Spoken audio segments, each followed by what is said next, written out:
Okay, if I've done everything right here, we should be live. Hello, Planet Mans and Planet Women's and everyone and everything else in between. We're back again to rev up the Outfit Wars machine. We're going to grind out some max crashes, some orbital strikes, maybe even a few Citadel shields. And I've got Falco Arnold. Should I call you Falco Arnold? Falco Fortes? What do people call you? Just Falco. Just call me Falco. Yeah, I honestly cannot like make a decision on what name I want to use. So it's just Falco. Keep it Word man. I got the man known only as Falco riding shotgun in the co-caster seat. Welcome, Falco. How are you, man? I am chilling, getting ready for my stream later, but to kill time. Co-casting is also another great way to kill time too. So, yeah. Absolutely. So, okay. Yeah. I'm just updating a couple things here, simplifying the stream titles. People know what it is they're getting into, making sure everything's actually working. You're getting into planet side, ladies and gentlemen. That's right. That's right.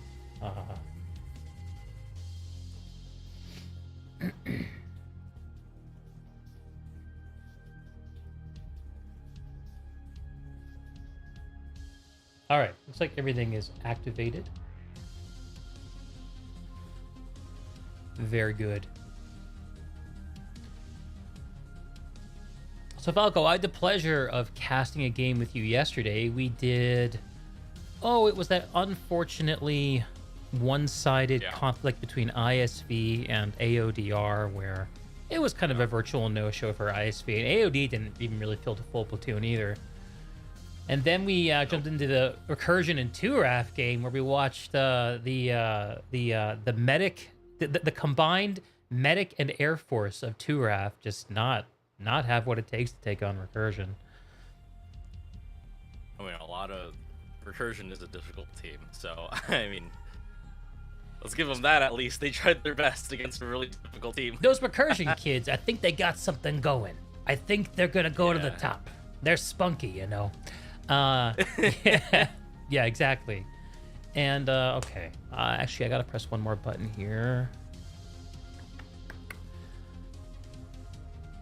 I actually had the pleasure of watching them play one of the teams we're about to cover today, Safari.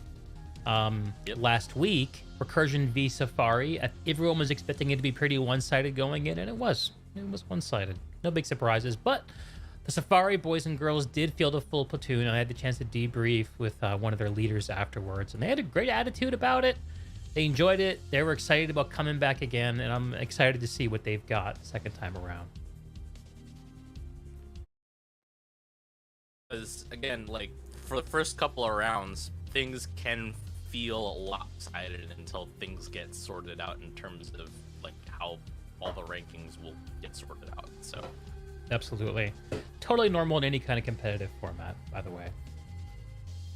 Totally normal. I am liking that I'm not hearing too many stories, and maybe I'm just looking in the wrong places, but I haven't heard too many stories of outfits on the receiving end of beatdowns feeling like they were cheated or feeling discouraged. Have you heard any of that kind of talk? No, I haven't heard any of that. Yeah. Which is good. People get it. Doll Director, what's up? Welcome to a fun night of Planetside. We're on Emerald tonight. And stars have aligned technologically.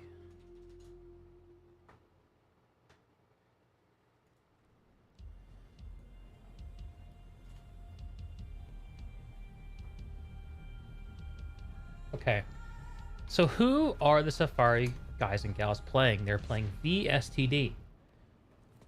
Falco, do you know VSTD? It's the same situation. Emerald. I'm not really too familiar with the Emerald outfits. Sure. So I don't know.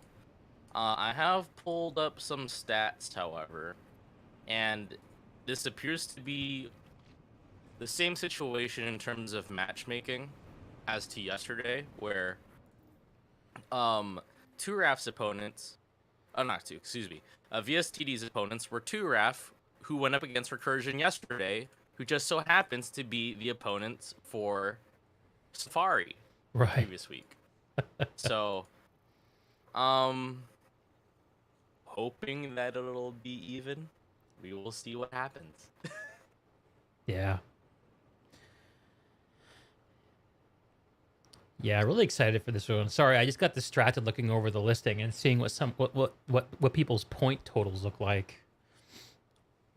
I'm actually noticing that both Recon Team 6 and Recursion are 2-0, and Recursion has only a 2-point lead in qualifier points. They seem to be the top point getters so far here in the middle of week 2.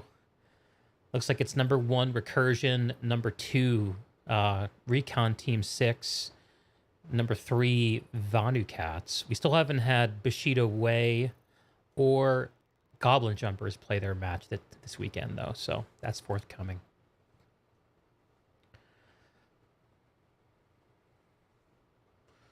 Cool stuff. Okay, so VSTD. The name of their outfit is Step Vanu. Is that like stepbrother or stepsister? Is that what that is? Maybe. Their leader is over 9,000. Literally, that's his name. Over 9,000. That's a cool name. I like that. I approve of this message. Same. Just hanging out here in Sanctuary, Emerald Sanctuary. You know, I wish that Emerald Sanctuary had that Prox voice enabled. Don't you think it would be better if Sanctuary had Prox voice? I don't know about you, but I heard Proc's voice yesterday, at least in Connery. Maybe it just doesn't work for me. I mean, voice comms are always kind of an anomalous thing in general planet side. Yeah. Just planet side things. All right, so we've got 12 minutes till warm up and 32 minutes till match start. We've been around this block a few times now. We've all seen the Nexus. There's a lot more outfit wars to play. So this is the middle of week 2, 4 weeks of qualifiers, and 2 weeks of playoffs, including the championships.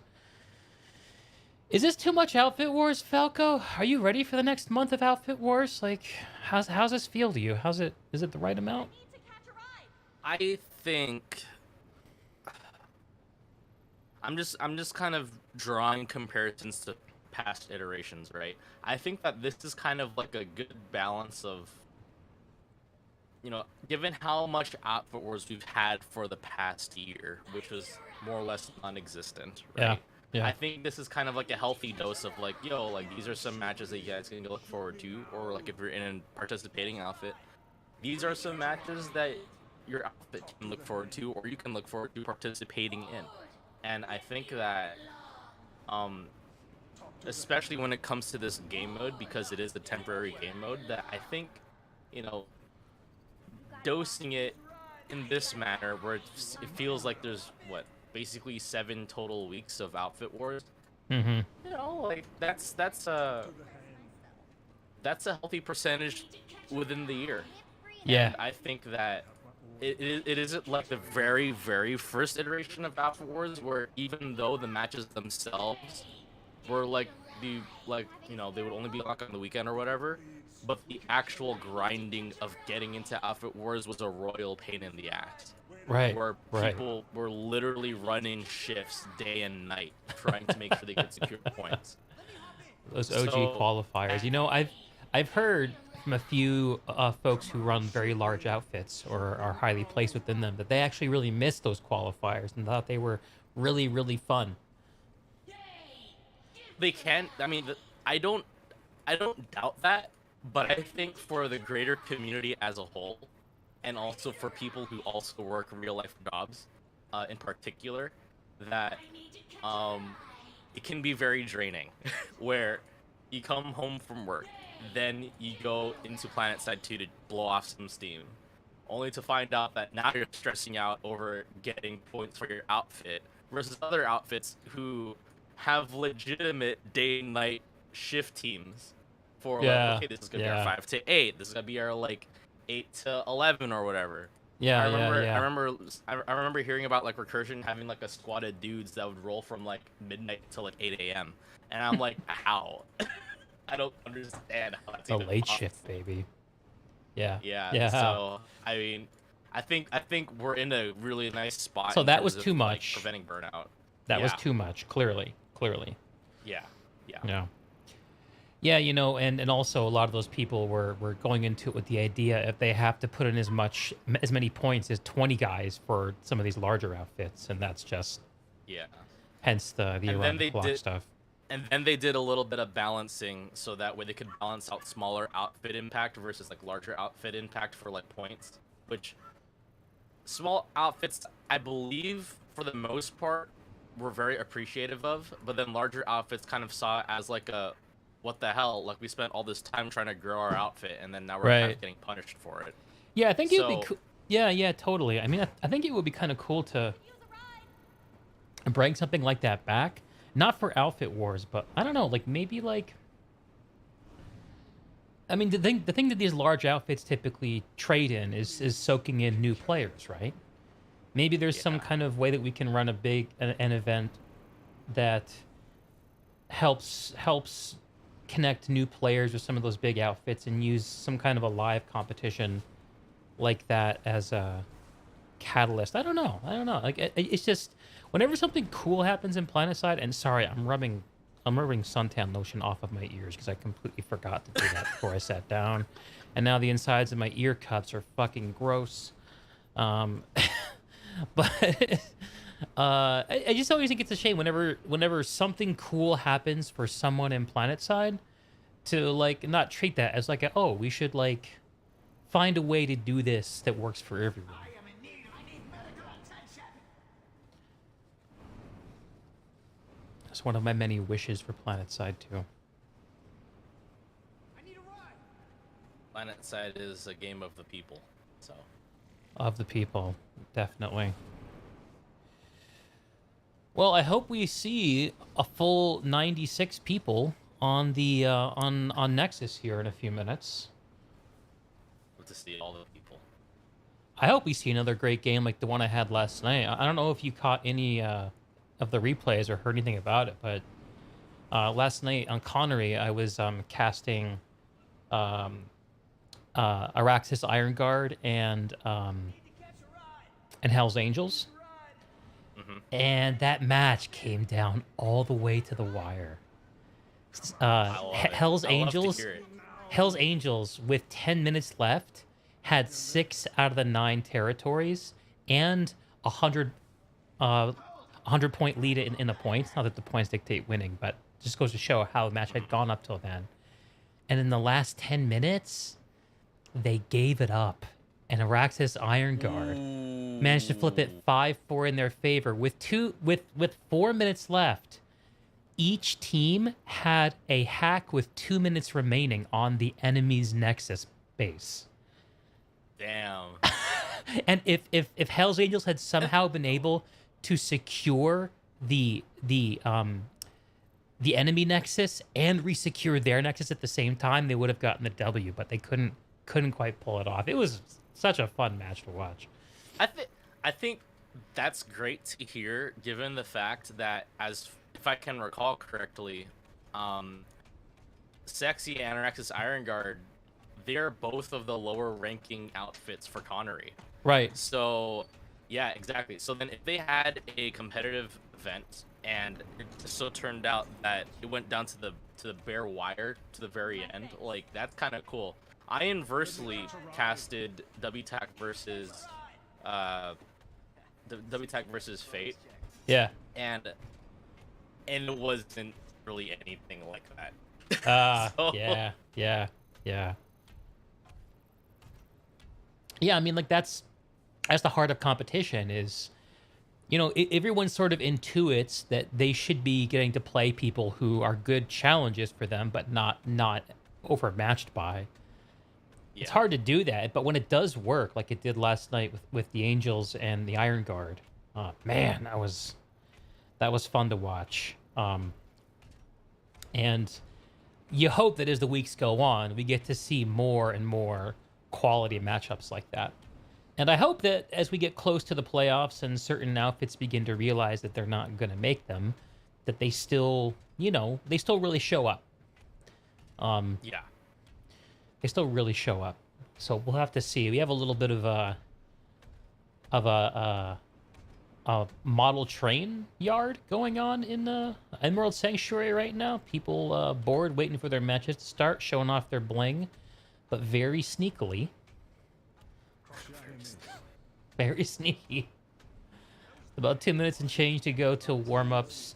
Just over 22 minutes till the game starts. Again, we're casting VSTD Step Vanu versus SFRI. Any predictions in the chat? Any partisans in the chat?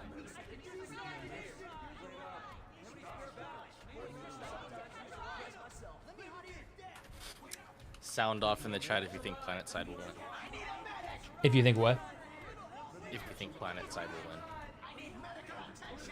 I don't see how anything could beat it. Falco, is there any way you could bump up your volume a little bit, brother? I just need to speak into it. Is that better? Oh, shit. Yes. Yes. That's beautiful.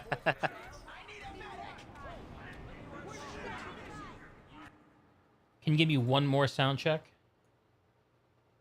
Sound check. 1, 2, 3, 4, 5. Nanite Systems. Like a good neighbor. Nanite Systems is there. Perfect. Perfect. Yeah, I had you up to 200 and you just blew the hairs on my taint back a little bit, so I had to dial it back a little. But now we're good. Now we're good. Awesome. Rogolf, what are you talking about? I don't see anyone there. Doll director, they're too sneaky. Yes. You know what I'm looking forward to, man, is the day when I have a GTX 7080 and I can run PlanetSide 2 at 600 frames per second on ultra settings. That's what I'm looking forward to. Sometime in the year 2032. Because I want to play this game with it does look good. It looks, I mean, it's not Apex Legends, but it looks good. Just can't enjoy it. I don't know how long you've been in PlanetSide Dig, but there was a time when they had physics enabled, NVIDIA physics. And I God, actually missed the first couple years of PlanetSide 2, but I've been a PlanetSide 1 gamer for actually since its beta.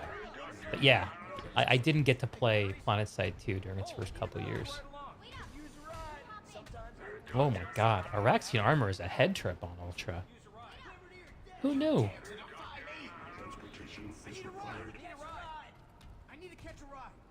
Who knew? The face models on all the characters are still horrifying in Ultra. I think you have to be a serial killer to use like the no helmet. Mm-hmm.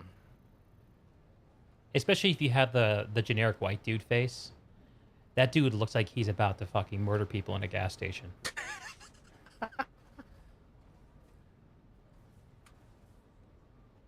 All right. All right, let's find our Map opened instance. up. Yeah.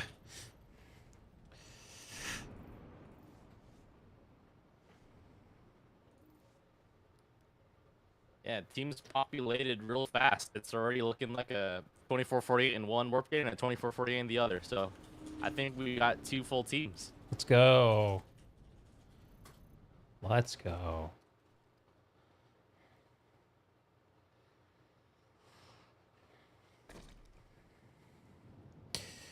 Right on. All right, let's do a quick inspection of the warp gates.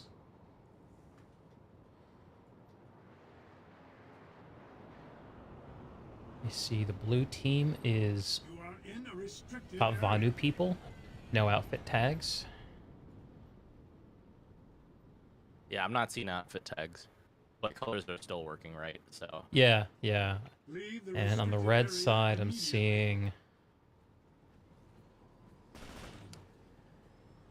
literally 0 vehicles. No, there's a Reaver, so NC. Okay.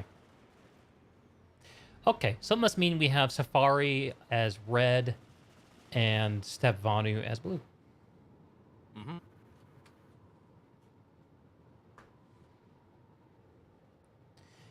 18 minutes till match time. Not enough time to DoorDash, but enough time to get a drink, use the bathroom, whatever you need to do to sit back and enjoy the game. Pull a light reminder. And yeah. Okay. Got some time to kill. Any revelations on the Nexus, Falco, as I give a quick fly through?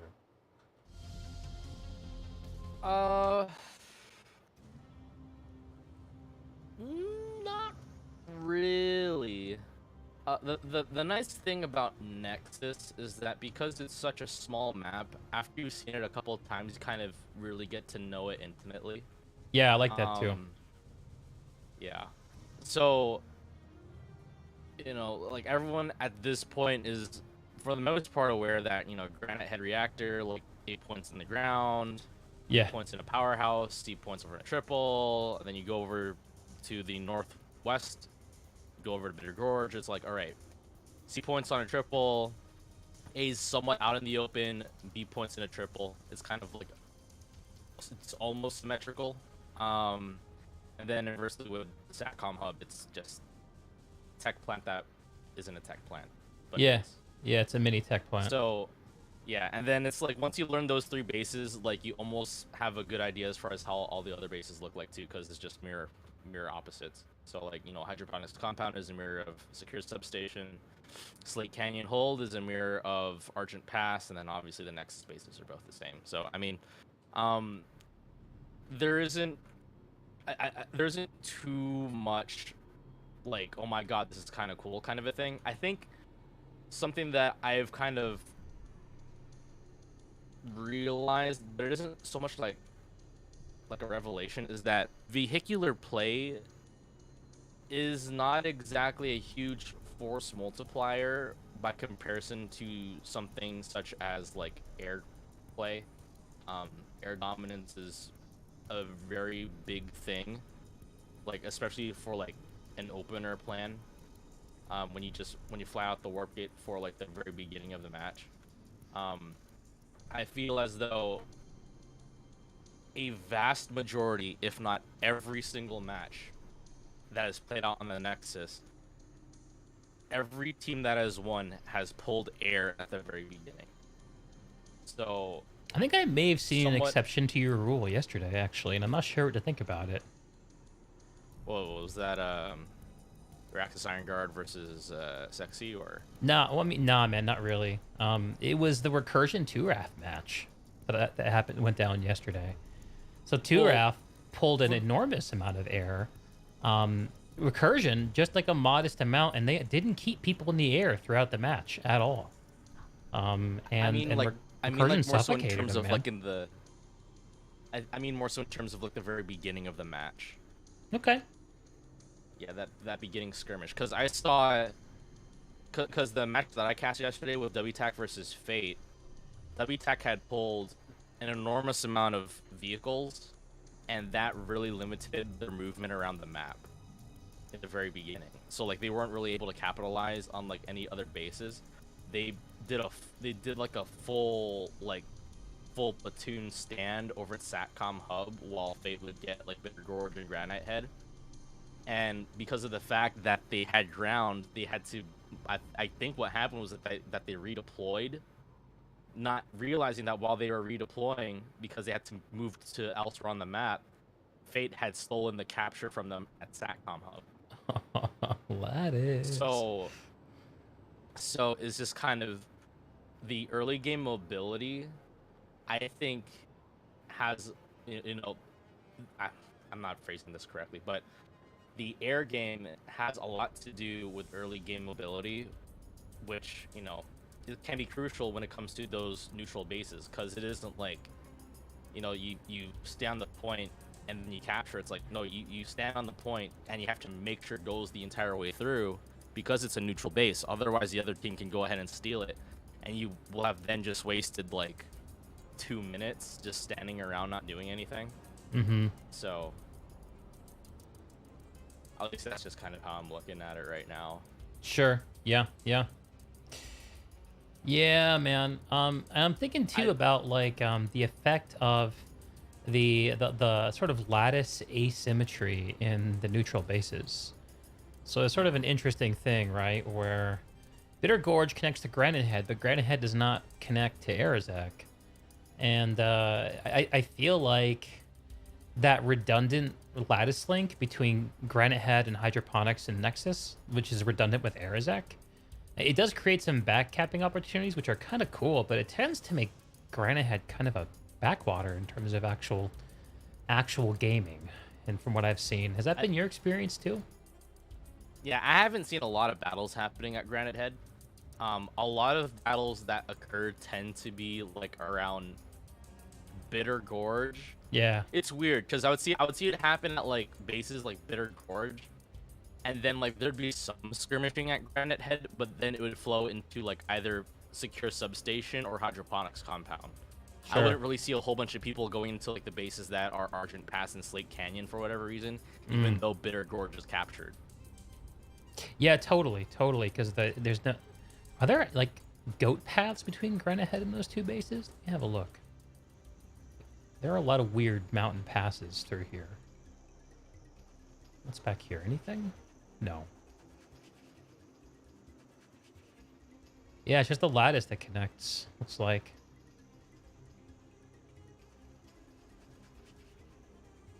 Spooky ice caves.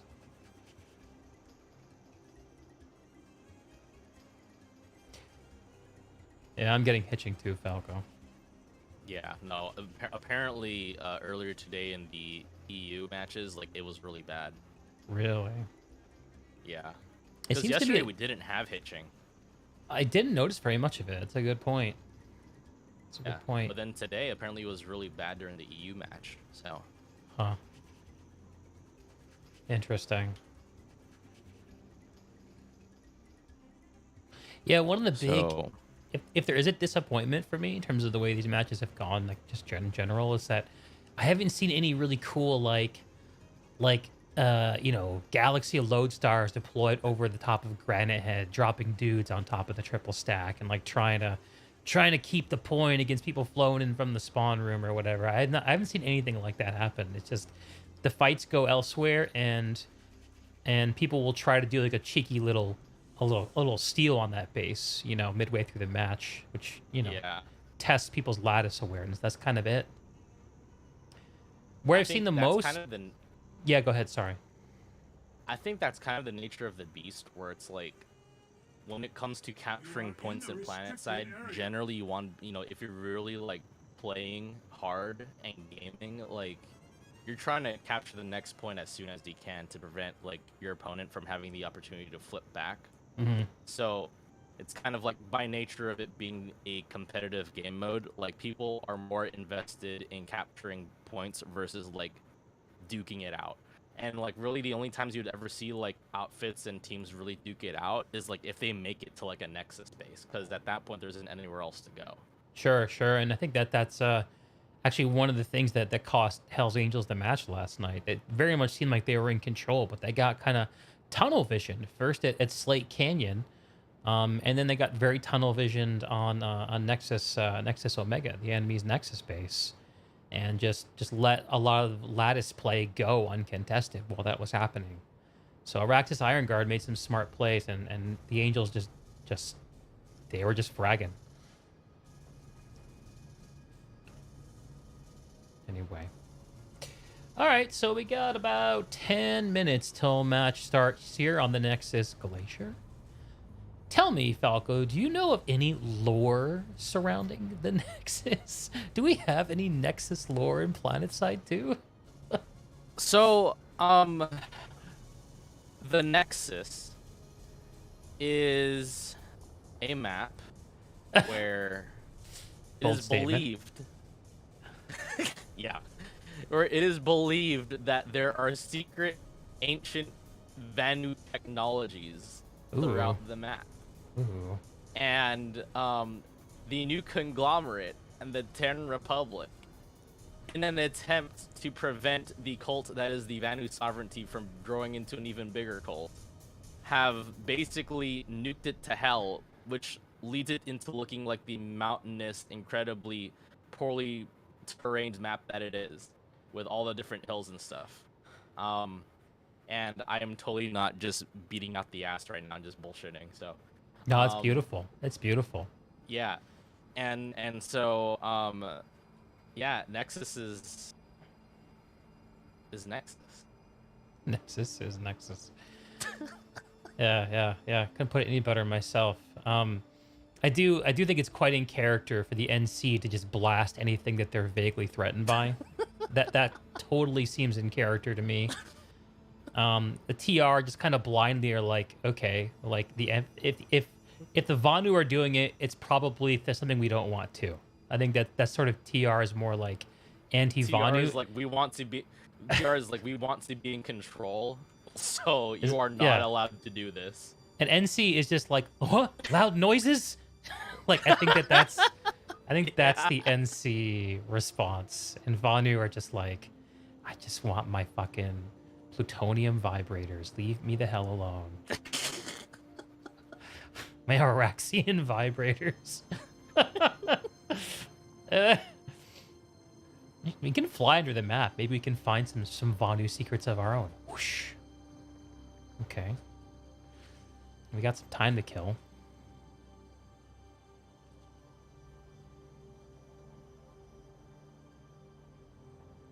Yeah, no, I can't find any Vanu secrets right now. I'm looking, but Just a bunch of crystals, man. yeah.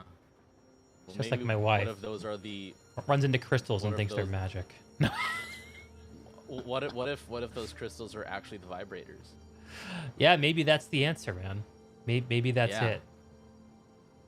All right, this being under the geometry thing, I don't like it. Being under the ice. Oh, that's better. Wouldn't you have 1,000-yard stare if you'd been trapped in Araxis for a decade? Oh, yeah. Sorry, I'm a little behind on the chat. A little behind. About 6 minutes till game time here on the Nexus Glacier, the land of untold secrets. Who knows what Step Vanu and Safari will discover?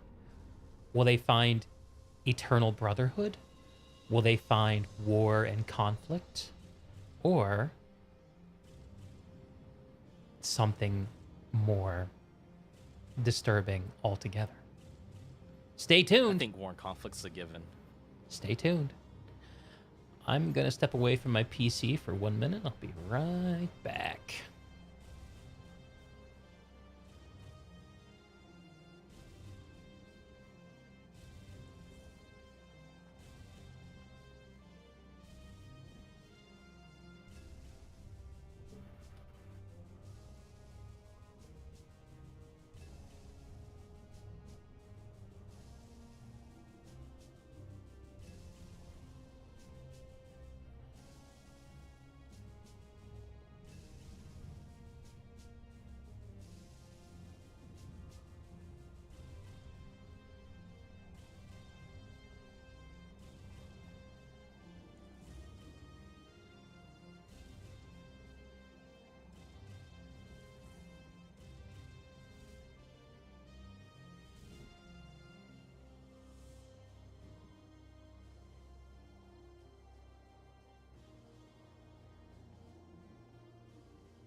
3.5 minutes till the conflict over the Nexus Glacier kicks off.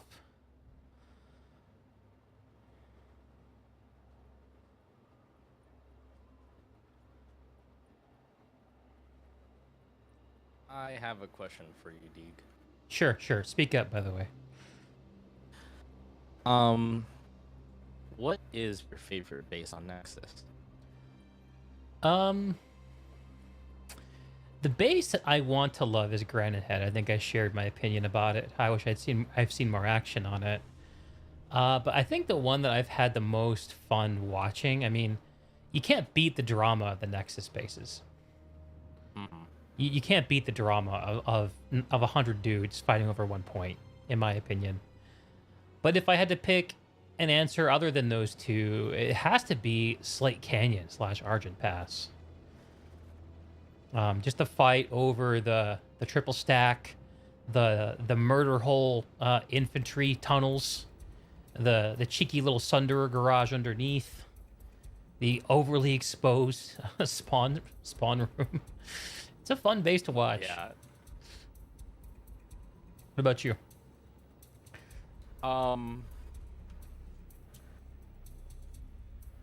Arazak is one of my favorite ones because it is modeled. It's a very familiar looking facility, while at the same time not exactly being too familiar with what we're accustomed to. I think it's just more so like a refreshing base design than anything.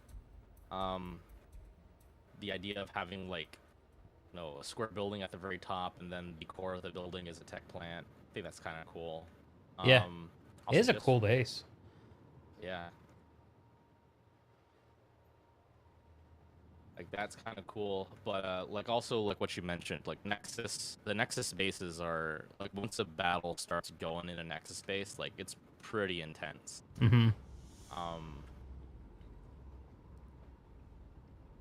Yeah. Yeah, dude.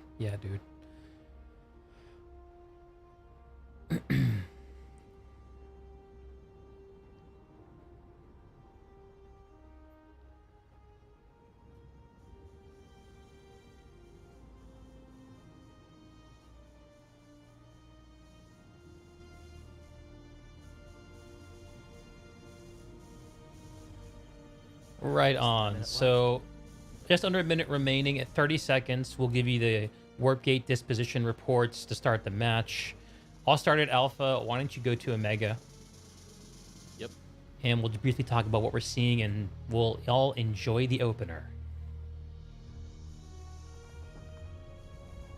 We're heading over now.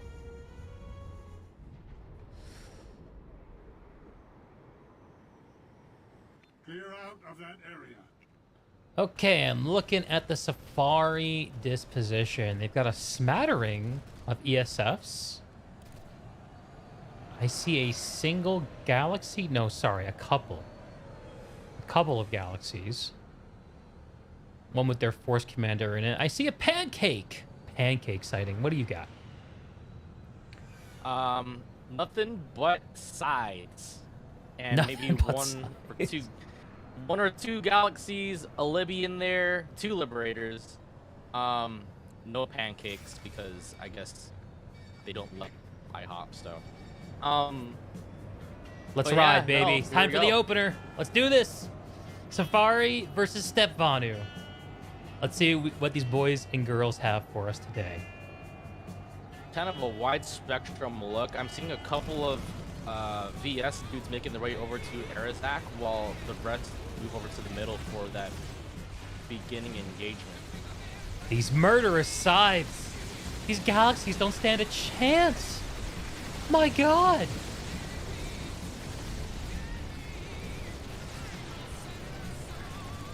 Or maybe Those they do. sides are taking a while to take down those galaxies, though. Maybe they're just a distraction.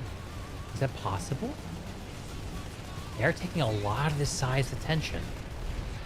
Let's have a look at the map. Bitter Gorge has a hack on it started by... Looks like it's just kicking off. I can't see who's got it. At Granite Head.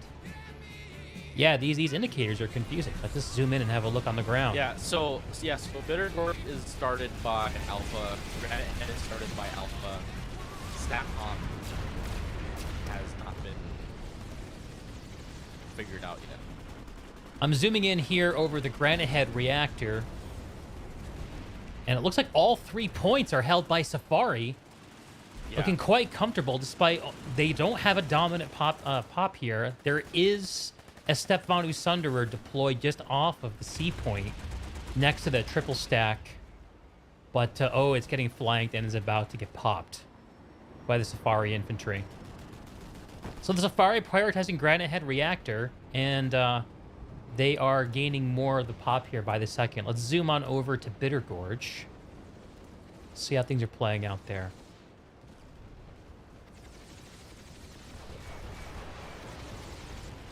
All right, the skies over Bitter Gorge. We've got a couple of scythes in them.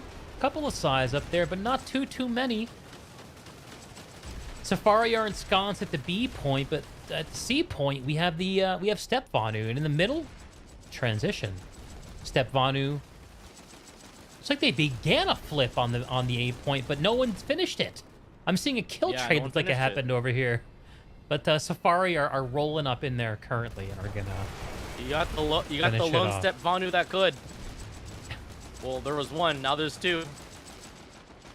They're both down. So unfortunately for Stepvanu, it's over 9,000. The Stepvanu leader, currently in a Valkyrie over Bitter Gorge.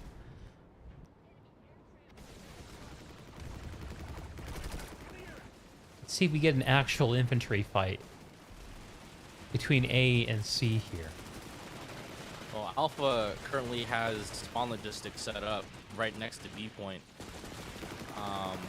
but it's getting tracked down and pelted pretty hard. Oh, these scythes! Out by air. These murderous scythes. What can you do about them?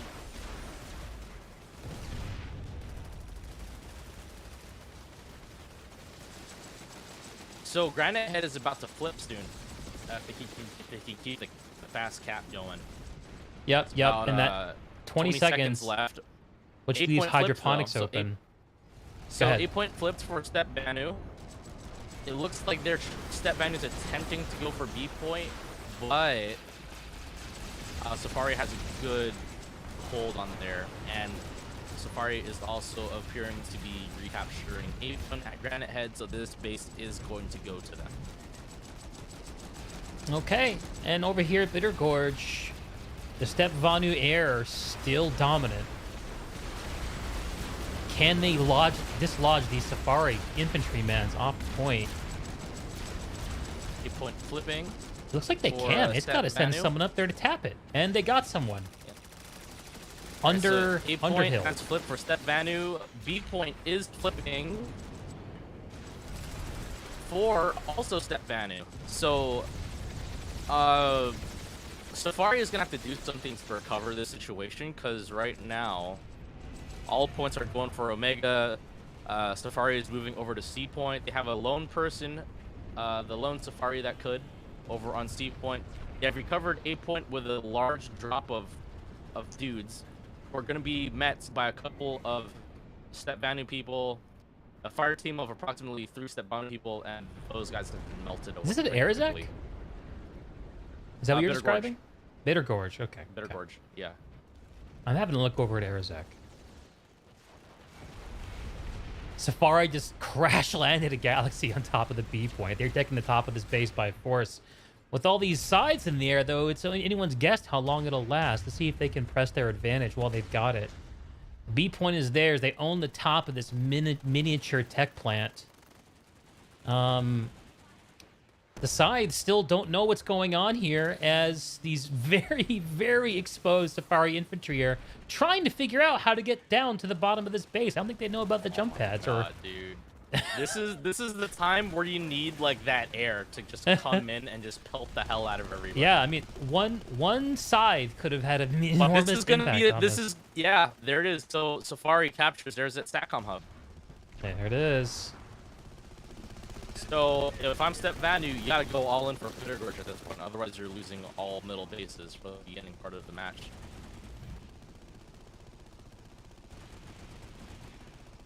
Looks like there aren't any Safari. Just one bolter, it looks like. No, sorry, it's a heavy. guarding the top of Arizak. So that'll flip. And it looks like these teams are going to fight over Arizak. Let's see, Granite Head flipped. I don't see any action at all at Hydroponics. Seems like a lost opportunity by SFRI. Let's see if they send a couple guys over there to get that ticking along. SFRI has shifted a lot of their forces over to Bitter Gorge. So it's currently 64% over pop for SFRI at Bitter Gorge Garrison. They have all 3 points. Oh, and they've abandoned Arizak. Okay. Yeah. Interesting. I think they want to prioritize getting all the neutral bases first before moving on. It's very methodical of them. So see a cheeky little Valk drop by Stepvanu onto the B point, but too late. SFRI just flipped Bitter Gorge their way, so now they've got lattice links to any base they care to cap, other than the Nexus for Stepvanu. Stepvanu needs to step up their game. I see what you did there. So while that may appear as so, timers have started for Granite Head and also SATCOM. So truthfully, the only lattice that SFRI can push through currently is Slate Canyon Hold. You have to go recover Granite Head and SATCOM for the rest of the map to be available for capture. Okay.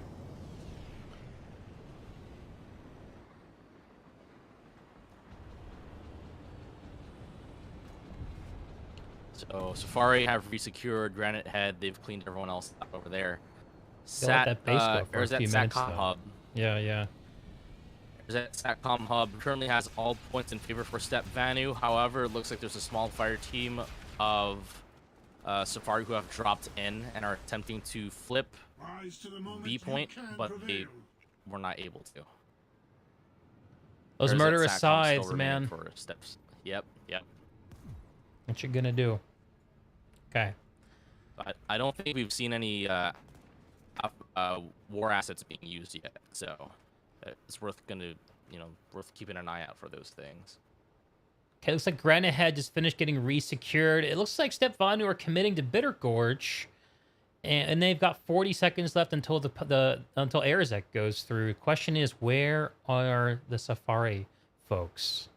It looks like they've got at least a couple folks up at Slate Canyon. Still nothing at all at Hydroponics. Stepvanu has to go into SATCOM and make sure that goes through, because then that'll open up the map for them to move up. Because right now, even though majority of the map is held by SFRI, they can't move because all the timers are going. But if Stepvanu can capture SATCOM, then they can start the lattice over at Secure Substation, even though SFRI won the opener. Stepvanu would be the ones that can actually move around in the map, so they'd be the more mobile of the two. SFRI has formulated a response to the murderous sides. They have 3 Sky Guards rolling in on Bitter Gorge from the south. So SATCOM hub has been captured by Stepvanu. Now we're just going to wait to see if they can do anything with it and move over to Secure Substation if they can. Yeah, these Sky Guards are locking it down. That should leave room for the SFRI infantry to roll over Bitter Gorge. And it looks like it's working. It indeed has worked, but now Stepvanu have started the capture over at Secure Substation. Oh yeah, baby, let's go. So this is our first advance for the match so far. After the engagement in the middle of the map, now we see something that's moving towards a warp gate. So SFRI have dropped in a couple of dudes with a Valkyrie, and Stepvanu have answered in kind with a Galaxy. Oh, I just got drop potted. Wonder what that felt like for that guy. Wow. And there's like a couple of Stepvanu just dropping into this Bitter Gorge sea point, and they've been holding it off, but it's like Safari's finally getting sick of their shit. No, Stepvanu's got it still. They're not letting go of this place, and they flipped the A point while I wasn't looking. I guess they don't need those size in the air to do stuff. Okay. While that's going on, there is an engagement still over at Nexus Secure Substation. And they Have a are, look at that. despite, yeah. So right now it's kind of evened out to a 50-50. Safari have just pushed in to the point room, and I think they just cleared out. Yeah, they had just cleared out a majority of the step banner that were here. Okay. While that's going on, now we have hydroponics compound flipping. There it is. There it is. You knew it had to happen. 1 minute for Bitter Gorge to go through in favor of Stefanu, and that the fight there still looks hot. They also, Stefanu have dudes at Granite Head. Maybe they're just flying over the top. I'm not sure exactly what's going on there. Let's have a look. There's an anvil making its way over to Granite Head. It has dropped. There are two Here, anvils, but I don't actually. see it. Yeah, there are two anvils. A little bit of a calm before the storm moment happening right now. Yeah. Only blues in the Granite Head Hex, but no actual they point activity. can't do anything. They can't do anything at Granite Head because Right, I remember how lattices work. Yes, Yeah. yes. So they need Bitter Gorge to go through, which it looks like it's not going to. It's taking a while for sure. Well, Safari have responded. They have 2-to-1 pop advantage here, and it looks like they're flipping. I can't tell. Both A and B are in play. They both flip back to blue, and Stefano, despite being outnumbered 2-to-1 here, are still hanging on with 20 seconds to go to cap the base. Question is, okay, and the pops are evening up. The people are converging the on pops Bitter evened Gorge. up. Yeah, so they're going all in for Bitter Gorge. If they get Bitter Gorge, that will, in a way, kind of pseudo cut off Granite Head. C points in play. It's being flipped over to red for Safari. They've got it. They got it. Now they're flipping B point. But there wasn't enough people over at B point. It's a 2v1 B point right is now. just one guy. It's Over not going to be enough. 9,000 This was is on going to B go point. through. What? Okay, so hold up. Now we're looking at a 1v2. Over 9,000 is being met by... Jesus. Oh my god, he's running for his life. Oh my god. Oh my god. Oh my god. Safari saved it. Safari saved it. Wow.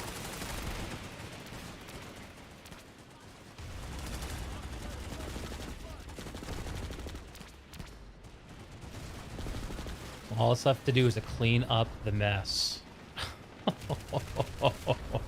That was almost a very crucial loss by Safari, but they got it. And let's see what They they're came going in to do. right in time. Yeah, they've bought themselves a little time. Let's see what they do with it. Let's have a Valkyrie look at drop, the small Valkyrie hydroponics. drop, proceed. I'm gonna have a look at hydroponics compound up here in the northeast. It looks like we're seeing some activity here still. Did I misread that? No, I didn't misread it. There isn't too much activity happening over Yeah, there. actually, it's pretty empty. It looks like What, that Stefano or What's kind of happening right now is that okay. while Alpha has put in weight, okay, they're they're fighting back over at Bitter Gorge. That is Let's Step go. Let's They are fucking flipping go. B point. They're flipping A point. with the underpop situation that they have currently. Yeah, they are underpopped. What's the why is Bitter Gorge important to Stefano? What's your read on that? I think Like, the is it reason that they would want it is because that it has a lattice into Granite Head. Because they currently do not have an actual like offensive lattice or like medial lattice into Granite Head, because they do have SATCOM hub, but they're having a hard time capturing secure substation. So they can't move ahead, and I think that if they get Bitter Gorge, that kind of in a way is like a proxy for them to be like, okay, this is like a buffer. well, We have a it buffer looks like over at they're Bitter actually Gorge. It looks like Stefan are actually letting go of Bitter Gorge, or at least they've withdrawn temporarily. Yeah, but they usually keep coming back. Yeah. So. Yeah, and as I speak, a Valkyrie drop happens over C point. Yeah. So they're definitely poking this around and making sure that Safari is not leaving. So they're kind of limiting their mobility around here. While this is going on, Granite Head is flipping. And it's currently all 3 points. Fast cap for Step Banu currently over at Granite Head. That's a heads-up play right there. It looks like some are being pulled off of Granite Head. I mean, off of Bitter Gorge, rather. Almost have these base 10 names seconds. memorized. 10 seconds left. Priest of Nanites for for Alpha's moving in. They're dropping in. They're trying to stop it. Oh, way too late. Way too late. Yeah, too late. Step Vanu gets Granite Head. Oh man, that was a steal. So during that whole skirmish over at Bitter Gorge, they basically kept them distracted. Granite Head was just flipping with no population. So. All right, that puts Step Vanu back in the driver's seat. 5 out of the 9 territories belong to them, even though they do not have the point lead. And because of the fact that Bitter Gorge timer is going, and because of the fact that the Nexus Secure substation is going, Safari cannot recapture Granite Head yet. Yeah. Yep. So they're what a cool move. They've brought a small fire team of people, almost a squad of people into Granite Head. They're just sitting here and they waiting. Can't do anything. Oh yeah, they can't do anything. Bros. Yeah, no. Oh no. Oh. There's some yelling going on in a Discord somewhere. Or TeamSpeak. Flying in over here for Nexus Secure substation, where the Vanu Air has it. Once again, with underpop, Step Vanu have all 3 points at Bitter Gorge. My God. They're losing B point. Step Vanu is making sure that Nexus Secure goes through. Yeah. It looks like the Zakfari is just letting it go. Oh my God. Yeah, no, they're going all in for Secure. No, I was wrong. As I speak, all those dudes who just dropped in on Granite have dropped in on Nexus Secure. They learned their lesson. They've got 2 minutes left. There's enough time to do something. They better. Will it be enough is the question. They still need to recapture the point. Yes, they do. So we see a decent amount of people currently covering the large stairs area. Yeah, no, like this is looking so far to be, defensive posture for Step Vanu is looking pretty good right now. Yeah. They have a decent amount of. They seem to have wiped. Wall. Yeah. Yeah, go ahead. They are using the wall over by full stairs as coverage away from door 3, which is the door towards the west. You have a couple people covering that area from actually the point. So they're kind of segmenting the layout of this building to create kill zones for, if you're in this part of the building, this is what you're going to focus on. I think this is one of the hardest. I think that this particular building design, which you see at Nexus Secure and Hydroponics, is pretty. Oh my pretty rough God. take. So I think I just heard a Galaxy or Valkyrie drop in, and then they just got melted immediately by air-to-ground sights. Oh no! All right, so they're pushing it. They're pushing it through door 1. So Alpha's trying to push it through door 1. They're pushing in. Look at this hail of lashers. Down skinny. Oh, it feels purple, man. So Step Vanu is responding by killing the remaining people who are pushing through door 1. Now they're coming around, wrapping around. They're making their way back onto the point. They're recovering the point. Meanwhile, you do have some. Yeah. Meanwhile, you do have some additional Safari guys coming in as a second wave, a small second wave, but it's not enough to counteract the counter that Step Vanu did. So Step Vanny recovering that engagement very well. Yeah. Yeah. Good. and I Good wanna push. Good push by the Safari I want to boys. give but, kudos. man, I want to give kudos to the ESFs because they really made that happen by really softening up the people who were coming in. 26 seconds to go. Safari is not giving this up.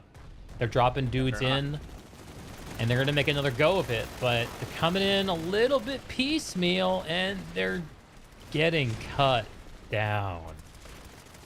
Just getting cut down. Well, they have a little bit of a hold here at door 1. Oh man, look at all those step bounty on fat stairs though. There's just no way. No, this is 1 second. That's it. And Stefano takes it. Stefano They officially have a taken the link point. to Yeah, Nexus Alpha. They have captured the point. So now the question is, I see population is blue for Nexus Alpha.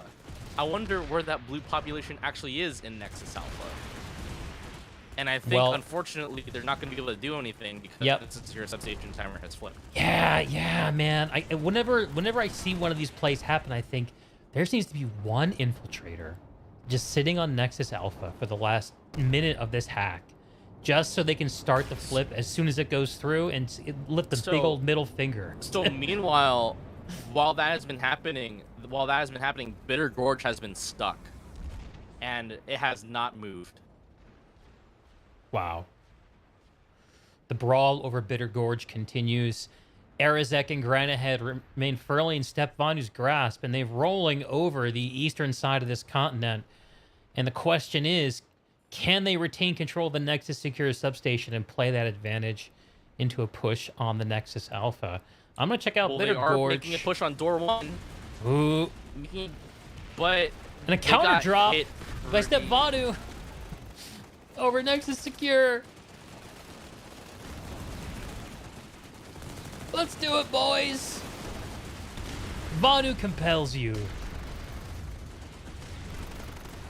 I'm really enjoying watching the cohesion of the Step Vanu forces. Yeah, Maybe no, I'm imagining it, but I feel like it's no, quite tight. I think no, you can see the cohesion. They are moving together. They're moving together as a unit. It feels like people are going where they need to go. It doesn't feel like there's a wasted step. Like each thing that they have done, they've been effectively like starting fires, and even though they might not be able to like execute something to its full potential, like it's still causing something to happen. So like as an example of that, Bitter Gorge Garrison, like they've been constantly having that contested throughout the entire match. And it has forced Safari to constantly have to deal with it. Meanwhile, they've been able to push into Nexus Secure Substation and actually completely flip it. Alright, so we have 20 minutes left on timer for the match.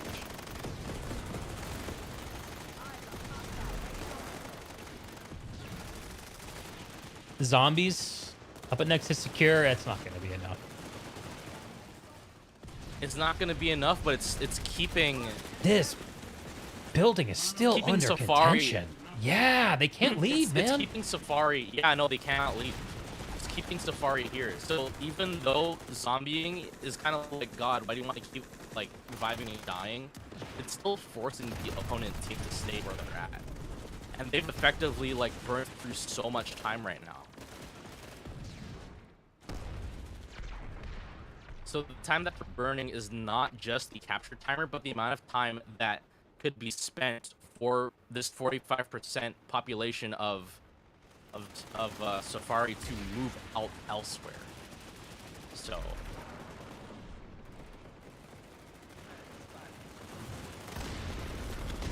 we're seeing a really good Step Vanu push coming out the back door near Skinny. They have a foothold on the opposite side of the point. These columns are such deathmatch. Oh, there it is. Columns. There it is. They got everyone. They got everyone. Okay. 2.5 minutes. Let's see if they can turn the space into a real boy. And the Liberator prowls over. They got a Liberator. They got the Liberator up high.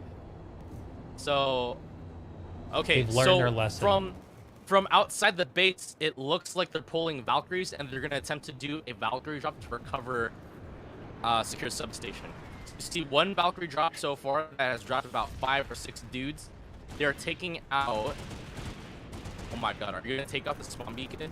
You're not gonna take out the spawn beacon. Oh my god, why are you not gonna take out the spawn beacon? It looks like it's covered by a mini shield. In.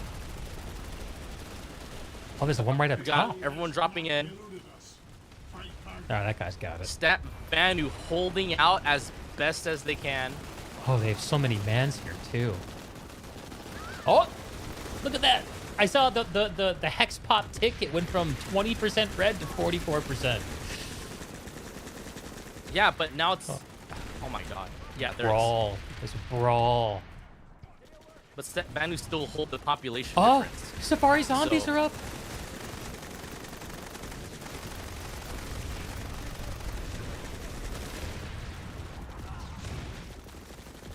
Vanu doing a very good job of making sure they have people where they need to be. So unlike previous engagements where they had a lot of people on big stairs, they've shifted a lot of their guys over to the point. Because they're not seeing a lot of attention on door 1, nor are they seeing a lot of attention on door 2. It's usually door 3 and up to short. So good job on them on shifting their numbers as appropriate.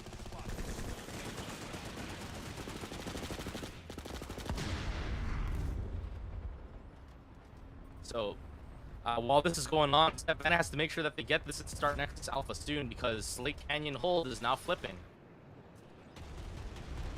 Finally, Bitter Gorge Garrison has fully flipped. Enough for... More Safari drops on Nexus. Yeah. Ooh. Stefano's ready for him, though. Outside of... Is this door 3? I'm not sure if I agree with that. I'm not sure if I agree with that call. But they need to make sure that they capture this. The thing is that could have easily went over to Slate Canyon Hold and just like... Yeah, counter the pressure. thing with Slate Canyon Hold and Argent Pass are 2 bases where it feels like it's difficult for a defender to actually come back and then defend. Yes. Whereas with Nexus Secure, it feels as though it's very much attacker oriented once you get into the building, or whoever is in the building first can hold it down. But I think it's also worth noting too that is also not as if Safari has any choice. So if they lose this, then they're going to lose the basers regardless.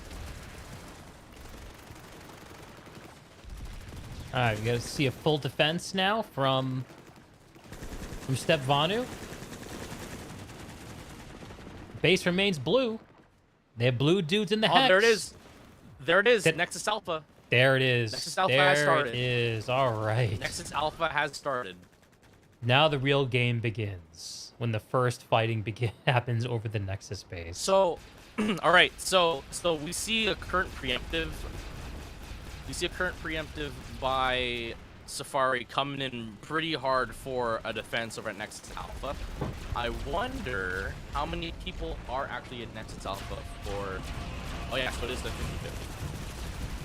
And dude, the air right now. The air. It's melting away.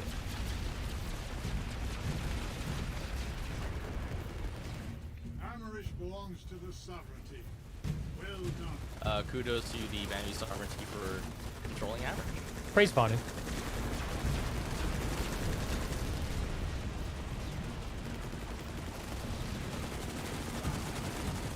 God, I love this base. It is such infantry havoc.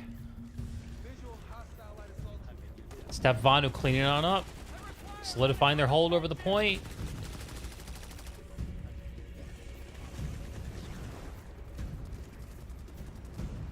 Real moment of truth here for Safari. Yeah, Safari did another Valkyrie drop. In addition, they're bringing armor. I'm not sure why they're bringing armor. I see 3 Sky Guards. So they're trying to... Yeah, no, they're trying to... God, that scythe, though. What scythe? I was like, I'm not sure Here why come they're the bringing drops. armor. Oh, wait.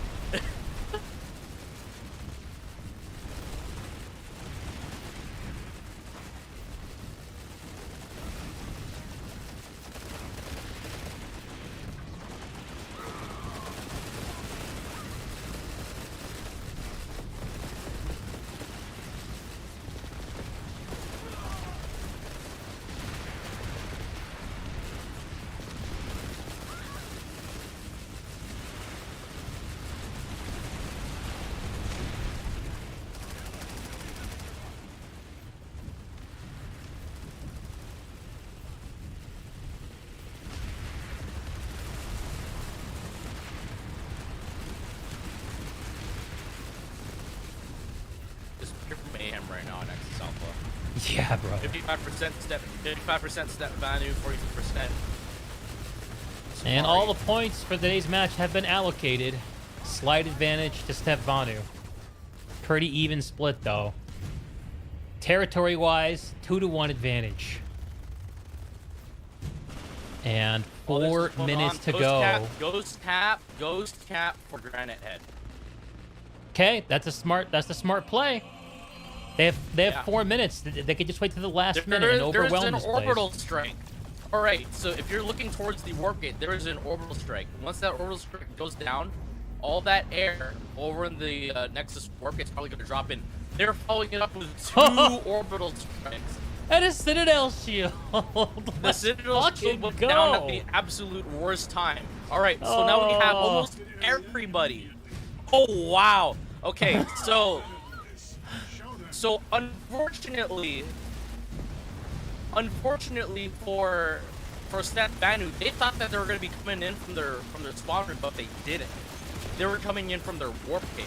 So that orbital strike that they put through didn't really do anything for them. But we still need to see. And yeah, there it is. So we are currently having a skirmish within the point room between Step Vanu and also Safari. Safari's trying to push through one door. Step Vanu is really holding it down with some of their maxes. They have a decent amount of medics. There is a resident that goes out. People are zombieing. Unfortunately, that engagement goes to Step Vanu. It's looking like Step Vanu retains the win. That was kind of an interesting play. That was fun to watch. It was gonna work. Yeah, oh, there's still some Safari folks here off the western side of the point. They're pushing him with a couple scat maxes. Yep. There goes one C4. There goes the next. And they got popped. Step Vanu. They want the Nexus. They need. Hello, here it comes. Wait, Here comes the Safari cavalry. Yeah. Multiple max units. A handful of defectors. There's more of them. There's more of them. Game is on. Oh my god! Big explosion! Oh my god! Oh man, that C4 did done. God is my witness. They've been broken in half.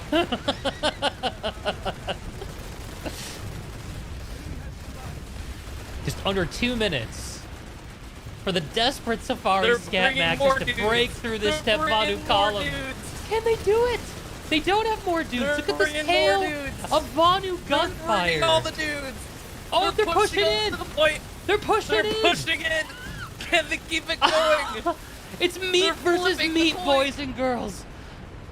And the point begins to flip. Good lord. Good God Almighty. Wow. What a push. And just like that, the tide turns. Push. The tide turns, and while all this is happening, Safari Ghost Cap Granite Head. We've gone from a 3-6 advantage for Step Vanu to a 4-5 advantage, cut down to 1 base. And the point seems to be firmly in the hands of Safari now. They managed to pull it off. Oh boy.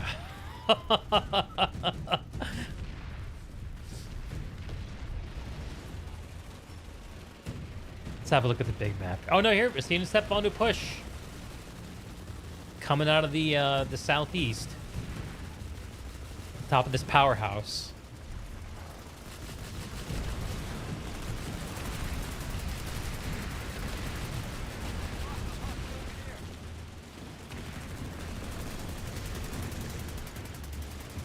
The medic healing juice is flowing. The res grenades are a-popping.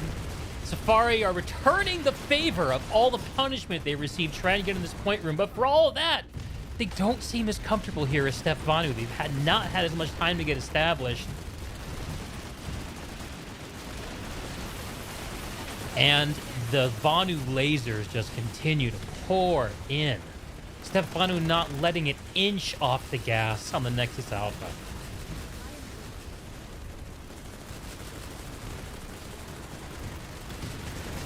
Oh, and the C4s continue to go off.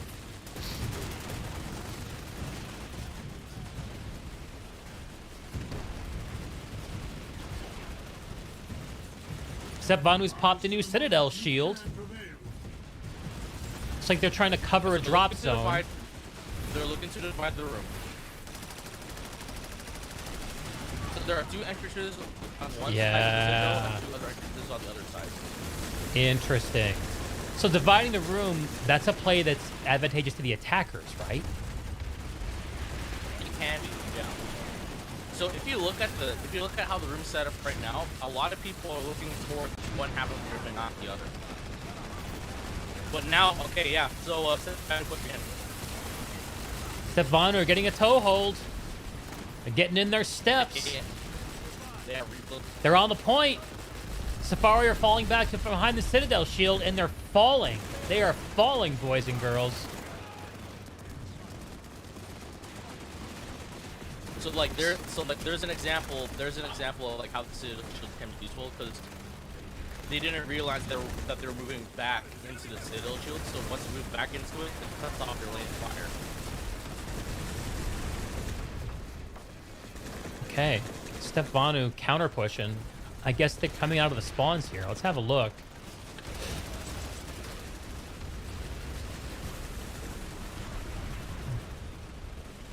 Looks like the shield just got popped.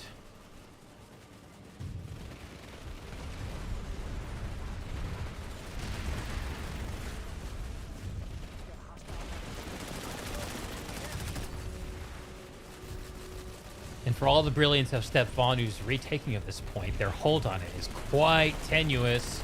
The other side of the room filling up with SFRI.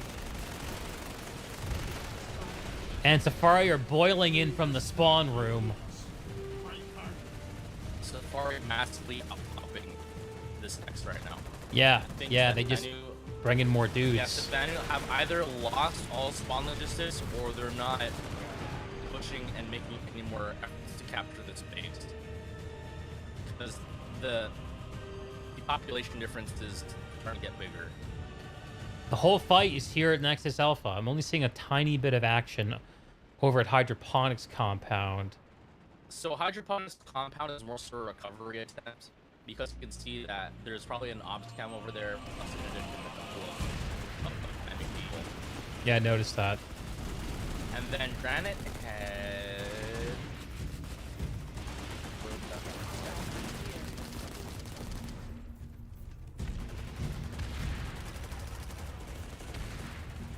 Blue. So, Vanu, I think they're looking at this and they're like, all right, well, we might not be able to capture Nexus Alpha in time, potentially, unless they go all flip the rest of the map. Yeah, flip the rest of the map. That's and whatever attempt was made for Hydroponics Compound has become null because Granite Head reactors are frozen.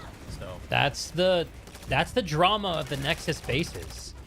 People understand the immediate threat of losing it, but sometimes taking it means you have to give up everything else.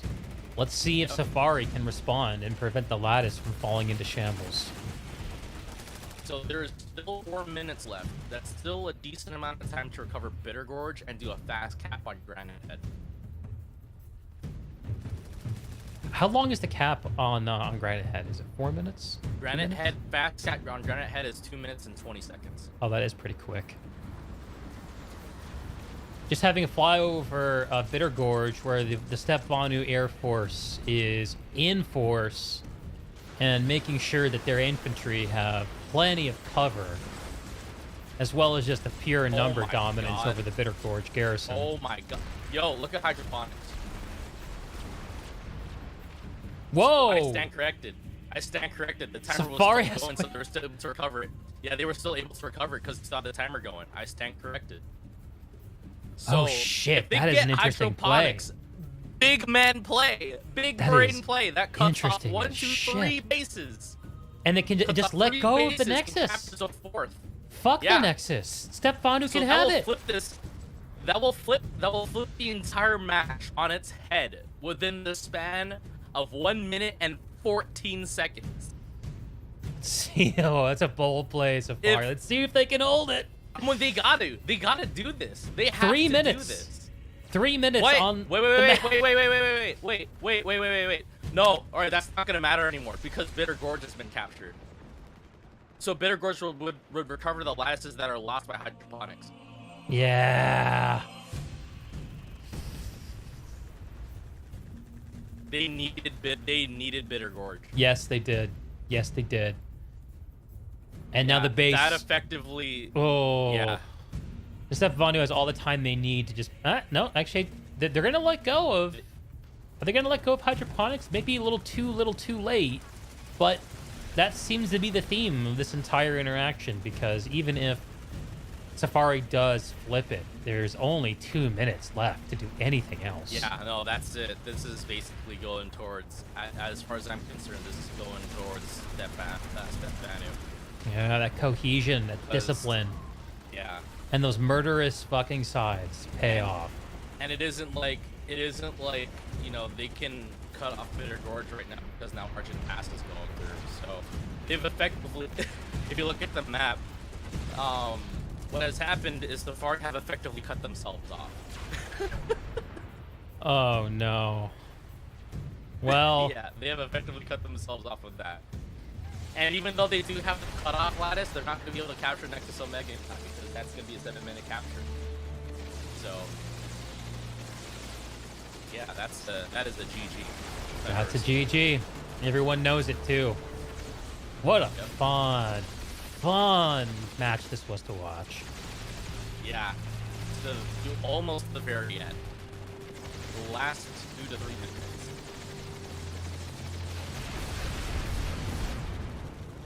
What did you think about that? What do I think about it? Yeah, what do you think about it? I'm just soaking it in, man. I'm not even sure what to think yet. I'm just soaking it in.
And there it is.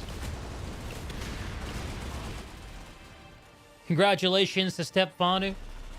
Victorious over the Safari in Week 2 of the Outfit Wars Nexus Season 1 of PlanetSide 2. Vanu has prevailed this day, and the Safari continues to hunt for a win. This time again next week, I suppose. Yep.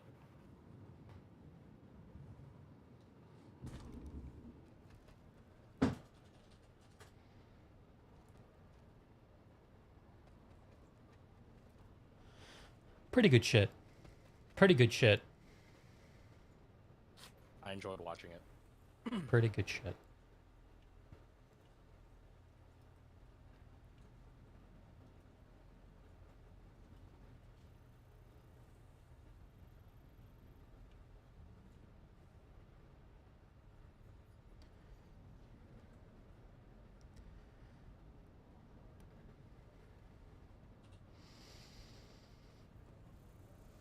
Yeah. Yeah, some really fun plays. Step Vanu, really enjoyable to watch. Very methodical minds behind them. You could see it in action. Safari, responding. Safari pulled off some very romantic airdrops. I don't know if you noticed that, but I feel like they have a touch of the poet within them, and they understand the drama, the last second drop, point recovery. It was fun to watch them try. And Step Vanu looks like they're taking a nice picture here in the sanctuary, which you just love to see. You know those boys are nerd. There were some nerd screams heard over TeamSpeak. Bro, I mean, when their outfit lead is called over 9,000, like, you know. Yeah. Oh, yeah. You know. Oh, yeah. Yeah. Oh, my camera's frozen. Thank you for saying something, Rogue Wolf. Let's give that a quick fix. Not that my beautiful mug adds a lot of value here.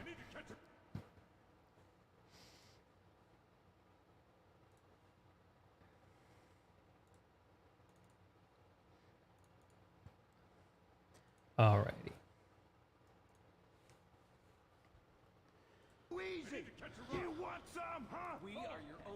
So Falco, any surprises for you this match? Anything struck you strange? As I'm eating some chicken. I think. Oh my God, they're taking a side-by-side picture. Safari and Stefanu. Yeah. Is that what I'm seeing here? Oh my God, how adorable! One of the Step Venue people was like, "Yo, Safari, take a picture with us." And you. How adorable! I love this community. Hang on. I think it's worth, it's worth saying that, like, despite some of the stuff that can happen in the community and some of the things that can be said, you have moments like these where it's like, this is why PlanetSide is still around, is because of the community. Yeah. We're approaching the 10-year anniversary, and everyone knows how antiquated the game code is, but for what it's worth, now they're doing a conga line. Party doesn't end yet. Yeah, like, here you have two outfits that really duked it out in a match that got pretty close, and now they're doing a Congo line in Sanctuary.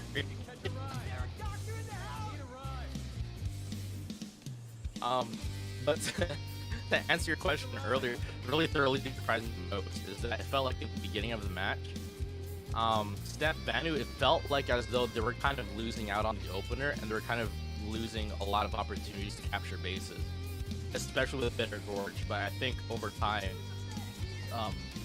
Steph Banu, I guess they might have shifted priorities and were like, with Bitter Gorge, we don't need to capture this, we just need to make sure that we keep this as a threatening front, and that Safari keeps their eyes on this, so that way we can start back caps at other places and do other back plays.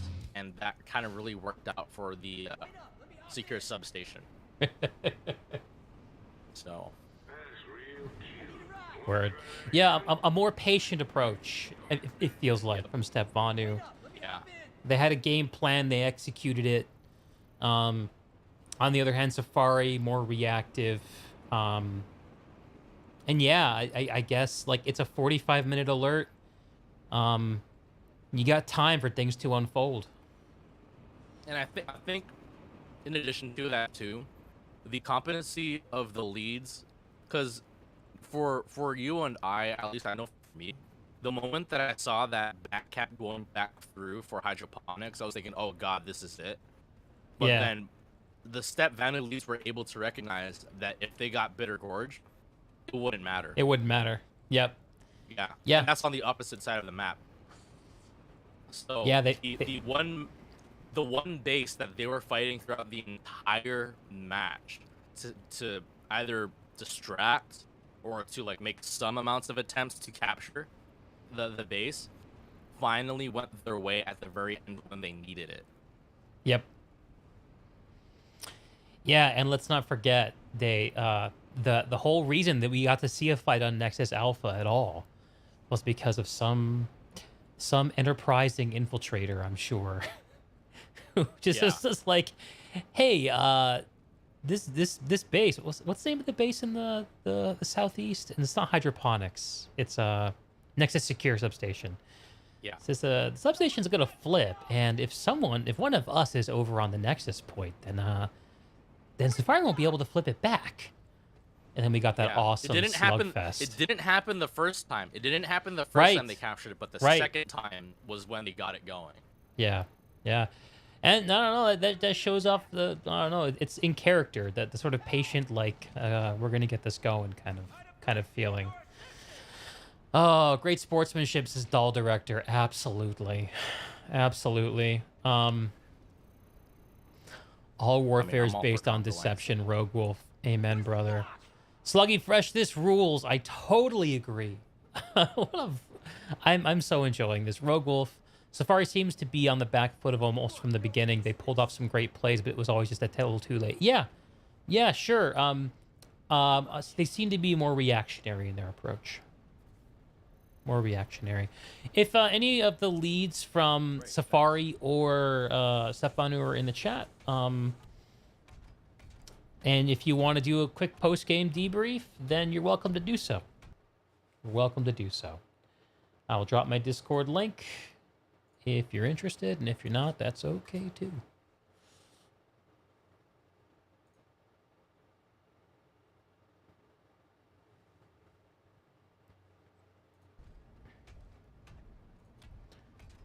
GG SFRI. What a great game. I especially love the way you guys all just kumbaya'd it out in the sanctuary afterwards. You know what? This is for real, dude. This makes me shit like this makes me so happy that the sanctuary even exists. You know, I think it was easy for the community, right? I think it's so easy for the community to look at something like this. Oh, are they coordinating something here? I can't really tell. I don't know. It's always look at this and be like, what the fuck is the point of a town hub in a game like PlanetSide 2? And you see, like an Outfit Wars match end, and everyone ends up here, and it's something like, oh, this is what it's for. So we can all see each other in a place where we're not trying to blow each other's brains out. And it shows us that we're all connected, and we all mean something to each other, and this community's not going to be around forever. So let's make the best of it while we're here. Let's make the best of it while we're here. These Outfit Wars matches would not be possible without Planet Mans like you. Yes, yes. And I've especially enjoyed watching all the extremely hardworking and talented people at PlanetSide battles and everywhere else coming together to get these games casted. Because, you know, being a PlanetSide creator can be a thankless thing. It's not the most popular thing on the platform, Twitch or YouTube or anywhere else. But it just shows the passion of this community to make sure the games are getting covered. I especially love when I see casters show up and be like, hey, what game is not getting covered? Not which game is going to get the best headlines, going to get me the most views. Which game is not covered? It's good shit. And also in addition to that too, just kind of, I want to give a shout out to Varun because I don't think he gets enough credit for like a lot of the back end shit, for like the overlay and like all the stats. Yeah. Like he has his own fucking server to get this shit going. Like, yeah, Varun is a big pumper. Yeah. Hey, I got the SFRI lead in the chat. Willing to jump in? Let's grab him. Let's grab him.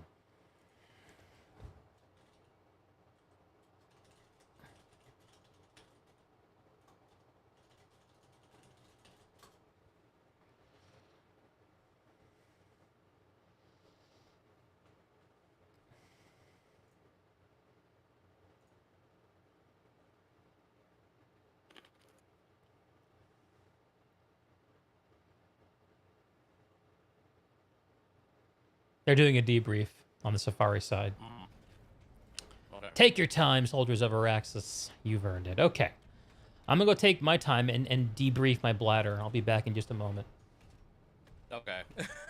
Falco, if you want to stick around for Manzia, please feel welcome to do so. Please feel welcome to go do your own things as soon as you need to as well. And thank you again for helping me co-cast and flesh out the soundscape of this match. Great having you man. every time. I'm gonna be stepping out because I gotta get ready for my stream soon. So Sure. I'll catch Who are when you I catch casting? I'll be casting TWC2 versus Sammy. Oh, word. I had a chance to watch Wild Cards last week. They're a fun bunch. Yeah. So I have to get ready for that because it's actually going to be a multi-cam stream that we're going to do. So. Ooh, I can't wait to watch the VOD for that. All right. So I'll catch Fingers you later, crossed on all the technicals, man. Good luck. Later. GG Falco. And GG stream. I'll be back in 2 minutes.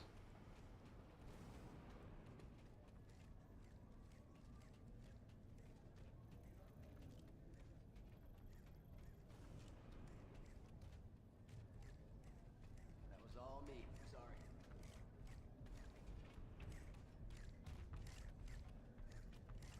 Oops. Sorry.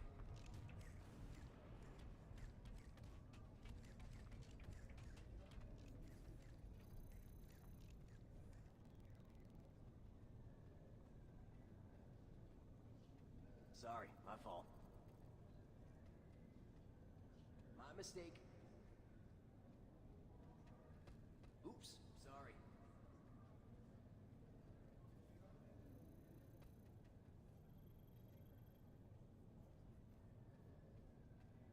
That was all me. Sorry.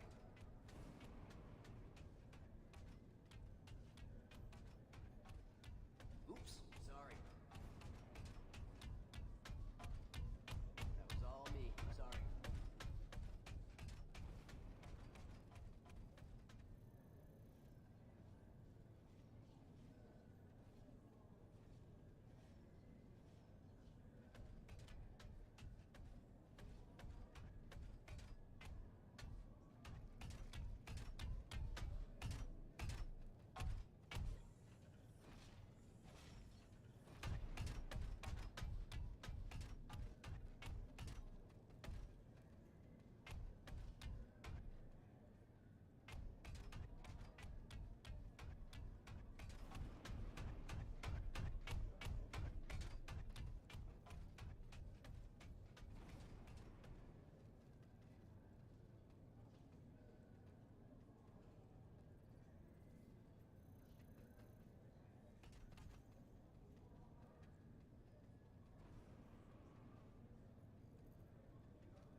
Let's unmute the microphone. Isn't there a planet side alert site that has all the stats? I want to have a look at that. Let's see if we can find it. Actually, I'll go ahead and log out. PS2 alerts. Let's see if I'm imagining that.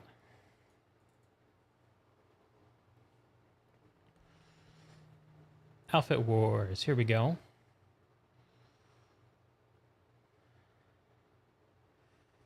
God, Maelstrom is such a savage. Like Varunda. Is this coming through? Yeah, it's coming through.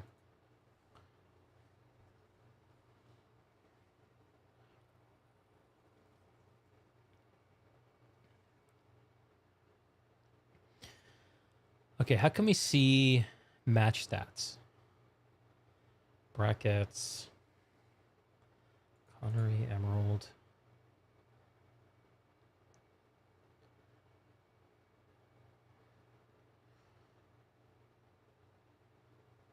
Oh, we can see the breakdown of stomps versus non-stomps here too.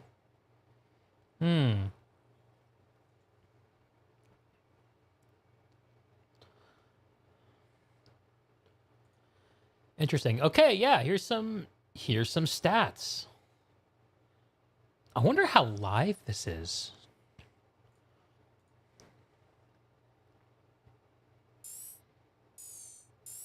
This is so cool.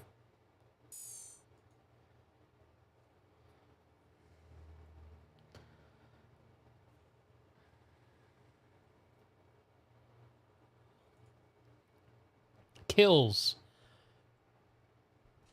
1,400 kills for Safari to 1,800 deaths. 1,600 kills for Step Vanu to 1,600 deaths. So a little bit more positive on the KD for for Step Vanu. More team kills. Many more suicides for Step Vanu, which tends to suggest that they were killing themselves to get around the map quicker. More headshots, that matters, but the same headshot ratio. I guess fewer kills. Yeah, that sounds right. That looks right, percentage-wise. What else?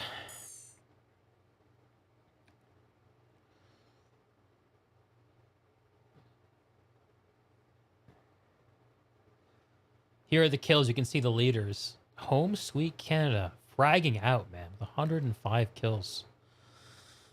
Look at these. Look at this leaderboard, though. It's dominated by Step Vanu. Who the hell is skill issues out for blood? Who is that?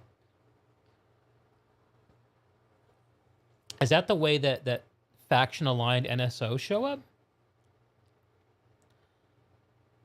Something weird about that. All right, pulling in Manzia. Manzia, you are live on stream. What's up? Oh man, you know, we are hanging out. That was one hell of a match. Oh, and sorry for if you hear something in the background. No big deal. No big deal. How are you guys feeling about it? Was it a well played match? Like, what'd you think? You know, I think everyone had so much more fun in this match than we did last time. Right. Well, you were in the thick of it this time. Oh man. Oh yeah. Did you see me down there running around? I did. I absolutely did spot you a few times. Yeah. I was, you know, looking last match, I figured, hey, guys need to see both of me on the ground, and I'm doing a lot more shooting people than I am sitting in the work gate. Right. That's nice. But yeah, no, it was a great match. Is all I can say. Really great shout outs to VSTD. You know,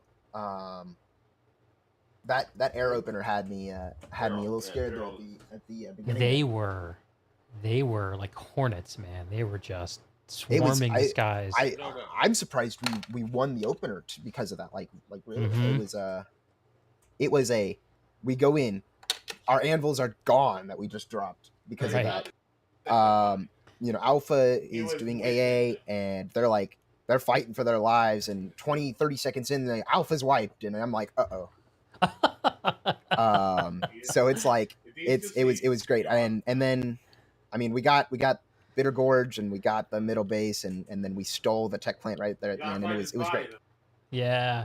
But you know, they played really well. They had some great shooters in there, I could tell.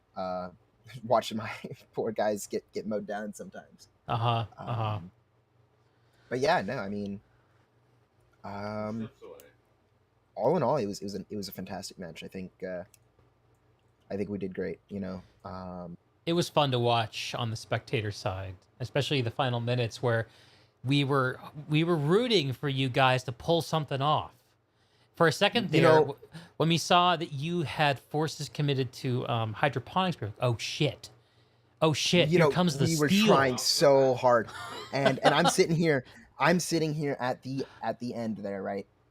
They are putting 2 to 3 squads on Bitter Gorge. I got a squad moving to hydroponics, and I got a squad in Bitter Gorge fighting.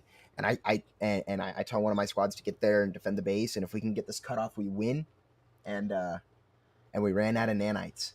Oh fuck! And my squad had to take base spawn, and their air was just oppressive, and it my god, stopped us from getting on point. Straight up, and Bitter Gorge air is just like air is insane, and you know, I'm running around with 8 people in my air squad, one of them me, and I'm not doing air because I'm on the NSO first off, and 2, I'm helping out on the ground. Yeah, and so it's like ugh. But no, I was that end play, man. I had my stomach knotted up. I was like, if we can save Bitter and get on hydroponics and we win, great, best comeback NA, right? That would have been incredible. Ran out of nanites, which shows how important it is to not lose the air game, yeah. And it's like, I'm like, I at the end there, I pull my Alpha Squad SL, and I'm like, why did y'all not drop the base? Man, nobody had enough nanites.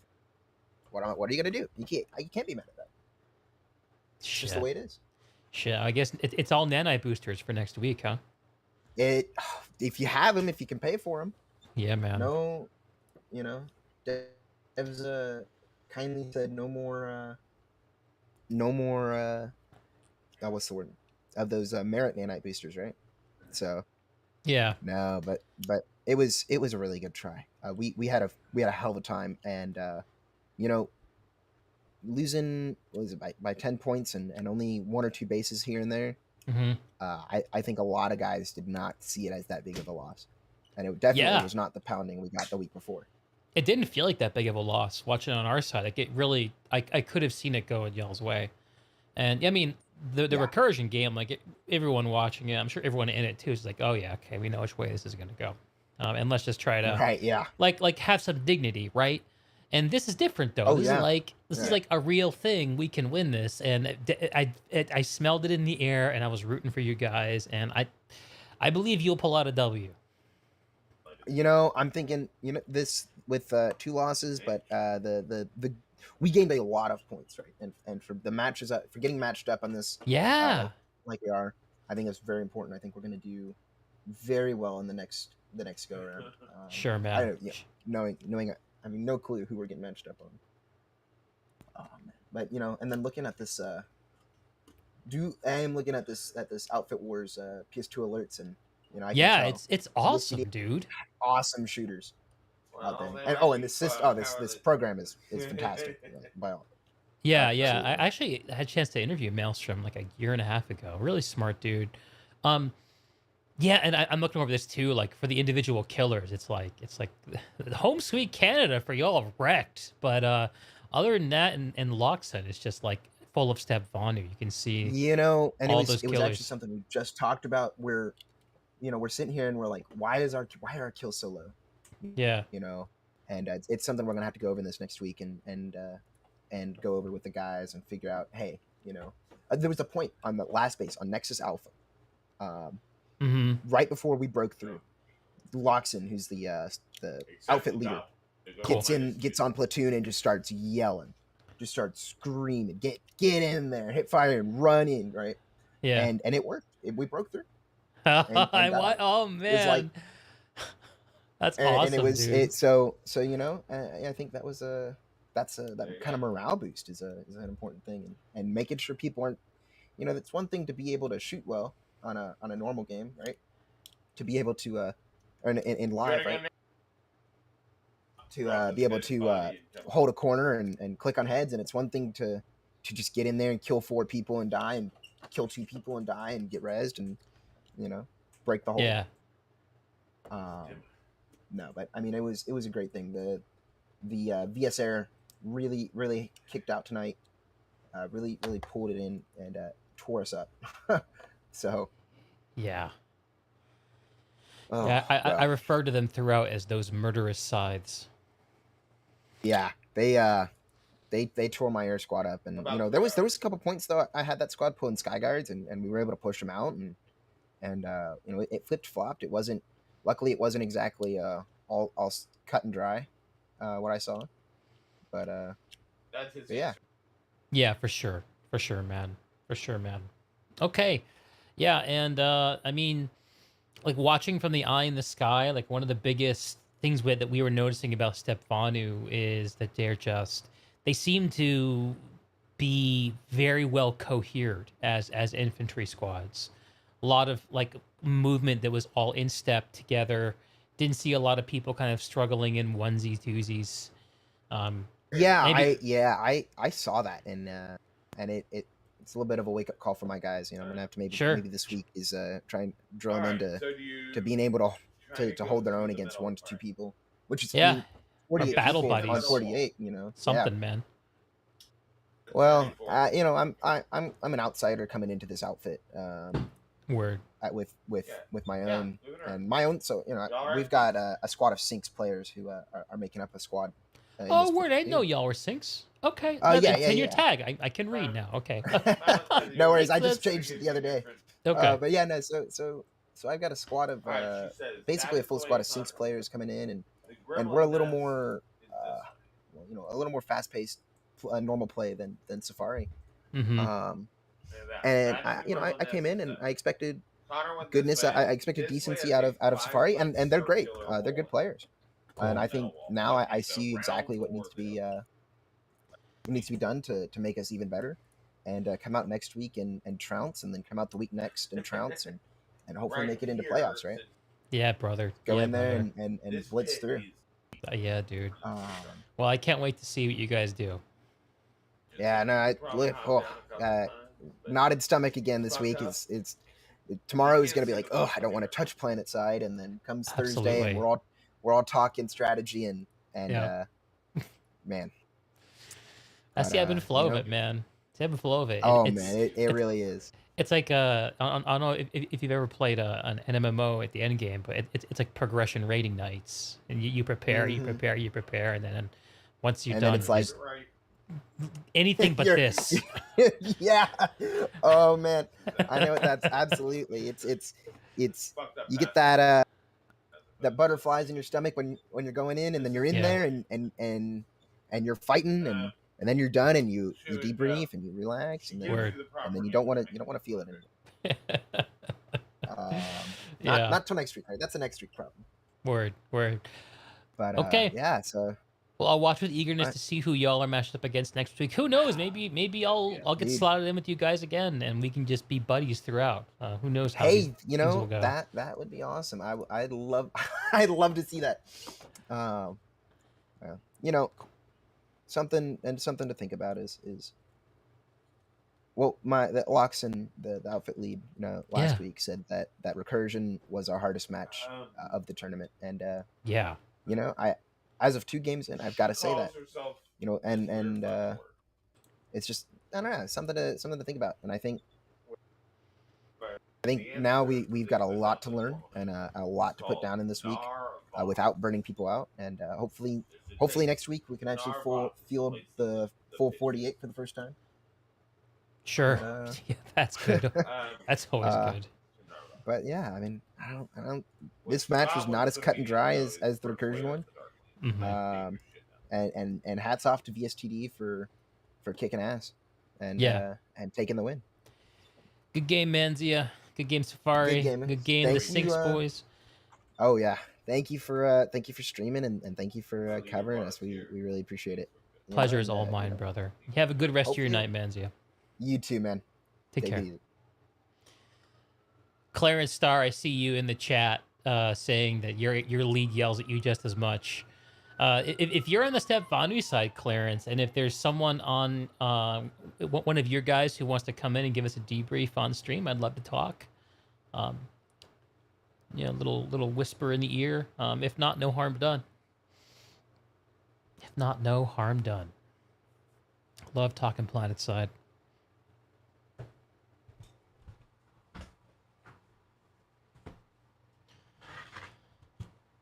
Let's collect our wits and consider.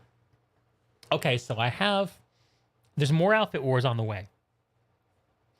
Let me remind myself who the heck I'm even casting.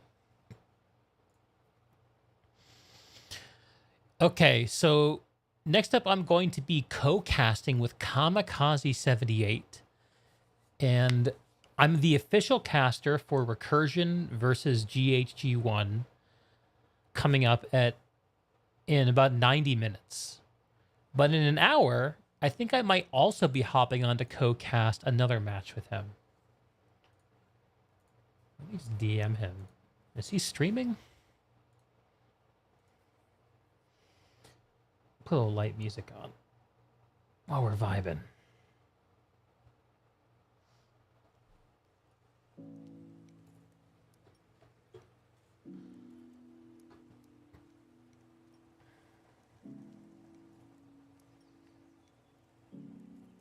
I gotta remind myself I even talked over with Kami.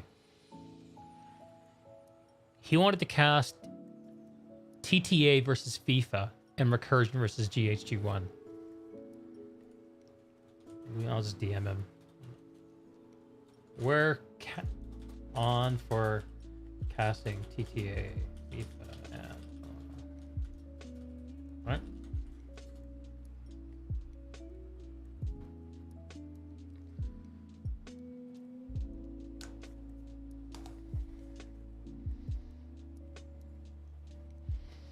So I guess that means we'll both be casting it.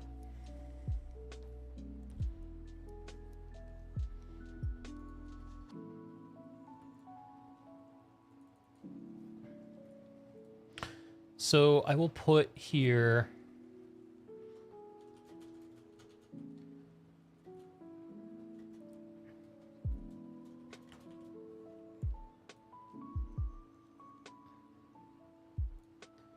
Let's update the stream description. And I don't believe Kami's stream is on. Did you stream an Emerald match? Yeah, looks like he did. He did KN1 versus Mid and Gobs v Miku. Okay. Well, we got a little time to kill. Just under an hour, as a matter of fact. And what needs to happen in that hour is I need to eat a little dinner. And I need to kill a little time.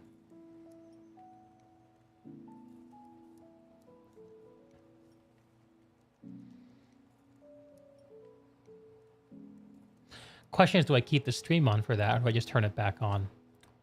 Probably keep it on. Maybe we can find some planet-side content to react to.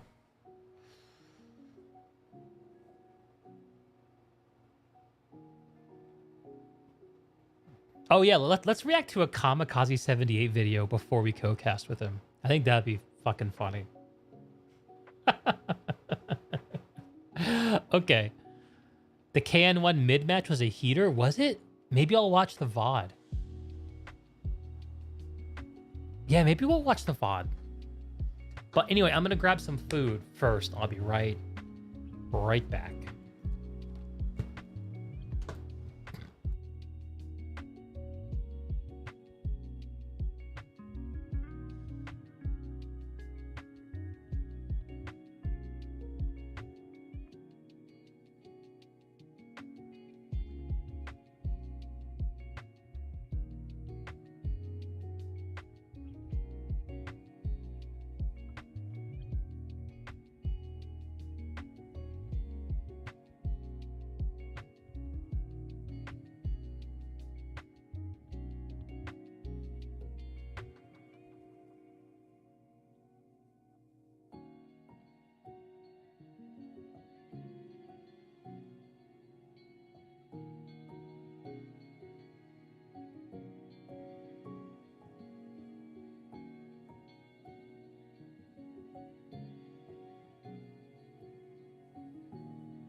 All right, got some chicken salad, as is my usual.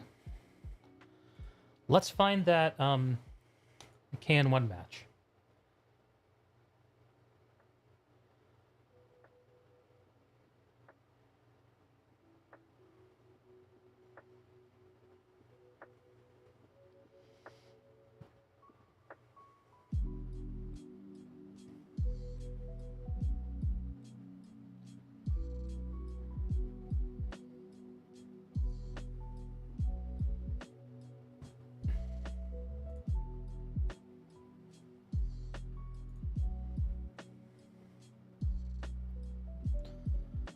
It's like Apollo casted that.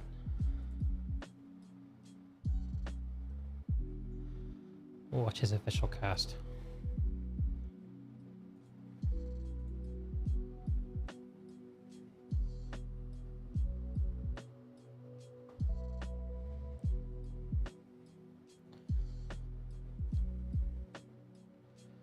Making you hungry now? Look at this.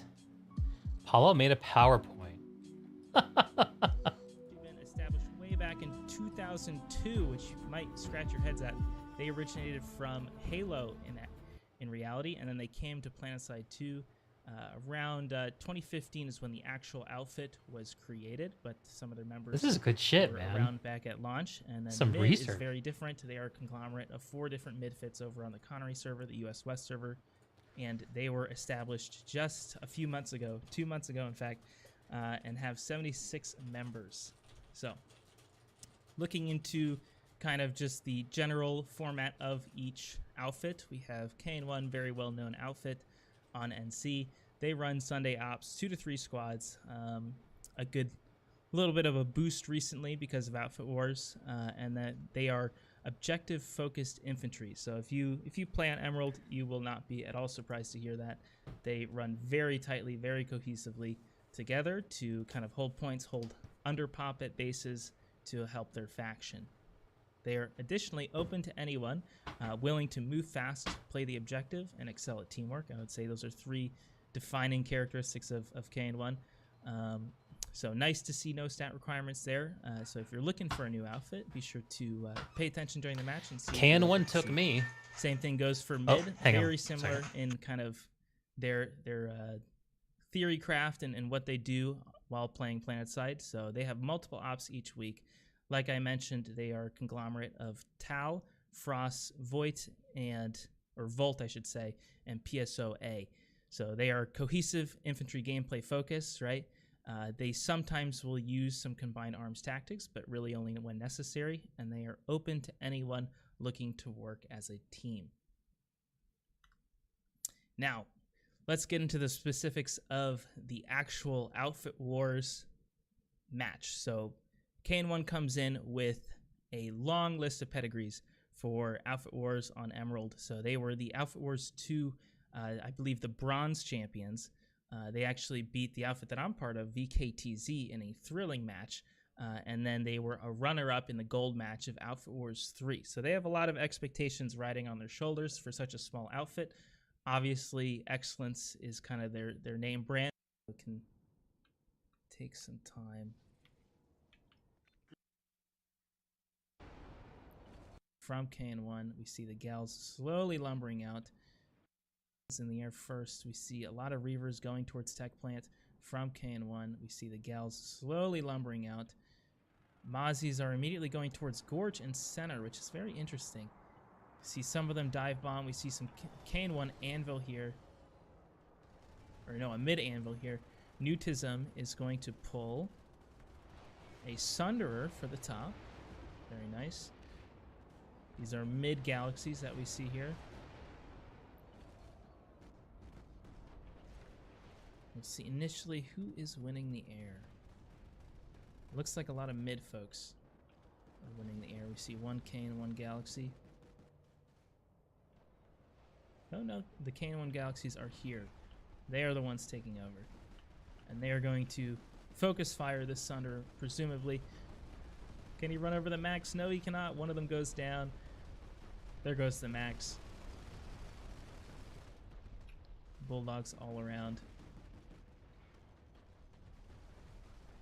I'm surprised. Not too many gunners. Lots of Drakes. There goes the Sundy. Max is still up above. We do see mid is on 2 of these different points, B and C.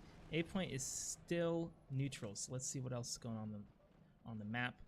We see KN1 dropped a squad onto Tech Plant, and then most of the fighting is at Bitter Gorge. So we're going to head over there real quick. Big play for Bitter Gorge.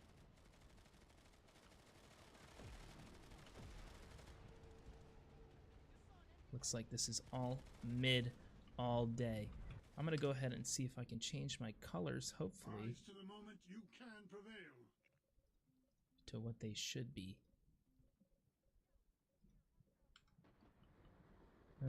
Doesn't look like it's working.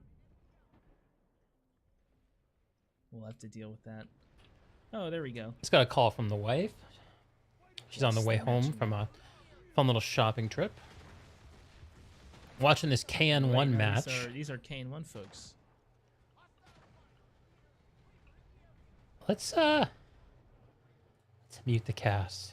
Supply our own audio entertainment.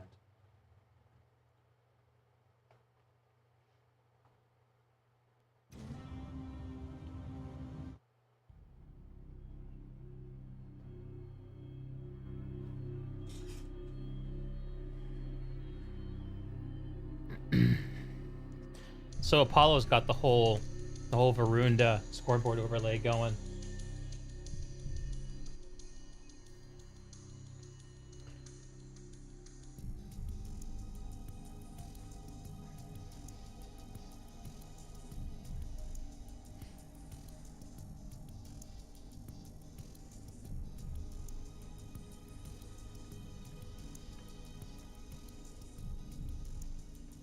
Oh. This observer cam is a little hard to watch.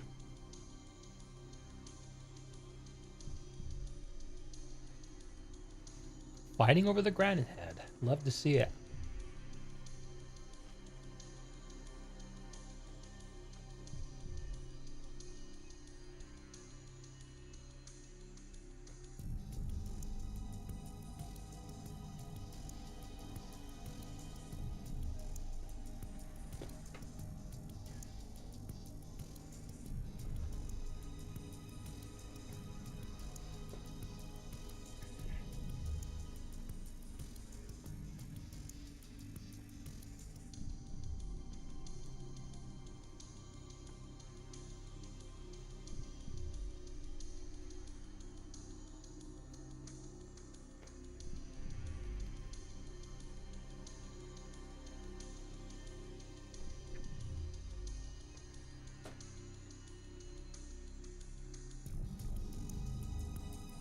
Long drive to get a Sunderer there.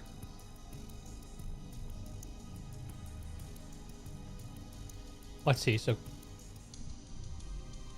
our mid TR? Yeah, I guess they're TR.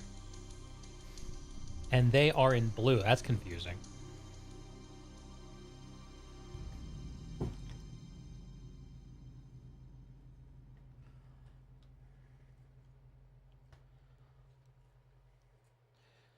I got a cat here begging for chicken.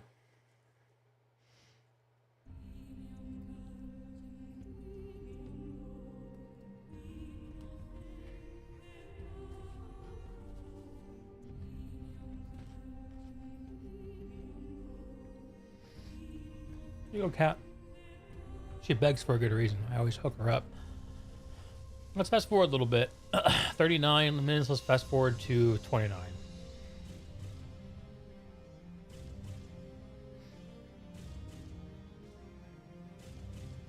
The team colors were bonkers.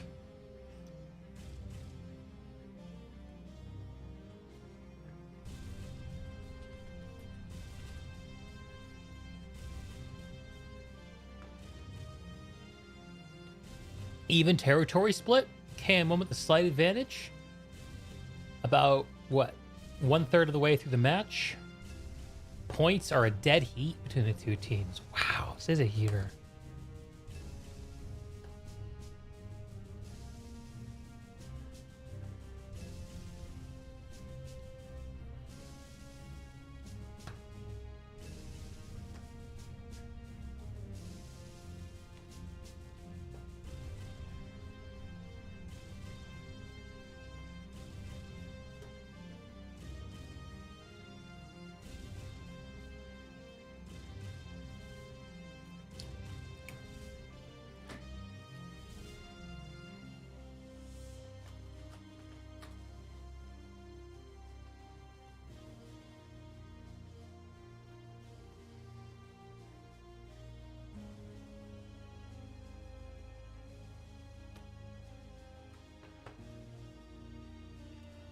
Hydroponics compound. This hydroponics compound and the substation. These point rooms with the power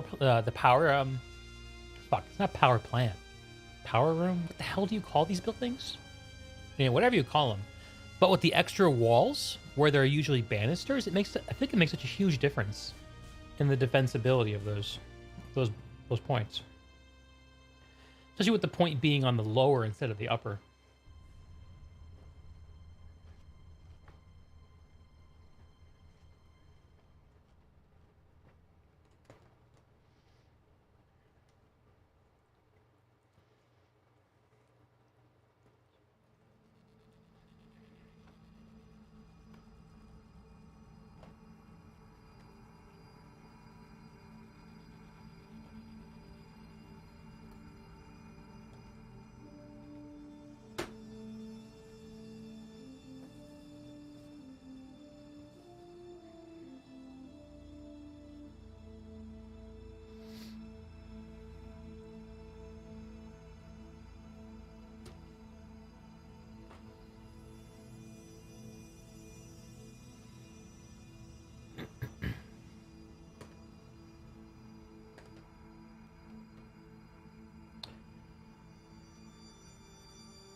Let's fast forward again.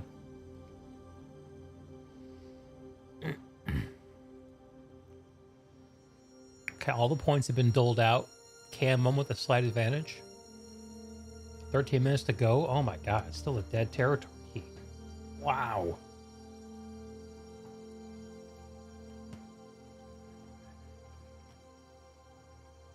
Mid with the advantage now.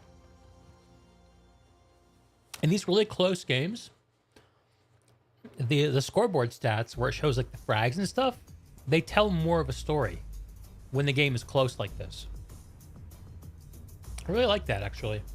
I wish the scoreboard wasn't so hard to set up.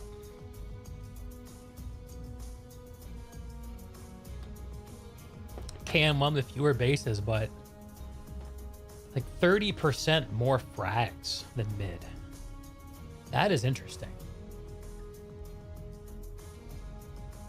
A similar number of vehicle destructions and far fewer revives. Interesting. Like 33% fewer revives.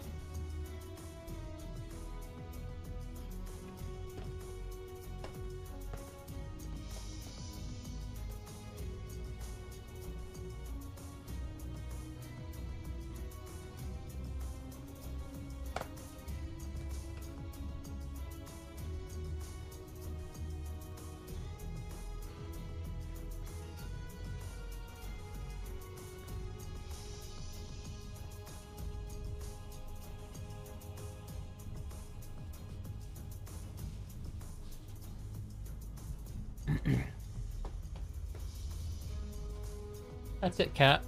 2 pieces of chicken. It's pretty good for you. Pretty good.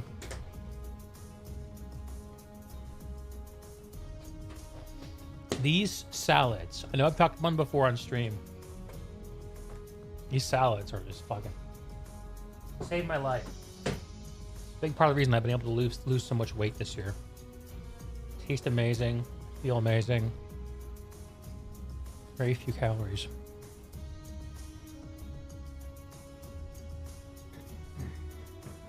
Now more filling. In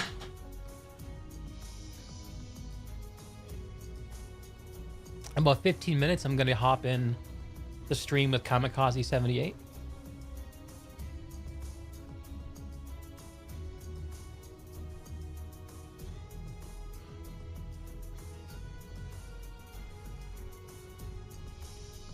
Had my AC running for a little while because the air quality here is so bad today. You know, wildfires in the area. Thankfully, nothing too close.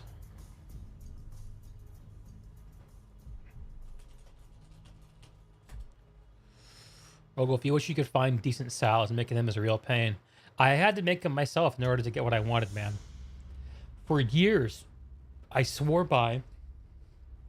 Excuse me. For years, I swore by Trader Joe's pre-made salads.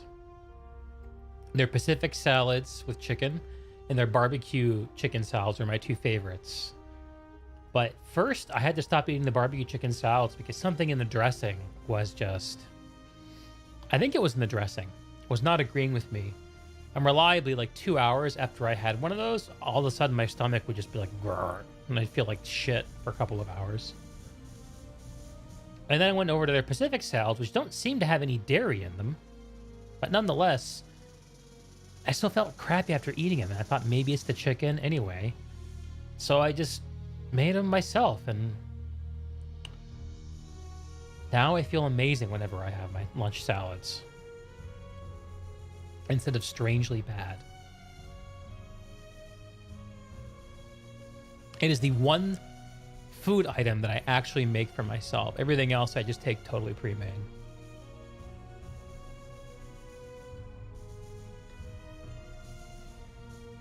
Nine minutes left in this match. Can 1 retook the lead.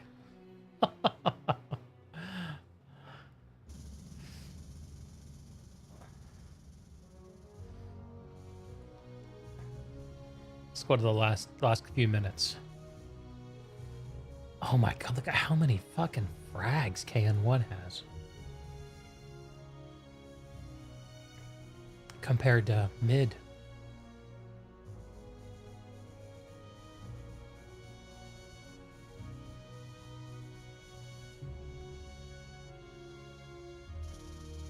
Is this Granite Head? Apollo must have his shadows turned off. It looks really bright.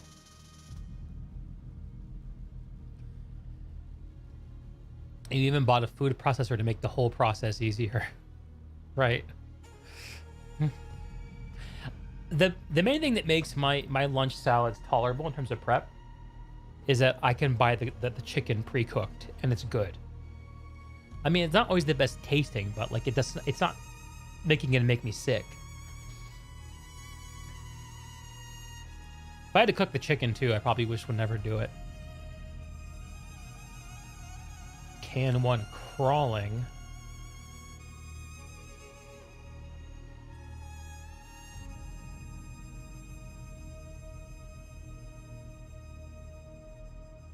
Over Granite Head.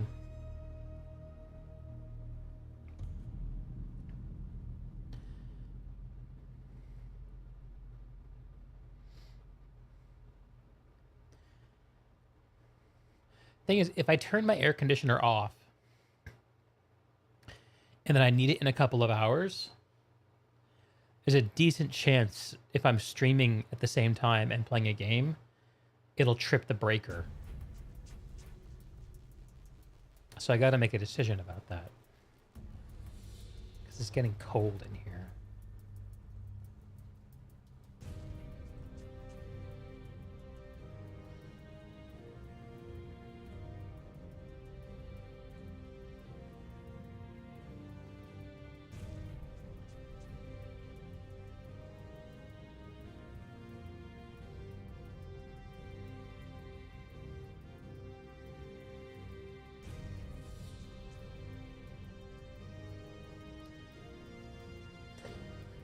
Rogo, if you did have a recipe for making good chicken, boil it in a mix of water, soda, and barbecue sauce.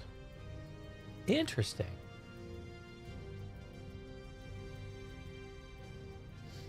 So mid had the advantage for a short time in the middle of the map. Okay, so...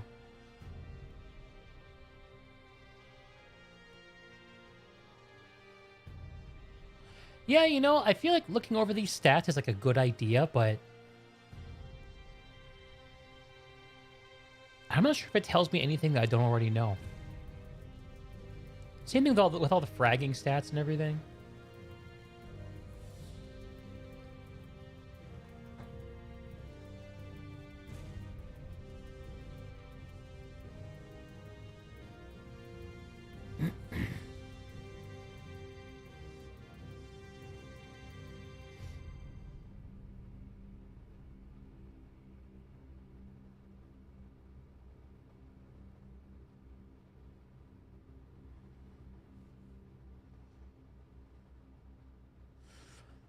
Microwave plus PC was rendering first time it happened too. Yeah.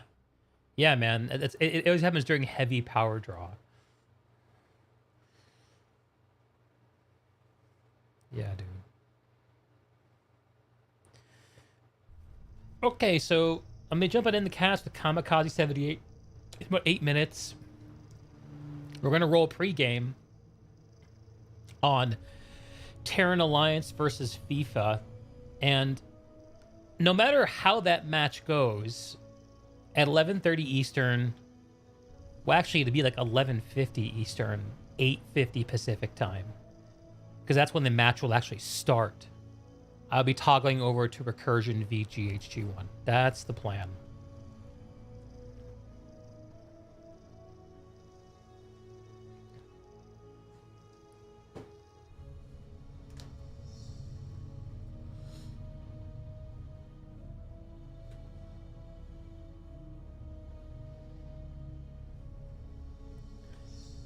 Simple bottom line, more kills means they sitting at respawn screen while you on point.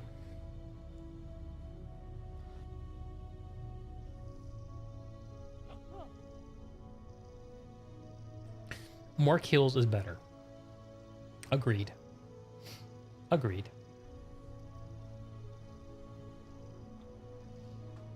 All right.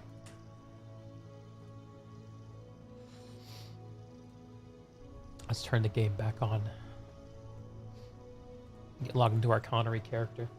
Start getting into Connery mood.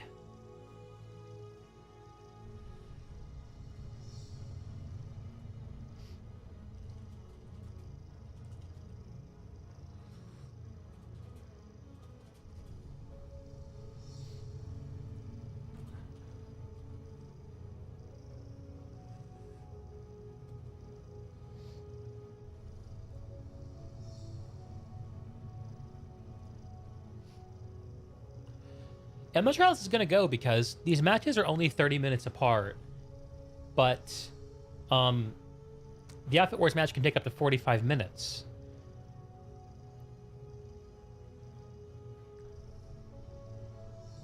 So assuming that we don't see a warp gate in Terran Alliance versus FIFA, that means we'll have to leave before the match is done to cover the start of the Recursion match.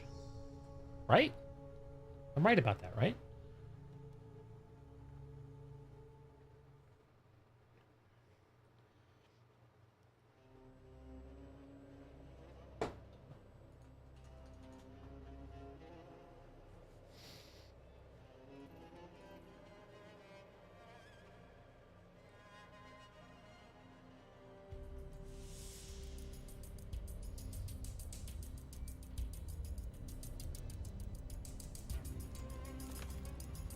Oh, I gotta put Kamikaze's name in the stream title. That would be cool to do. Yeah. Because I don't have anything in my overlay telling people. All the people will recognize his voice immediately, I'm sure. TTA v FIFA is the good one. The second one isn't gonna last. Yeah, but I'm the official caster on the Recursion match. So if Kami elects to stay on TTA v FIFA, which she can do whatever he wants, then it might be that I cast the beginning of the match with Recursion solo. Should be a shame, but you know, gotta do what we gotta do. I think I'm the only one casting the Recursion match. Let me double check the sign-up sheet, actually. Let's double check.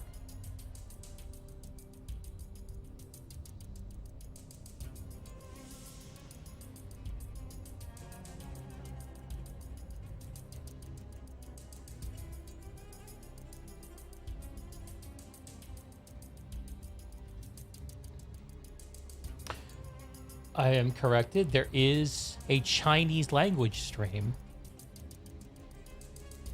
on billy.com. Okay. Okay.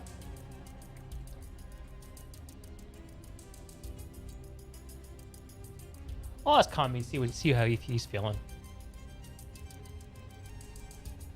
I am persuadable.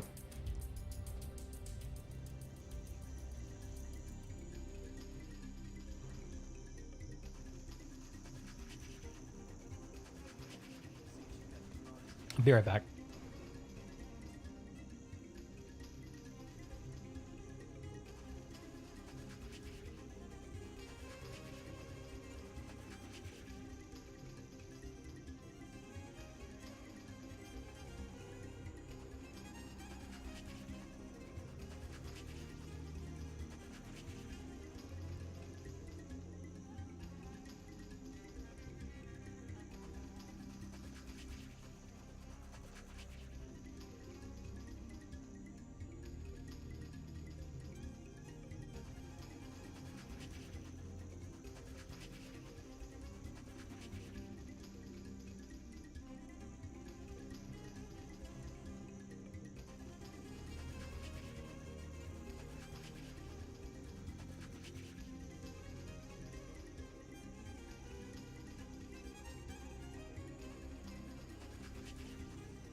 We're gonna risk it. AC's off. Getting too damn cold. Plantide's a hot game. Can't play it when you're cold. I don't know why it's true, but it seems to be. It looks like Kami is ready for me. So let's go join Camikaze78 in casting booth.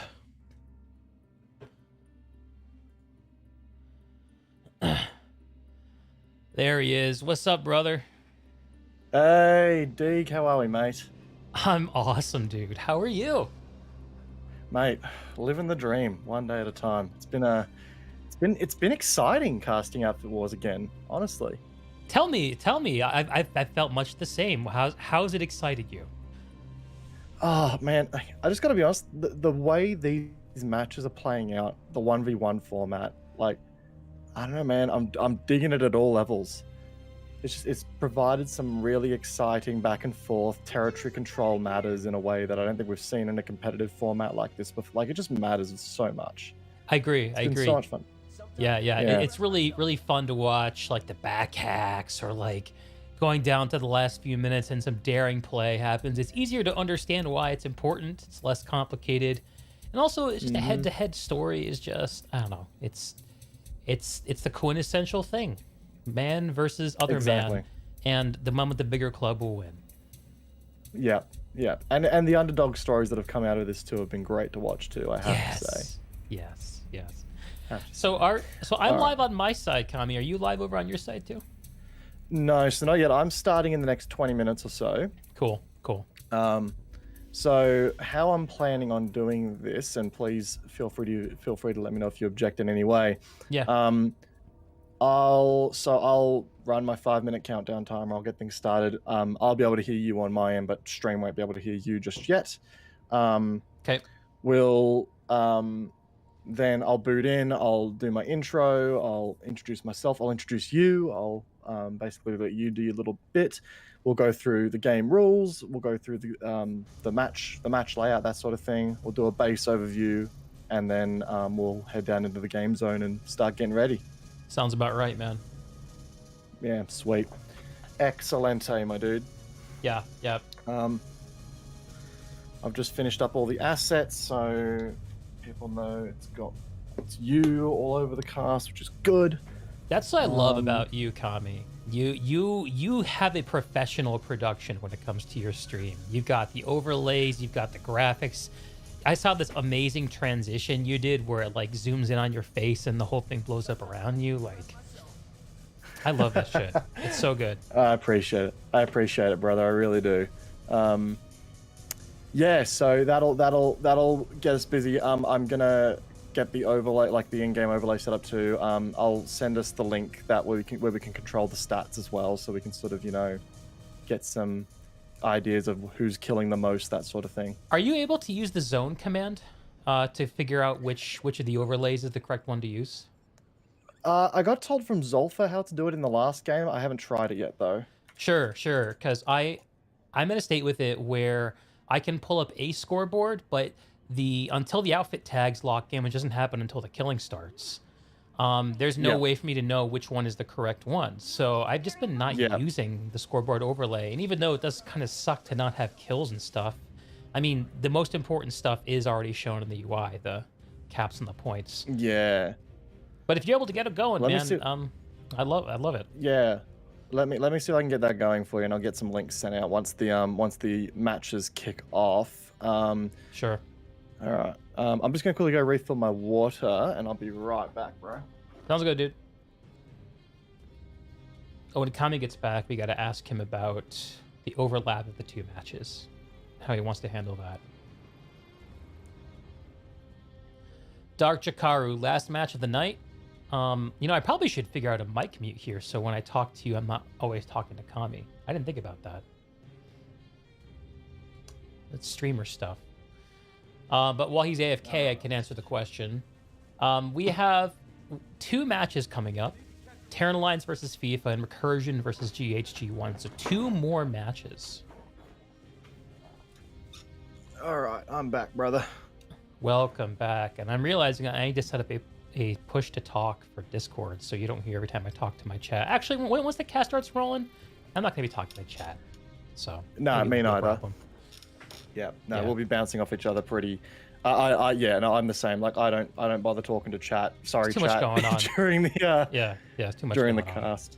So, question for you in terms of timing, because the Terran Alliance FIFA match starts at on the hour, or the warm-up starts on the hour, and then the Recursion match starts at the 30-minute mark. If the Terran Alliance FIFA match doesn't have a warp gate in the first 30 minutes, then aren't we going to miss some of the Recursion match? Yeah, we are. So I've just been sort of biting that on the nose, and that's sort of how I've been sort of trying to work out what I'm casting. So my plan is to stick out the FIFA and the TTA match, because I'll be honest, I've got a feeling that's going to be the most balanced match that we'll see. That's what I've heard.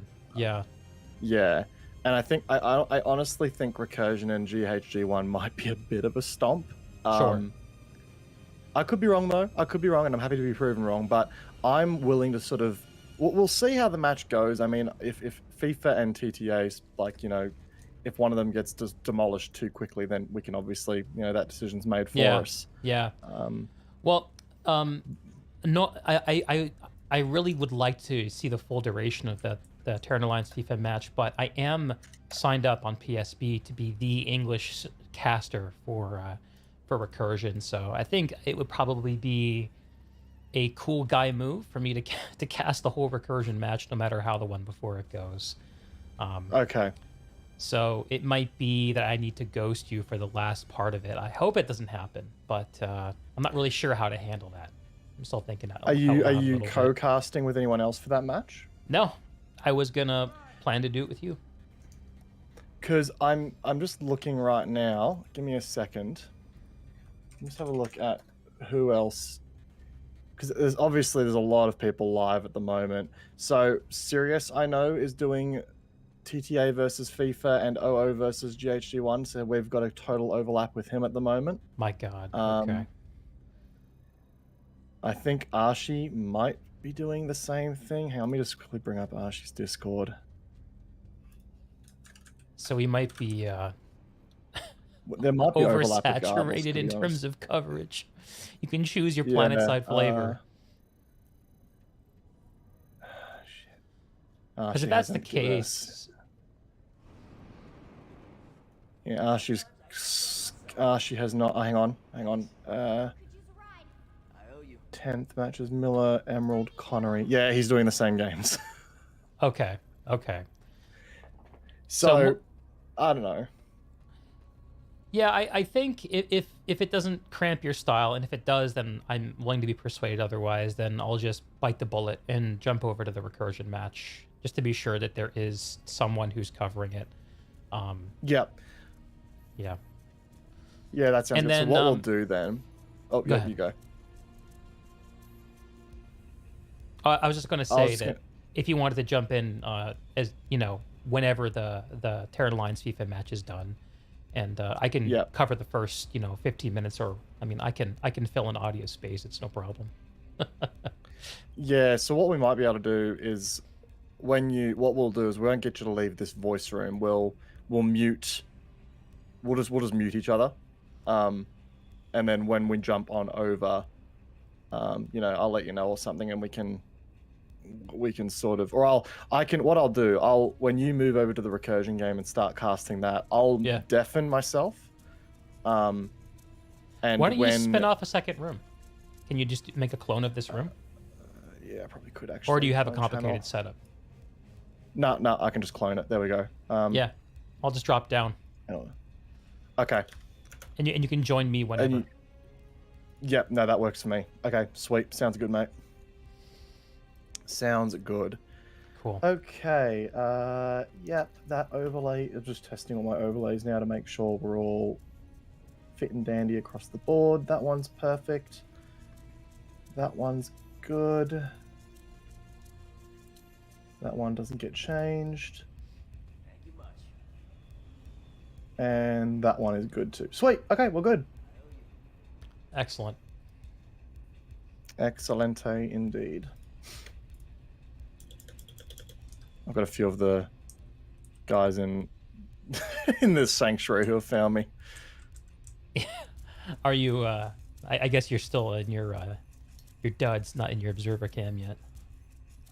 Yeah, I'm just sitting in sanctuary at the moment. What have been some of your favorite matches so far, man? Oh, my favorite by far is last night I covered Hell's Angels versus Araxis Iron Guard. Yep, I got there for the tail end of that one. What a game. Oh my god. Oh my god, I couldn't believe at the end of the match when we were dueling cap timers on each Nexus. And Hell's literally Angels, yeah. Yeah, they had to take one and defend the other or lose, and they couldn't do it. But it was, oh man, it was beautiful, and there were some really surprising moments. So it just goes to show you that you don't have to watch. You don't have to watch the Immortals of PlanetSide 2 to have a really fun competitive game. Exactly. And I think the seeding that we've seen so far in the second round has really helped to sort of, reel in some of that disparity that we saw originally. So yeah, very, very excited to see how it keeps maturing, I guess, over the next few days. Yeah, dude. Yeah, me too. Yeah, we're starting to see some of these better matches in week 2, and I'm hoping we'll see what week 3 and 4 look like. I hope we don't get too much of the kind of like a championship preview where the best teams are gonna. I don't really know how it's gonna look, because typically in like a ladder format, which I guess we'll get into in the playoffs, but we're not in yet. You save the big matchups for the end, for the championships. Yep. And, I don't know, just have to see. Yeah, no, agreed. I'm excited though. I'm actually particularly looking forward to the FIFA TTA match. I think that's going to be a more balanced game, but sure. Very, very curious to see how Go Hard Gaming does against Recursion as well. Yeah, very, very interested to see. So it looks like Sirius is already live. She'll be up soon as well. I imagine. Yeah, it's going to be pretty frantic, I think.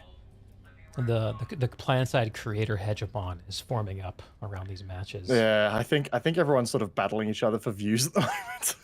Yeah, I'll be honest. I think that's a big part of the reason why I just decided to cast the ones that other people weren't casting, because I don't know, there's something about I get it, it's creation is competitive and you can't watch two. Well, I mean, I guess you can watch two streams at once, but most people don't.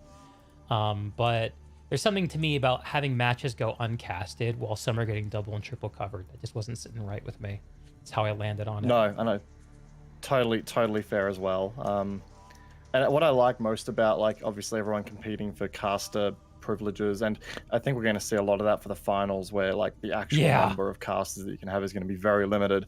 Everyone's competing right now for the best stream setup. Everyone's competing with each other to, like, you know, get the best production quality going, at least at that level. So it's good to see, and it's good to see all the community sort of coming together to bring their best A game.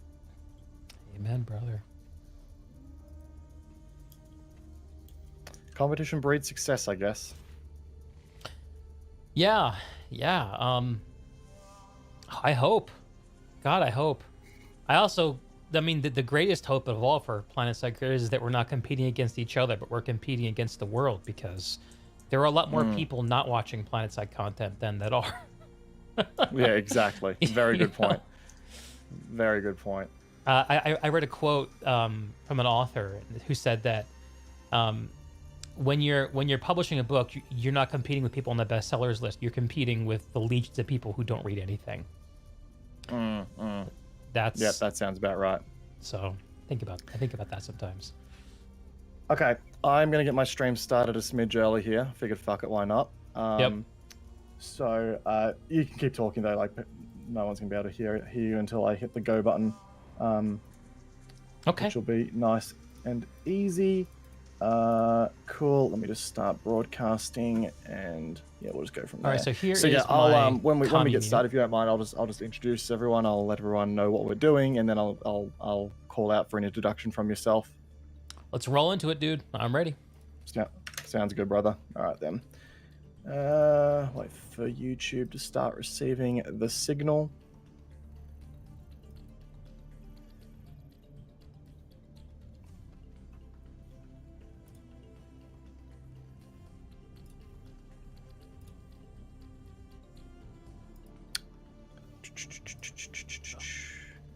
So if you're in the chat, I have to say, the KN1 and mid match as well was very good today. I just caught that VOD. Wow, like 50-50, like the whole way. Live. You say we're live? Yeah, as in I'm streaming now, but we've got 5-minute countdown. Oh, word. Yeah, I responded to you and I realized I pushed to mute, so you didn't hear anything I said. Yep. Chat heard me. But I was saying that I caught that VOD just before connecting up with you, and yeah, 50-50 heat the whole way. What a brawl. It was just no one held anything back. It was a beautiful, like, just straight down the middle game. Perfect stuff. All right, let me just quickly send out a tweet.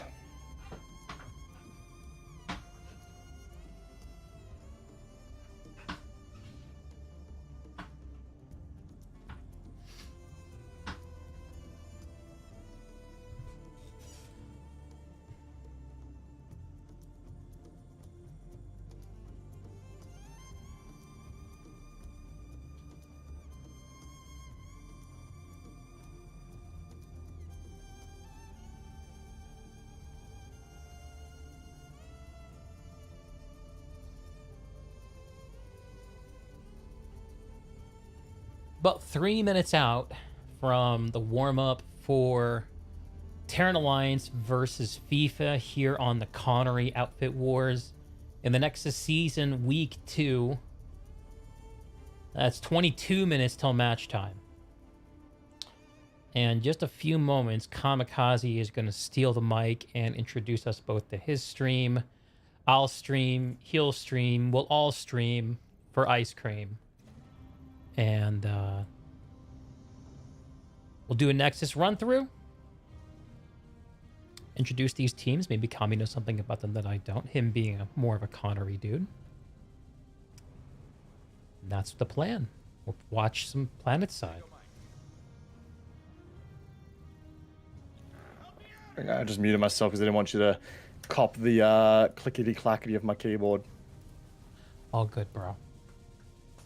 Just waiting for warm up.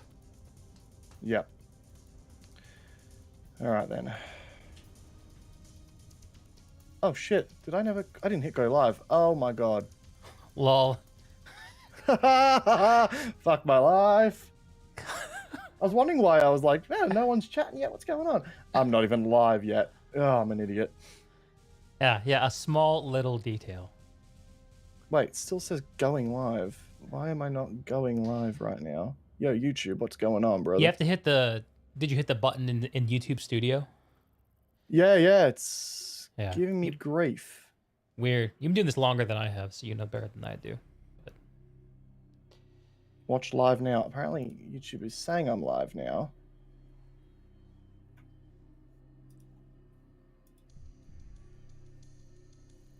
YouTube, I think YouTube Studio is just being really wacky. We're good. Yeah, we're good. yeah, I show you as being live.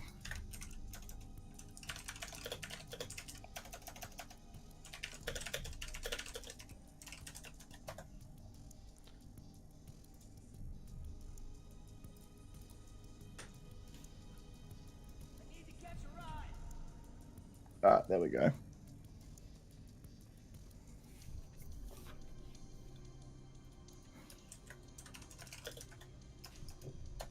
Hey, Kai. Are UAVs online? What's UAV? Unmanned aerial vehicle?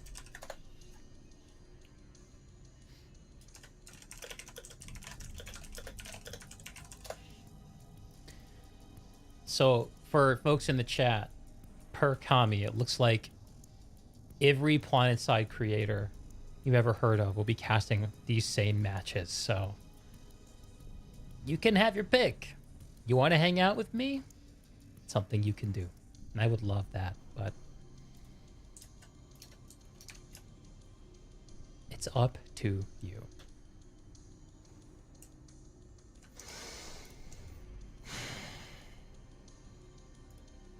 It's a Call of Duty kill streak message. Gotcha, Dark.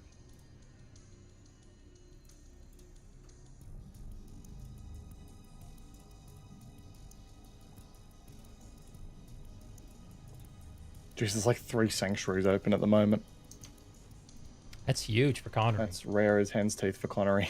Yeah, huge for Connery. Oh my word. I was in here last night after the Connery match that I casted, and I remember thinking that somehow Connery Sanctuary is like more well-behaved than Emerald. Yeah, I know, right? It's a little bit more. Yeah, what's the word I'm looking for here? Just a little bit more civilized in a way, I guess. I don't know. Yeah, I think so. Okay, I'm on Just Nexus. gonna quickly. I'm just gonna go to my NSO and make sure he's freelancing just to avoid stuff ups with any of the accounts here. Yeah, absolutely. All right. Stream, I'm 2 just minutes making out, sure and then get that started I'm on in the our right end match. here. Leave the restricted area. Been using the PlanetSide soundtrack as well for like everything for these streams, and it's just nostalgic to use that soundtrack all day. Perhaps the PlanetSide 2 soundtrack? Yeah. Yeah, man. Oh, it's good. It oozes flavor. Like I set up on my stream deck some like audio cues, so like I'll find specific moments where cool things are happening, and I'll punch in like the NC theme. And I also have a button that plays "Fortunate Son" by CCR. Love it. Because the opener has big that scene from Apocalypse Now vibes. You know what I'm saying? Yeah, I get your meaning. I do love that flavor. That's top tier. All right, I'm gonna ping my Discord. They're gonna hate me for it, but I don't really care. You know us East Coasters, all attitude. Hell yeah, dude. Base Dig. We'll see about that.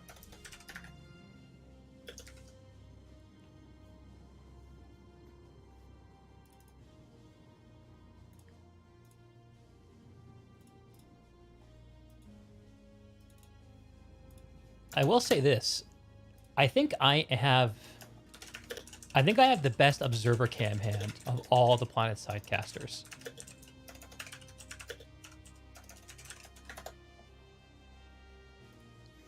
All right, let me just move to the correct position here. All right, you ready to go, brother? Ready as always.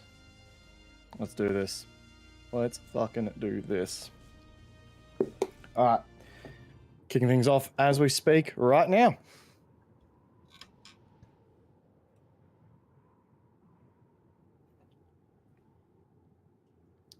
Hello, ladies and gentlemen, boys and girls, guys and gals. Welcome back once again to get some more Outfit Wars coverage. I'm your host, Camikaze78, here for today, and joining me is the one, the only, the most illustrious Deeg. Buddy, how are you going today? Kami, my brother from down under, how the hell are you? I am thrilled as hell to be casting some more Outfit Wars tonight.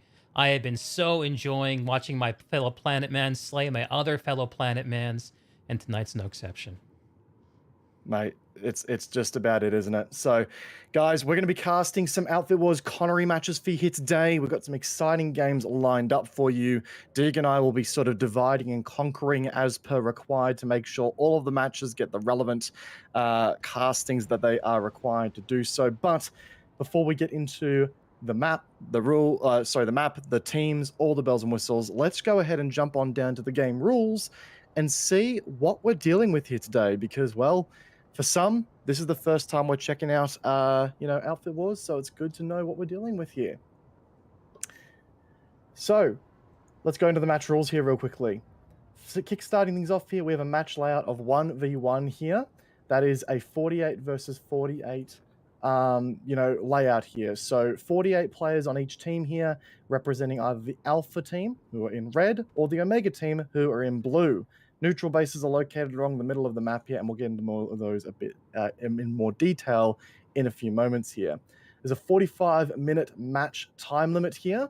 So at the end of that 45-minute time limit, the most amount of territory controlled will win you the game. However, if you capture the home base of the enemy empire, then you'll wrangle an early victory out of the game here. Deeg, are there any other restrictions that we should be aware of with this game, brother? Oh, if it's a NC-VNC fight, then interfaction violence is encouraged. That's all I have. That's exactly right, guys.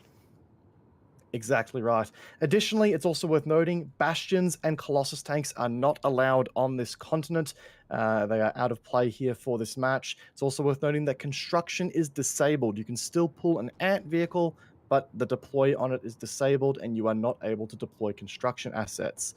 Also, as soon as that warm-up phase is down and done, there are no joins mid-match. It's worth keeping that in mind. And no rejoins if you crash. It's brutal out there. Very brutal. Very, very brutal. Some love it, some hate it, but it is what it is regardless. Let's go ahead and jump into the map overview real quickly and see just exactly what we're playing on here. So, this is Nexus, ladies and gentlemen. As you can see, there is a warp gate home base for each faction, as per highlighted in the top left of your screen here. Those highlights will be consistent with the rest of the games that we're seeing as time goes on. So, the neutral bases, taking up the top left flank here, you've got Bittergorge Garrison, a 3-point base with a 2-minute 20-minute fast capture timer. Brutally quick, and that is consistent across all of the neutral bases in the center. Granite Reactor, the center of the map, and arguably some of the most intense action that we've seen so far here, overlaid with a bunch of glaciers covering from the air. Satcom Hub, aka the lobotomized tech plant. A very, very interesting base, and we've seen some incredible fights here making up the right-hand flank of the map. We move on to the home bases here. These bases are mirrored accordingly. So, Hydroponics Compound and Nexus Secure Substation taking on board the exact same layout here, featuring a walled-off powerhouse building that creates some very interesting flanking opportunities and lines of sight for gunfire. Nexus Alpha and Nexus Omega, 1-point bases and 7-minute capture timers. These are the home bases. If you capture these things, it's game over, lights out nice and early. Argent Pass and Slate Canyon Hold taking up the left-hand flank for the home bases here. Also, 4-minute capture timers here, so we're going to see a lot of aggressive backcapping using those neutral bases to cut off future attack holds. That's Nexus 2022, and man, what a map it is. Seriously, some of the most engaging fights we've seen on this game so far definitely come down to Nexus. Deeg, your thoughts on the map? I love watching all the air to ground that happens at Bitter Forge. It reminds me of all those times I get Bansheed on live, and oh man, am I eager to relive those memories every single night. Seriously though, Bitter am I saying it right? Bitter Gorge has been hosted some of the most fun fights I've seen so far, where you see not only aerial dominance but also aerial suppression. One of the things to watch for from either direction is a couple of cheeky sky guards getting pulled from either Slate Canyon or Argent Pass to gain a temporary hold over the airspace to allow the infantry to sort of anthill all over the top of this base. And I've seen some really fun back and forths here. Exactly. Some of the most powerful openings I think we've seen so far has been the anvil drops onto the glaciers of Granite Head Reactor. I've seen VCats in particular dropping 4 Sky Guards straight into the early side of the game there, and just setting up an aerial deterrence there out of the gate. On top of the Granite Head? On top of Granite Head, yep. It is awesome. Brutal play.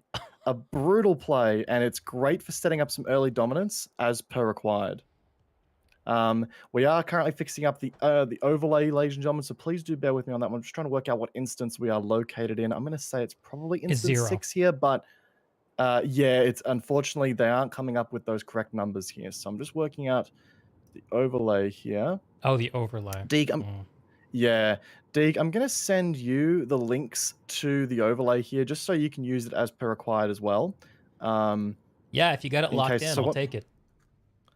I don't have it locked in yet, but I'm hoping this is the right one. I've taken a guess. If not, we can do a quick little I'll make some adjustments and get you the correct one if that's not it. Prior to the game, or just as the game gets no big, off, brother. No big.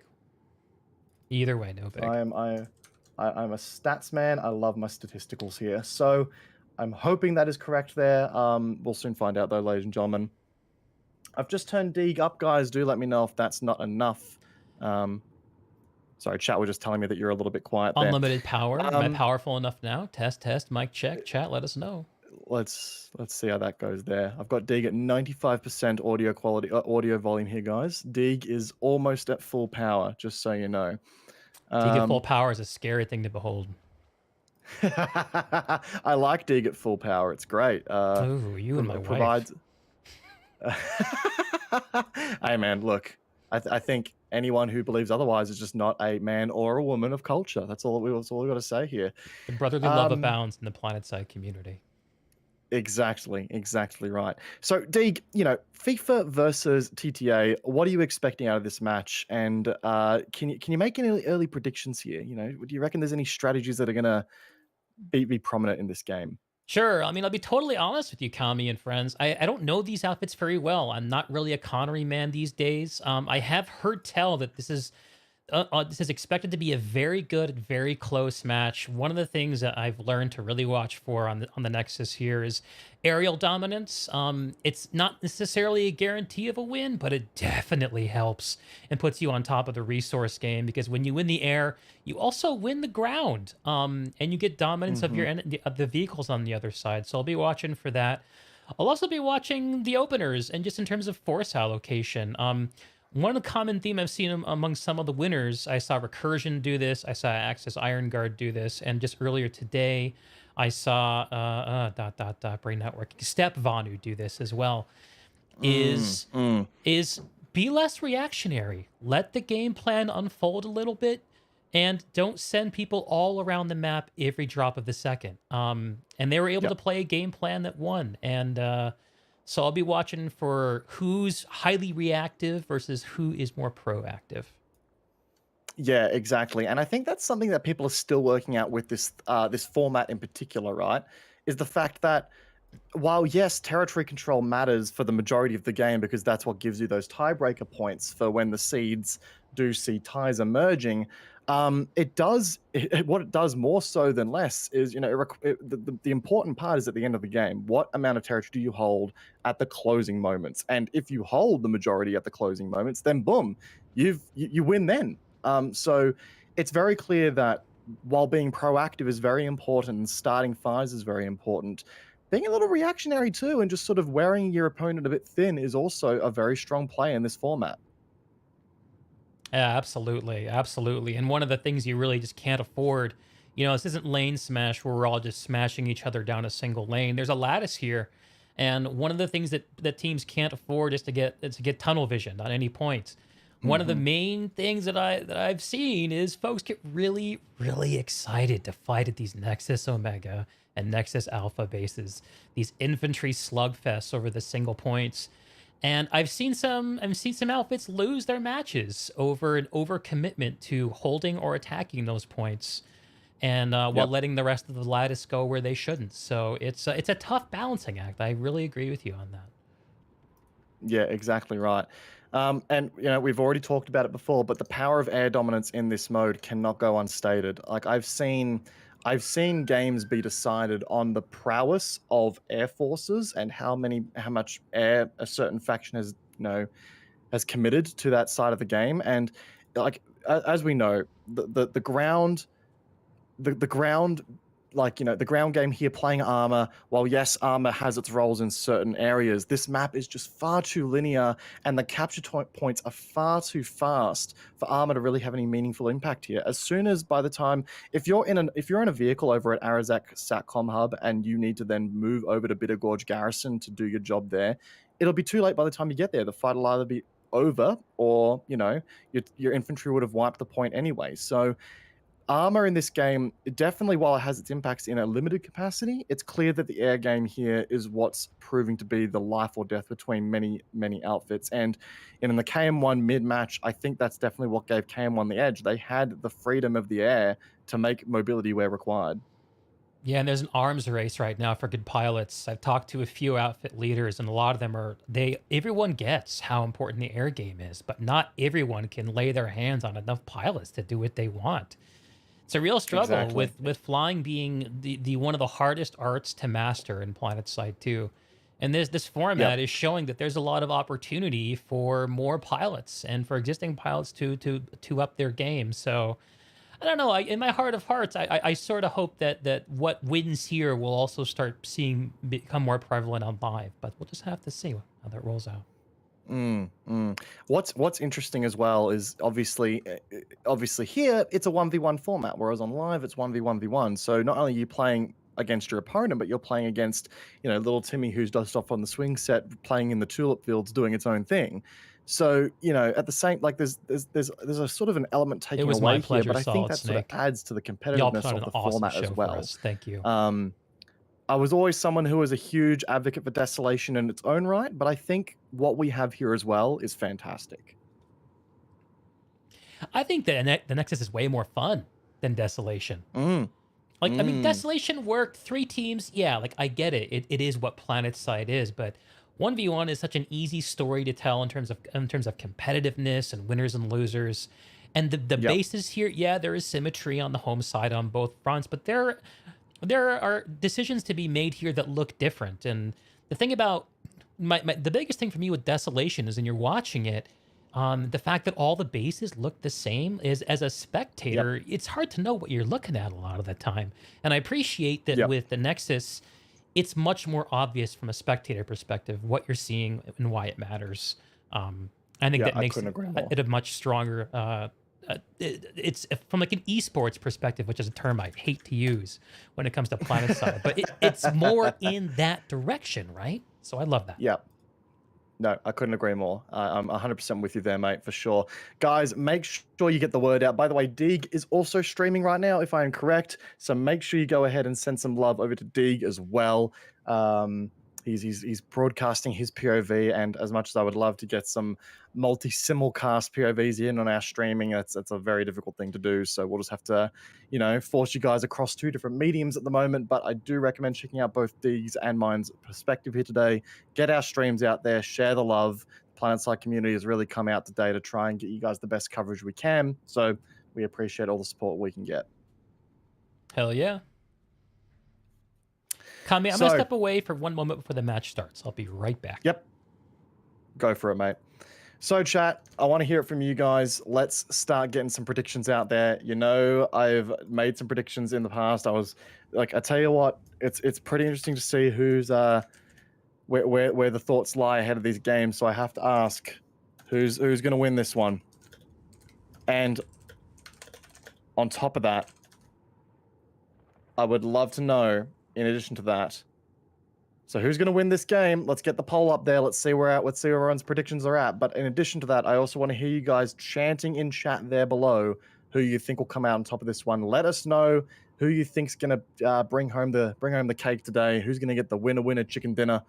And start chanting your outfit names in chat there. Let's get that engagement up there and let's get the hype going.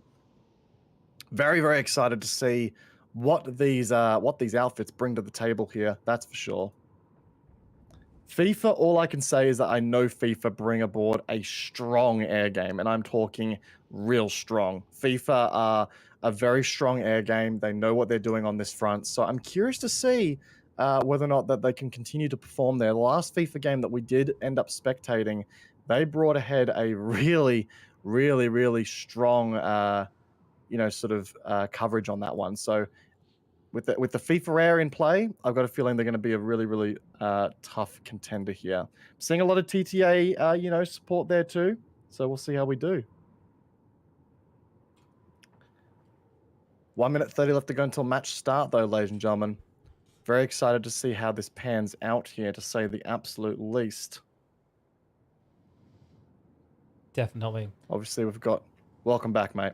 Hey, yeah, thanks. I wanted to ask you, Kami, real quick. Do you have a delay going on your stream, or are you just going raw? I did not know. The delay has been turned off, but Sure. in all honesty, I highly doubt there's much. Do about yourself? Have you got a delay going? No, I don't. In fact, I came to the same conclusion you did. But I anecdotally, Yeah. I think it's about 30 seconds. So what I've been doing is waiting to the 30 mark to show off the warp gate dispositions. Yeah, I've been waiting till match start. Besides, I've been sort of waiting for, overlays to load up and make sure that we were, not broken on that front. So I'm just doing that now, waiting to make sure that the overlay is going to work for us. Fingers crossed. Yeah, I'm just going to go without. So do it for yourself. Okay. We have 26 seconds until match start here. Terran Alliance versus FIFA. Does FIFA stand for something? I should know this. FIFA is the FIFA is Ironforged Alliance, I believe it is, or I'll just make sure I get that right. Sorry, as I navigate my way clumsily through the Planet Side 2 menu screen here. Yeah, Ironforged Alliance. So not sure where FIFA comes from. Versus Terrans. Okay. And ironically, I'm pretty sure the NC faction's on the red team and the TR faction's on the blue team. But ladies and gentlemen, we are off and running here today. Welcome to Outfit Wars. Welcome to the next game we've got on action here. Let's And roll off we 'em. go. I'm watching the Actually, Terran no, I take that Alliance back. come abounding out of their warp gate. Apologies, TTA is currently playing... Wow, so hang on, no, TTA is playing on the red side, FIFA is playing on the blue, my overlay is messed up, and I've got the wrong overlay. Alright, so I've got the wrong live. So bear with me a second, ladies and gentlemen. It is not good. FIFA We are are cooked. dropping on the Granite Head reactor. They're on the infantry bridge coming out of the spawn. The B point at Granite Head is flipping towards FIFA. They are committing to this point. Plenty of the red team, oh my goodness, at Granite Head, but no presence on the points from them yet. Thanks for the coverage, D. Please keep that up while I just quickly fix all of the overlay stuff. I am not far off from getting things sorted So now, FIFA brother. firmly with Granite Head in hand. I guess all of the Terran Alliance pop is in the air overhead. I'm going to head over to Bitter Gorge. Ooh! And Sorry, I've just come here- across to see a orbital strike dropping on from FIFA by the looks of things on Granite Head. What was that about? Maybe they were whacking a spawn point. I'm seeing So there was a collection of TTA max suits, AA max suits, chilling on the mountain. Fire Frenzy here, the sole survivor of that, but he is surrounded by twisted metal and just crunched bones in those max suits. Look there. at Big this rip. airball, Kami. Holy shit, this is... That, oh. And this is what I was talking about, the FIFA air just dominating here. But TTA also with a strong air force themselves. This could be the most balanced air game we have seen in Outfit Wars so far. And if that's the case, I'm curious as to how this plays out. And the stats show 27 vehicle kills to FIFA, 21 to TTA. So it's a very balanced vehicle game at the moment. A couple of TTA Galaxies are hovering in the space between the Nexus Point and Granite Head. Not sure what their plan is. Bitter Gorge and Satcom completely untouched. Granite Head is the only base that has been flipped. Yes. What on earth? What the hell? They are just focused on winning this air opener, man. Maybe they have some. And maybe they agreed to just duke it out in the skies. Maybe some pre-game sort of, you know, gentlemen's agreements taking place here. I don't know. Just checking out Granite Head Reactor. We do have a bit of back and forth here on the all-important C point here, but I think FIFA do have the early game advantage. They're going to take Granite Head. Yeah, 10 seconds to go. It's firmly blue. FIFA's going to take it down. Terran Alliance with a token effort. B is flipping. Still, like... B is flipping? Oh, yep, it is too. So they're stalling the time slightly. Bitter Gorge still the... Too slow. So Bitter Gorge still the neglected child of the family. Satcom getting a little bit of action now. We love to see it. And Fire Frenzy, without engineer support, still a lone burster max from the original orbital strike. Just chilling up here. He's still on the top of Granite Head, doing his thing, being the deterrent that he's supposed to be. You love to see it, you really do. Terran Alliance with 2 out of the 3 points here at Arizak, and more importantly, all the pop. But still, there's someone from FIFA here causing trouble. They're flipping the B point on top, and just making this go nice and slow for TTA. Yeah, a lot of drops coming in here from what appears to be either beacons or maybe, nope, just beacons coming in. So dropping a whole bunch of the FIFA guys on board. We've also got Reavers coming in here with air hammers. Let's take a quick moment to have a look at the top weapon stats for the game so far here. So if we have a look at top weapon stats coming out of the early start of this match here, the rotary for the NC and the the A18 rotary for the Terran Republic and the M20 Mustang for FIFA are the top weapons. So the point we're making here is that the air game has been the primary killer so far. And FIFA rolling over Arizek Satcom Hub. They have all 3 points. Minute and a half to take it down. Big drops in here. I've just noticed Murderface NC flying over for the FIFA side. Murderface, one of the more skilled pilots I've seen in this community. He's going in for a engage here on a TTA aircraft. That is going to be pretty brutal. But here comes the TTA air in kind, going for the steal on Arizak Satcom potentially. Rise to the moment you can prevail. So are these Terran Alliance Galaxies back here just repairing their ESFs? Or where'd they go? It looks like it. So Avenger and Vectrum here flying over Satcom right now. 2 repair gals. Looks like they are just providing a bit of an anchor point for the air. That's so cool. And it might also be working for them because while FIFA does have a really strong air force, I'm seeing a lot of TTA air still homing around at the moment. TTA may have wrangled the air control from FIFA, which, if that's the case, what a play. What a play. A struggling ground push from TTA trying to push in the ground here at Arizak. The FIFA folks have angles on them, but they're getting in. They're established on the ground. I see a Sunderer from FIFA flying in. Is that going to get some road kills? No, it gets completely wiped out there from... that was GammaBot X and S, who is a great harasser driver on the Connery server here. They've neutralized the C point, buying themselves some critical time here, keeping in mind this base can be stolen from FIFA if they're not careful. And 30 seconds to go for FIFA on Bitter Gorge, where they're not being contested. Interesting. Actually noting that, look at this. So, yep, here comes the steal attempt. TTA with a massive force on Alpha Point here over at Arizak here, and that actually is going to put a lot of FIFA's hard work down the drain here. But as I say that, FIFA with the redeploy, they're coming in through the balcony, and that's going to be a pretty sizable push here as well. Oh, dude, you love to see it, mate. You love to see it. You really do. Planetside is just the shit, man. Clone cannon, 8 seconds left to go. FIFA are going for the last minute drop here on A point. I don't know if they've got the numbers. No. TTA here with turrets. 1, They've got it. 0. Oh. TTA takes Airzac Satcom Hub. No. And as we notice, oh, beautiful. So as that happens, Bitter Gorge goes through to FIFA, which we expected to see. TTA with still what I can only say is the dominant Air Force. And again, for FIFA, that is going to be a really aggressive and kind of a bit of a fuck you to them, honestly. That is a brutal move by TTA to take the Air Force domination here. FIFA being highly proactive. They are all over Argent Pass. So the first home point under contention goes to FIFA, and they are all over this triple stack. They had a Valkyrie going up top, but the cheeky spawners didn't let that stand for long. And TTA is sort of percolating in through the spawn room. Not the best way to take this base back. We'll see what else they can manage to pull off, though. I can almost say what felt like just a rather, obtrusive mosquito run there on the point there from somebody. Didn't quite get the name, but that was almost invasive is the word I would use. So FIFA it's like when a bee playing flies for into your keeps kitchen here. window. Yeah, exactly.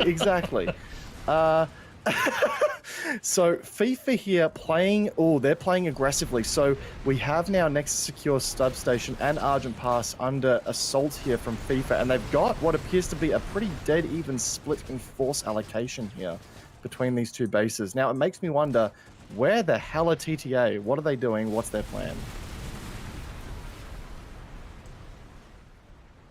That is the question. I'm still noticing a ridiculous amount of TTA air. Now, obviously, again, if you're going against FIFA, someone who has the Air Force presence and the Air Force reputation that you're going to be going up against, obviously you want to keep that air control as tightly wound as possible. But it makes me beg the question, have we overcommitted on the air game here? Are TTA overcommitting to air? Do they need to put some more people on the ground to actually contest the capture points here? Because that's where FIFA are winning at the moment.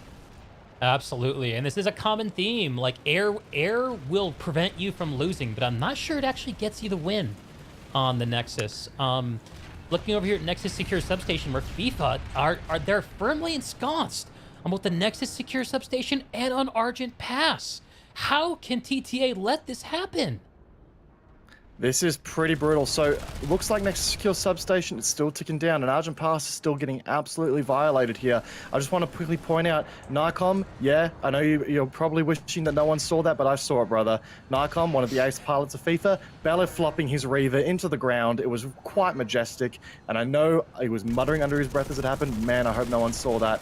Here comes a push from TTA and Nexus Secure. They're pushing in through door 1 at the power station. They're going up the fat stairs while they sneak one dude to flip over the point. There's no blue folks over there. And looks like TTA is going to flip this back in their direction with confidence.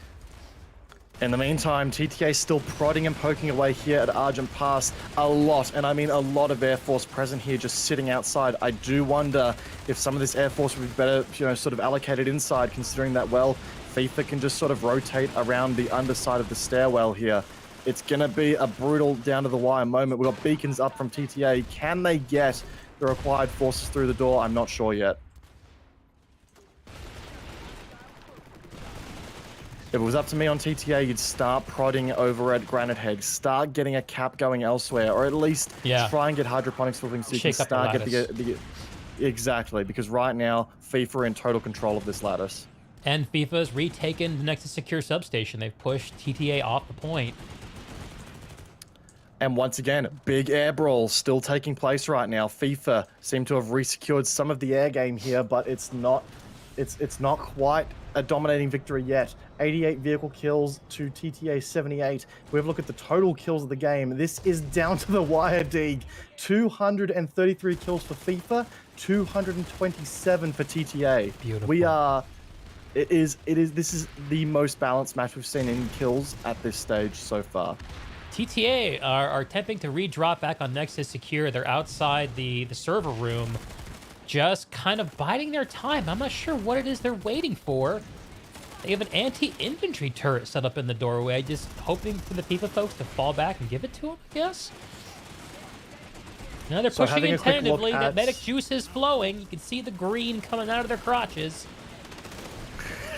FIFA, though, And having more a quick- patient. More patient. They're falling back bit by bit. Staying highly Having a coherent. quick While... look at the Yeah. Having a quick look at the vehicle kills here that are present.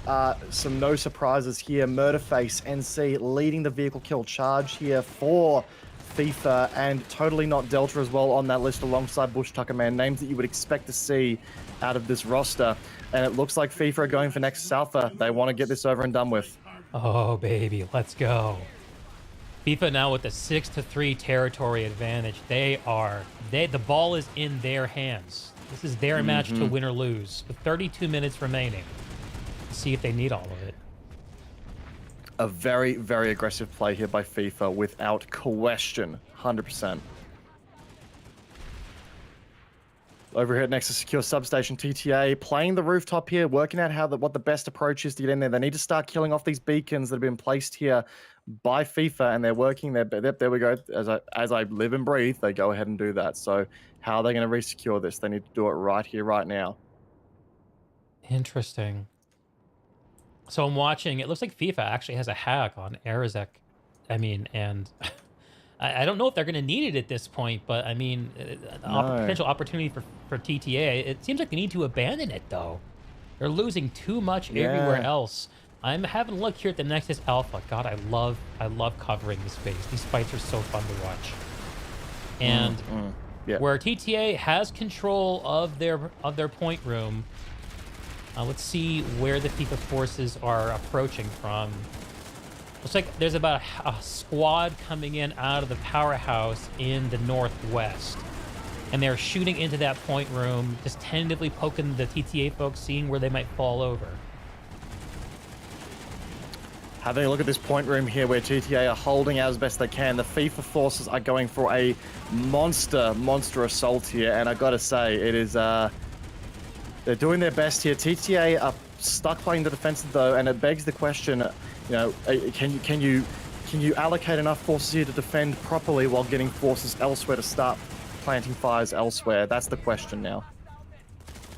There's a lot of dead TTA in this point room at the Nexus. One good push from FIFA. And I don't know if they know it. They might not know they have the advantage. Oh, here's some TTA reinforcements. Perhaps I spoke too soon. Take a quick moment here to have a look at the top killers for the... Actually, sorry, that's the wrong overlay. Let's try... Sorry to whoever's casting that match. You guys just got a top killers list. So let's look at the top killers here for this game. The kill differential is starting to grow a little bit here in favor of FIFA, and the revive stats are through the roof as well. Top killers for FIFA includes TJK6, as well as Rev1NC, Certified Bravo Moment, Clone Cano, all strong infantry players. Black Void leading the way here on the TTA side. I'm seeing an interesting play by TTA. It looks like they have people on, what's it called? Nexus Secure Substation. And they actually have a hack on it, Argent Pass, which means there's no... If they're able to re-secure Nexus Alpha, then FIFA, I don't think they have a lattice link to put a re-hack pack on it. No. So actually, FIFA just stormed the point at Nexus Alpha. As soon as I stepped away, TTA let it go. And wow. Many of them are on the point here. Okay, there's about a squad and a half, maybe 2 squads established. Oof. All of FIFA seem to be present here, minus about a squad, plus their Air Force. So now it comes down. So basically, you've got 6 minutes on the clock now to work out how you're going to hold this down. And if you're TTA, you've got a few minutes now to play with. So there's a 1:43 capture timer happening at Argent Pass. If Argent Pass goes through and it gives TTA access to Bitter Gorge, then to Granite Head. If FIFA put all of their forces here, then the problem they're going to have is that, well, the back capture is going to start happening around them, and they're going to lose the territory. And if you don't win the game right here, right now, that's a big risk to take. So I'm interested to see how each team responds to this. TTA are dropping forces on the, dropping forces on the flank here. TTA Repair Galaxy is up doing its thing over Argent Pass. There's an air brawl going on over the base while the TTA forces desperately hold down the triple what's the name of that building? Double stack. Double stack, yep. I'm not seeing a lot of FIFA struggling. And actually, I take that back. There is about a fire team's worth trying to flank around to the side. This is a brutal base to attack from the spawn room. And TTA has about a squad's worth of guys here on the point. Yep. So here come the FEFA. They're coming in from the bottom side here, which does give TTA a pretty significant advantage in holding the angles here. This is a brutal angle to attack this building from here. We've got Spartan there holding the angle as a heavy assault. They're doing a great job. But here come FEFA. They know this is it, and it's going to open a can of worms here if FEFA don't re-secure this ASAP. TTA need to be really careful here and not overextend too much. Take a look here at the fight on the Nexus Alpha. FIFA firmly in control here. It looks like TTA have fallen back and maybe regathering themselves, or just letting this one go to play the lattice. I'm not sure what it looks like if a team lets go of their Nexus base. Oh, if they let go of Nexus, it's game over. They lose. Is it just that one point, or do they have to lose every single point? Just that one point. It does not matter if there are other bases in contention. That is it. Okay. So Argent Pass went through, so that's going to give TTA a bit more room to play with here. And like clockwork, I'm seeing TTA max suits now pushing in, probably while FIFA's a little bit weaker on the point here. That might have been their play all along to sort of drive FIFA off of the capture point here at Nexus Alpha. A little bit of switch. Here come the Defector max suits, in they go. Yeah, and there's about a squad's worth of beautiful C4. The squad's worth sitting on Argent Pass point now. FIFA flipping it back. 3.5 minutes on that. A beautiful C4 as well from FIFA. And look, I think right now what we're just seeing here is some infantry prowess from the FIFA guys here. 199 revives plus more kills. It just shows that they're doing more with less. And it really does go to show FIFA are repping a very strong team in this round here. It's a hairball unfolding over Nexus Alpha. It is amazing to see this much air from both sides still going this late in the match. Yeah, that's what's impressed me most this game, is that the air game across the board it's not been a matter of one team just wiping completely and, you know, calling it a day. There's been a consistent amount of back and forth here, and it just goes to show. Oh, sorry, I just witnessed what could only be Mr. Fist ramming Nycom and Nidus's Valkyrie while it was landed trying to repair. The two are still up here on a mountain with mastheads, but that was just unfair. Seeing a TTA harasser sneaking up into the point room, trying to stick its nose in. If it can get into that point room, it can cause some real havoc. Where'd Nidus go? Oh, TTA is reclaiming their Nexus point. FIFA falling man by man. Oh, the brutal play there. Well done to TTA, who have just managed to re-secure this game. With 25 minutes left to go, it's not over yet.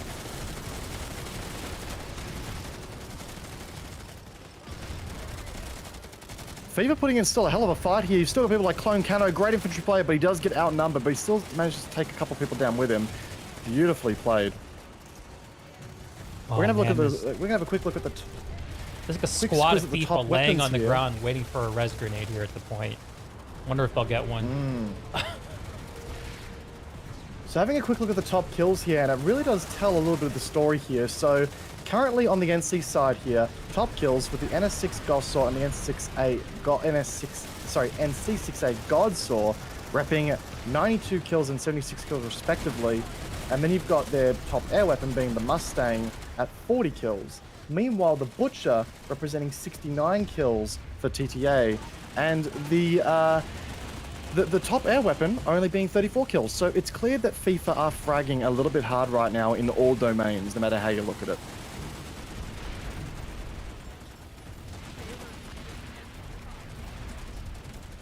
Still just watching this fight unfold at the Nexus Alpha. Yeah. Seeing those gauze saws trying to punch in from the perimeter, but they just don't have the numbers right now to make a difference. Let's have a look at the overall map. Argent Pass is still going 30 seconds until it belongs to FIFA. Sorry, getting the map's a little confusing. Until it belongs to somebody. And I think that's the only activity. Nothing is going on at Nexus Secure. FIFA with a brutal max crash, and they are in next Alpha once again with 3 minutes 30 to spare. They are recapping Argent Pass. This is going to be an all-nothing hit again. Oh yeah, baby, let's go!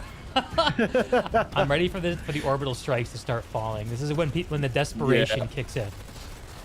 Exactly right. Exactly right. Oh my word. So in comes a bunch of FIFA, and oh my word. FIFA, with what I can only presume has been a couple of heavy anvils here. Nitus playing in a Skyguard, and we've got a FIFA, what appears to be a Ranger, Sunderabus, sitting above the Nexus, denying TTA any sort of air coverage here. This is a disgusting play, and has quite frankly netted them the air dominance here. But here comes Mr. Fist here with the C4, and Nitus goes down. Mr. Fist, I think this has to be a grudge match now between these players, because he is just here ruining their day as best as they can, and he gets taken out there by There's an orbital. Looked like that was a FIFA orbital, and TTA are forming up a small incursion, and getting larger by the second, but FIFA are pushing out of the point room and denying them their toehold on the outsides of the point room. And blue is slaughtering red, and they're getting flanked. It's behind you, TTA, look out! Oh, and they all fall my down. word. Oh, no. Oh, that was Totally Not Deadly and Maddie are sitting there with max suits as well, and they're just ruining their day, and you can really see the kills starting to slip away from TTA. 2 minutes for TTA. 2 minutes. It really is all or nothing at this stage. Both forces equal presence here at the moment, and we've been saying this in cast over and over again, but what we're seeing a lot of here, ladies and gentlemen, is just a lot of people building up in this spawn room as a defender and not even worrying about, you know, utilizing what is essentially your warp gate right behind you, and start bringing armor in, maybe to start clearing out some logistics or set up logistics for yourself to come in from new angles, because right now FIFA know what's going on. They know where to angle from. As I say that, though, it looks like TTA might have a flank established. They do too. Yeah, I think that the allure of those couple of doorways into the point room that's right next to the spawners is so strong. It's hard not to just spawn and run in.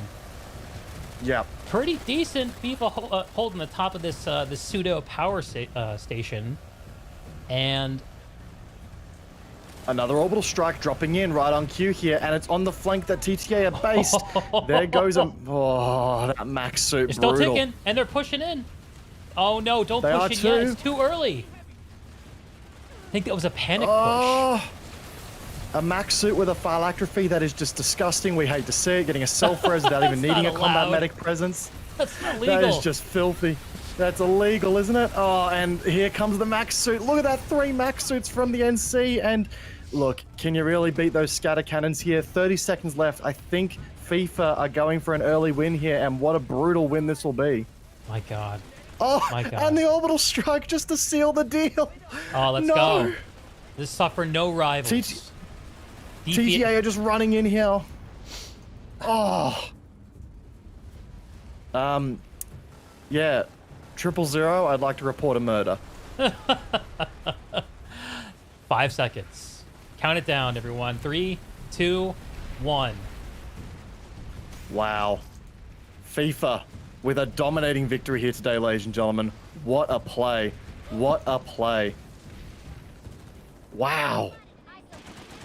It really, really, really just goes to show how powerful the FIFA guys are.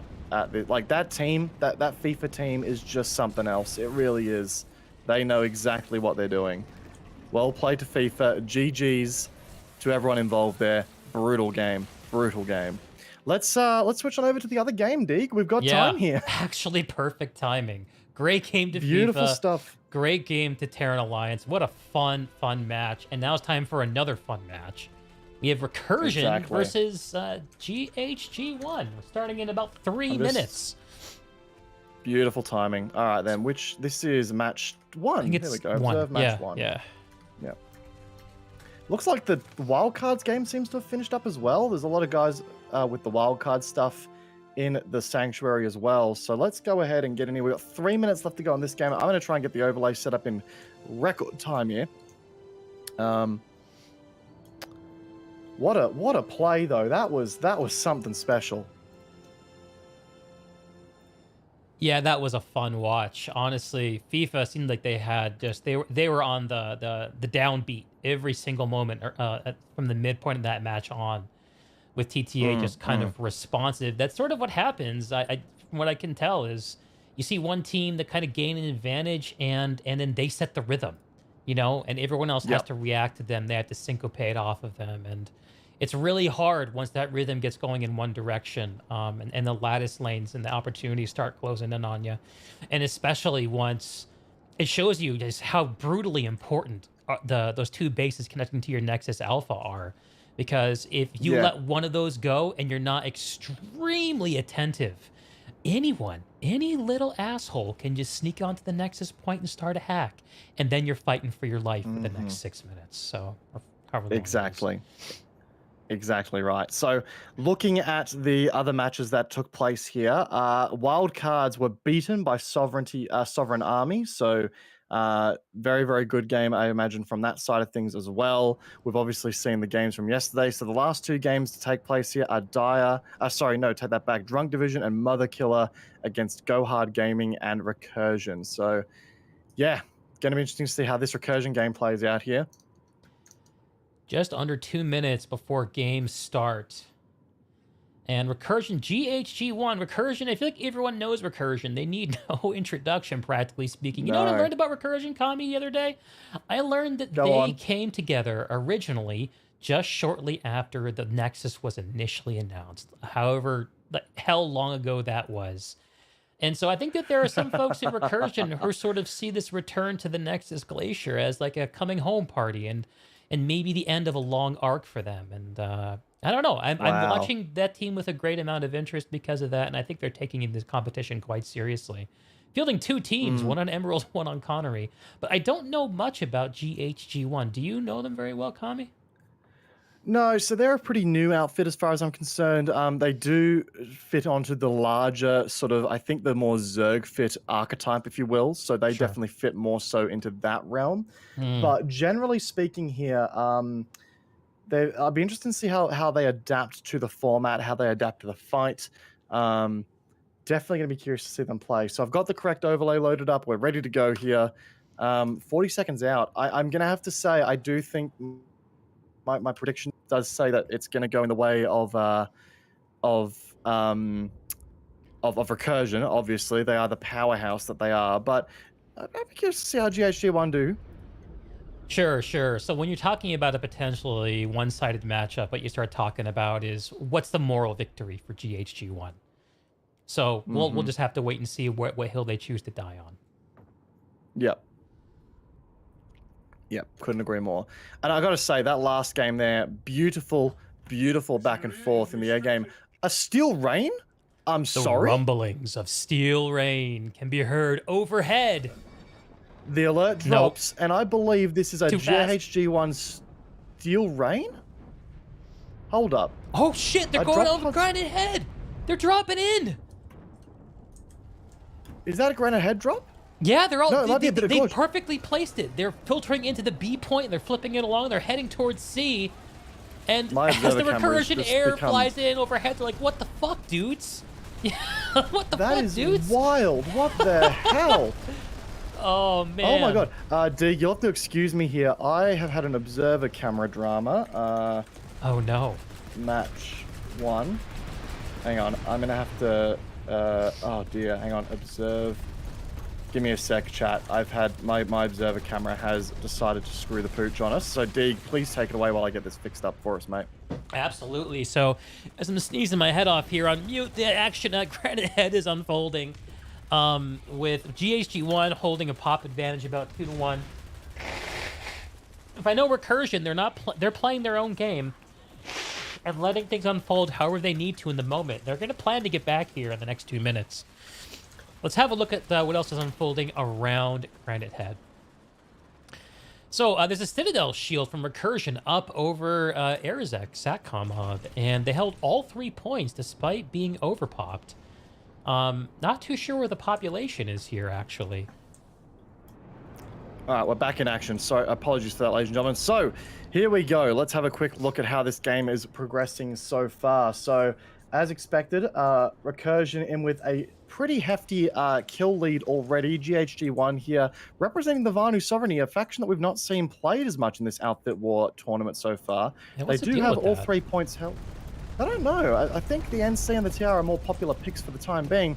We do have a pretty solid holding from GHG1. It looks like it's all in, as you said before, on Granahead Reactor here. Yeah, that's their hill. It is indeed. Oh, wow. But hang on. We've got a huge Recursion push on C point. I've got no idea where that's come from there, but that is... Oh, they've got a Sundra right here. That is a disgustingly well-placed Sundra. C point's also getting flipped, while B point has got some pressure being applied to it here as well. Recursion are close to doubling up their kills here on GHG1 already. That is pretty brutal. Let's watch this poetry in motion unfold. GHG1 heroically at the bottom of the fat stairs. They're like, please let us hold it. And so far they have the B point. It's still blue as Recursion start to filter over. A big res grenade goes off for GHG1, but will it be enough? Recursion just methodically and their orbital strike from GHG1. That was a GHG1 on his orbital. Yeah, wow. Oh man, I think they tried to get the Sunderer, but maybe too late. Recursion they own the B point. They flipped it their way. They've got all 3 points on Granite Head, as predicted, perfectly unfolding to plan. But the rumblings of steel rain can once again be heard overhead. GHG1 are coming back. They've 34 seconds to stop the Granite Head from 20 seconds. I don't know if it's enough time. And here they come. I don't know, man. I don't think they do either. I think this is a pretty ballsy little raid here, and you know you got to oh, here come, and they got max suits in there too. Here they come. Get on the point, boys. Come on. Oh, Recursion knew what was going on, and they are there waiting. Oh, and that's a lot of nanites down the drain real quick there. Wow. La Ninja in a max suit as well. My word, the Bushido throwing out the window. Holy My God. shit. Okay, so the entire middle of the continent now belongs to Recursion, and they've already pushed in the hydroponics compound. No action yet at Slate Canyon. And yep, there's for some reason, there's a Recursion Citadel shield at Satcom, interestingly enough. Yeah, I'm not sure why that's there. Here we Maybe go. That was a misclick. Maybe. So GHG1 aiming to respond in kind to Recursion here. Recursion players just sort of, you know, flexing out, doing their thing, and express their higher IVI skills here. Yeah, smoking a cigarette between Recursion- engagements, you know. Yeah, I just watched, basically. Recursion have tripled the kills now that GHG won, and they're continuing to do so. So this is as many have predicted. This is pretty brutal here. Has to be said. I watched a little GHG1 infantry push. Oh, and they're dropping on top of hydroponics compound. Here they come. And let's see if Recursion's going to let them in. Okay, there's a few blue names percolating in. They're established at the double doors, but they're getting flanked by the Recursion folks, and they just get pushed. That's just a big yeah. no. That's not going to happen. No, not at all. And being like Recursion, this is we have to remember, ladies and gentlemen, this is Recursion's thing. They are a high-skilled outfit, and this is what they do best. It is on the infantry side of things. They have some air players as well, but they are very clearly sort of just, you know, like they've planted their troops in the right spot. They really have. It looks like GHG1 put a cheeky little hack on Bitter Gorge that we missed, but the Recursion are flipping it back without much issue. Forcing Recursion to commit, looks like a couple of squads. 2-3 squads over We've got the another Bitter max Gorge. suit. We've got another max suit play here from Zabet, I think it is. So there's a couple of guys from GHG1 playing the max suit here. A lot of support-orientated players trying to support that max suit as best they can, but Fido Recursion and their heavy assault focus, they're just going to slap that thing with decimators left, right, and center. The max suit has gone in, but it's all by itself, no supporting infantry, and there it goes. That was a bit of an oversight there, but Recursion have just rotated as they needed to. GHG1 pushing in through short stairs as well. Recursion currently putting the hack on at Slate Canyon. They were just waiting for Bitter Gorge to go through. They had about a fire team here just waiting. Oh my God. There's no GHG1 here. It's just the Recursion folks dotting the map up. So we'll see if GHG1 tries to respond. It looks like Recursion has some armor pushed up into the pass between Slate Canyon and Nexus Omega. Not too sure what they're doing here. Sunderer is rolling. Arnold Schwarzenitzel, there's a name. Rolling Sunderer down to the Nexus base, it looks like. And Recursion's looking to get this wrapped up before dinner's ready. Yeah, I think Recursion's keen to, go wham bam, thank you, ma'am, and they are looking to get this over and done with real quick. Because if you look what's happening here, if you look at the stats, like again, and this is why I bring these up every time. Recursion on 342 kills at this stage, and Deeg, I don't think you're ready for this.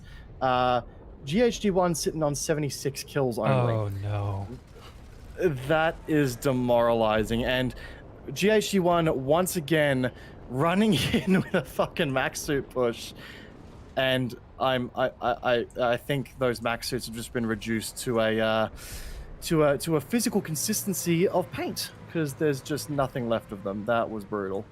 I'm seeing a medieval welder on Recursion, anviling a Sunderer for the Nexus base. Just getting an early, you can never get started too soon on the Nexus base. There's 2.5 minutes left on Slate Canyon. And it looks like there's a little bit of a brawl at Hydroponics. Is that where you've been positioned, Cami? What was that? Sorry? Have you been at Hydroponics? I was at Hydroponics. That's just gone through. That was where I was sort of watching that fight for the entirety of the time. And now still a lot of Recursion are already set up here at Nexus Omega. The backup happening. Again, Recursion is looking to get this done with pretty quickly. It looks like GHG1 has a Sunderer. I think it's a GHG1 Sunderer outside of Hydroponics, but it's like no one's spawning in. All right, so Curiosity has me interested, so I'm going to quickly check out the stats here for top killers, and this is going to hurt to look at, but we're going to do it anyway.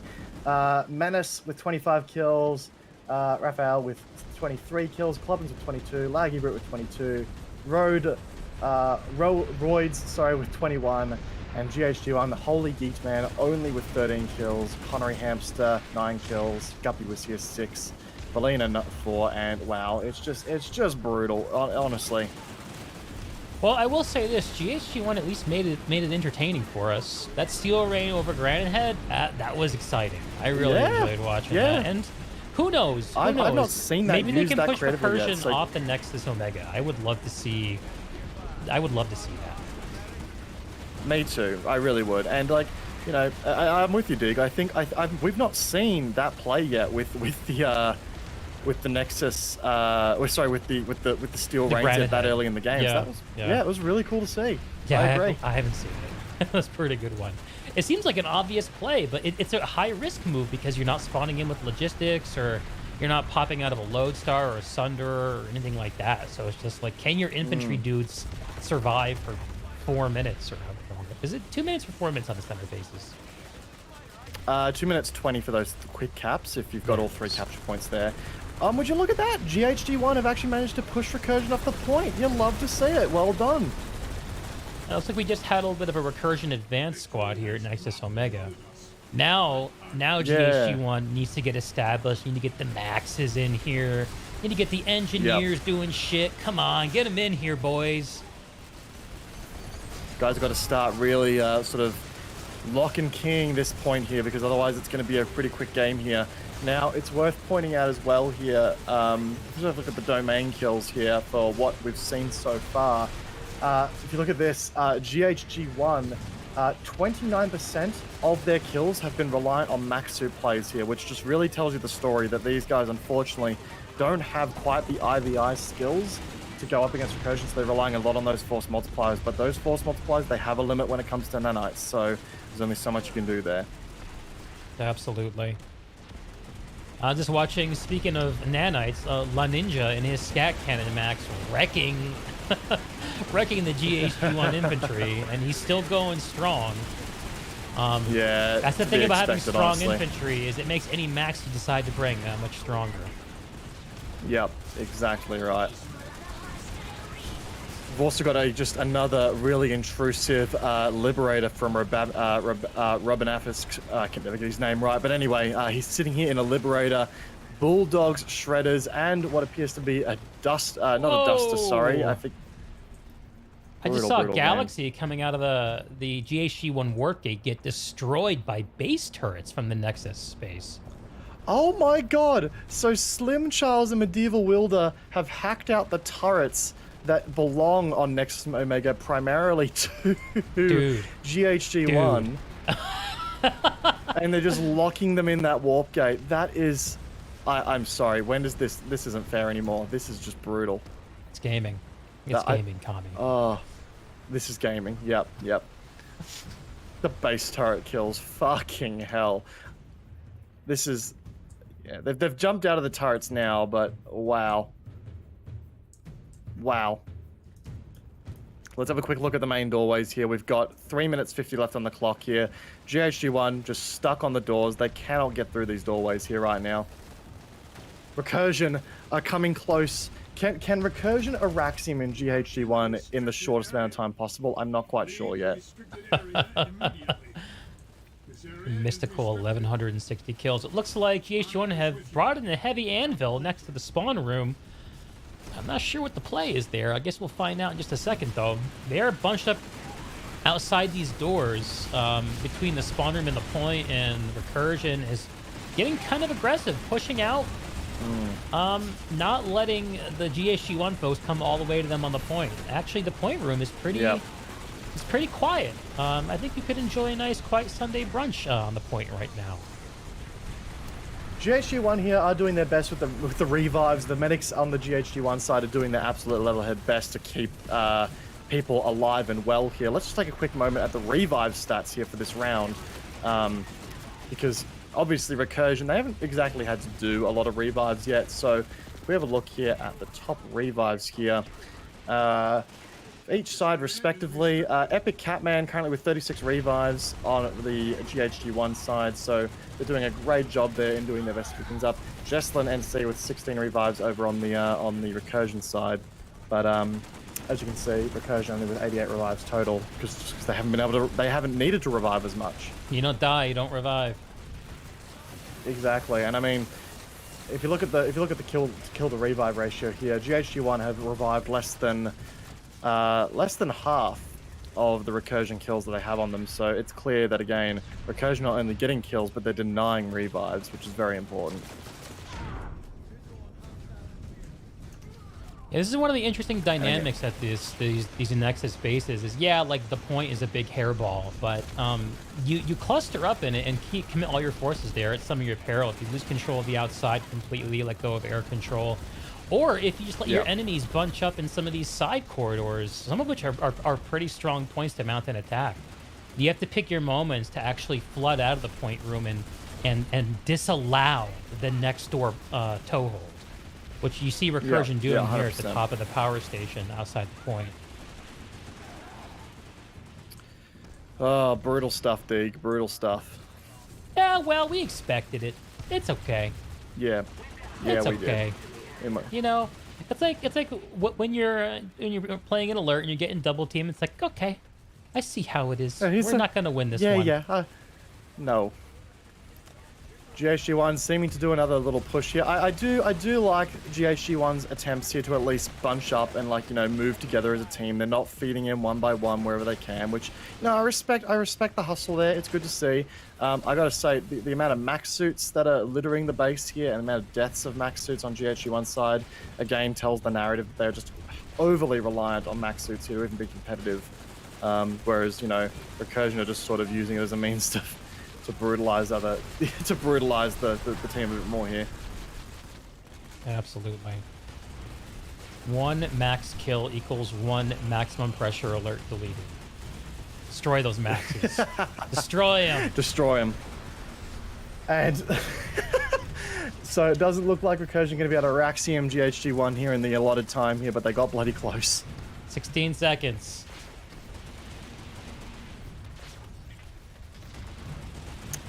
And that is going to be it. Well, GG's to GHG1 and GG's to Recursion here for, you know, doing their level headed best to bring, you know, bring the best they can here. Respect in chat to everyone. GG, can we please get some folks in our Discord for an interview? Look, to be honest, I don't think there's much asking in interviewing. Yell chat. Why haven't I thought of that? That's smart. Yeah. I just yell at my chat. I'm like, hey, did you play in the match? Can you come talk to me? Uh-huh. There are ways of doing I was this. doing that initially too, but I've been learning my lesson.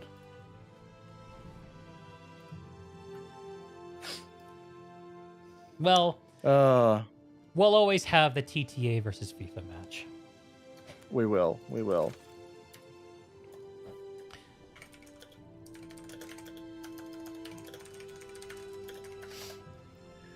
Well, Dig, quite a differing in matches that we saw there, huh?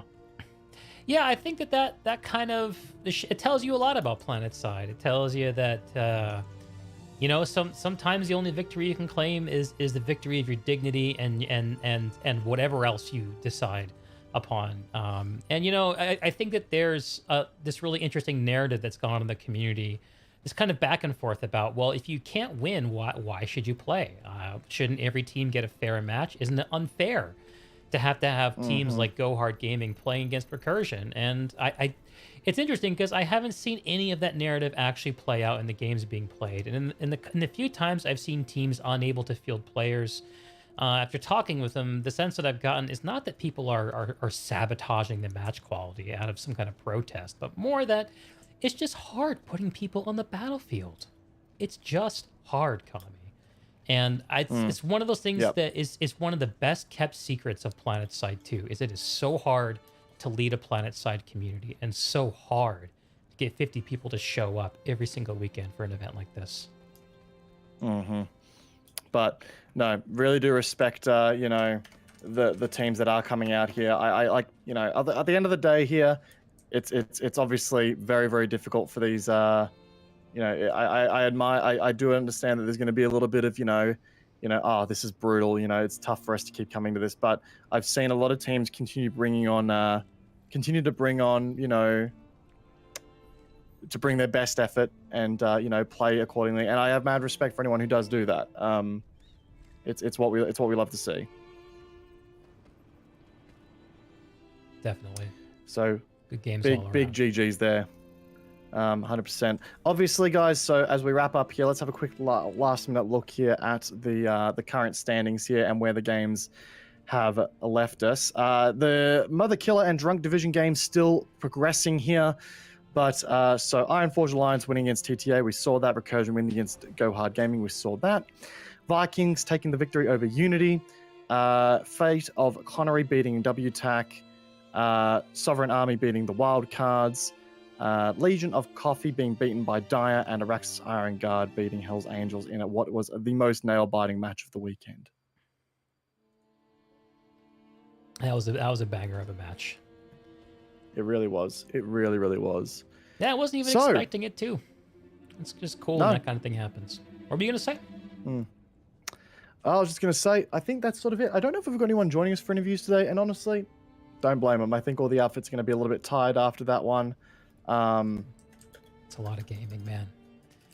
Yeah, exactly. The Recursion folks are notoriously tight-lipped about their insights into their battle plans. Yes, they are. The joke I told on stream last night is I think that the Recursion folks think that if they get on stream, people are going to read into their vocal inflections and interpret strategic intent. So they're just, it's just best to just be cool. Win the game and be cool. Let your gaming do the talking. Yep. Something that I never do. Anyway, what a game. What a game. I can't keep my cool either, brother. You should see me off camera. It's not good. Are you a rager, Kami? I can be if I get maxed one too many times. Oh, mate, it's game over. That's my desk is. Yeah, mate, you'll love to see it. Anyway, I don't know if we're going to get any interviews, Deeg, so maybe we should wrap it up there, considering the game that I think we would probably want to interview the most has probably come and gone a bit too much now. And look, I don't know if anyone's going to want to interview after that last one there. Sounds good, Kami. Sounds good, man. And I might do I might do something that I've not done for a long, long time on stream. Play myself. Oh my god. I've not played this game in about a week, at least on stream. Why is And I that? think it needs to You need a happen. break, or just been too busy, or what? I've been Outfit Wars casting the whole time. I haven't Sure. this is normally my prime time, and if I want to log in after work, it's dead on the Connery server more often than not. So I've got to prime time weekends are all I get. So because of that, I have not had a chance to play the game much lately. So yeah, I figured maybe I'll get some actual game time in here and enjoy some chill time with the community. But bro, seriously, big shout out to you, Dig, for coming on, man. I really, really enjoyed having you as a caster here today, dude. Thanks for having me, dude, and thank you in kind too. I've really enjoyed co-casting with lots of different people in the community. All the great PlanetSide Battles folks that have come out to make sure these matches get covered. It's just so fun doing this. So thanks again, dude. Yeah, I couldn't agree more, man. Could not agree more. So I'm sure we'll cross paths again in this season again, brother, because there's been a lot of really cool stuff here to watch, and yeah, we'll get some more good times in. Sounds good, man. Good game, Kami. See you later, chat. Good game. Talk soon, brother. Have a good one. Peace. Have no fear, chat. I'm still here. Deeg's chat is still here. So yeah, we're cut loose from Kami's stream. That was fun. As predicted, the TTA FIFA match was the one to watch. So no surprise there. I'm really pleased we're able to get in the whole match before the recursion match started. I'm not gonna lie, there was a moment where TTA flipped their point back, and I was like, shit, this match is gonna go into the recursion match. I'm gonna have to hop off before it ends. But then, of course, FIFA came back and gave him the old heave-ho. Solid Snake asks, will I stream the next Araxis Iron Guard match when it happens? TBD, Solid Snake. So the way that it works is there's a whole pot of streamers who are picking off different matches on the schedule. And I'll tell you what, personally, I would love to cast you guys again. I don't know if that's what's going to happen, but it would be my privilege to do so. I really enjoyed watching you guys duke it out against Hell's Angels yesterday.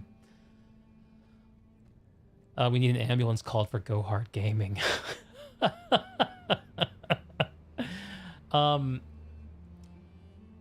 Rogel, this is over before it started, and that's why nobody likes fighting recursion. Yeah, some truth in that, man. Some truth. That's some truth. Yeah, how does it feel, do you think, to be one of those recursion folks, you know? Get so good at the game, put in all this effort to win, you're the best, and no one loves you for it. Sometimes no one loves you for that. Outfit Wars is their chance to get some love, and you know what? People who will win Outfit Wars will have earned it. And they may be getting love in some ways the community isn't able to show them love a lot of the time. Having the most kills does not mean you get the most love in PlanetSide 2. Sad to say. You enjoyed it as well, Solid Snake? Awesome, dude. Awesome, dude.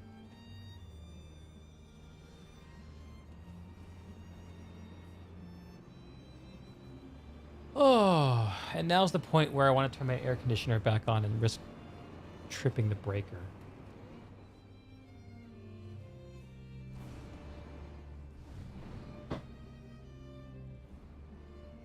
Wow.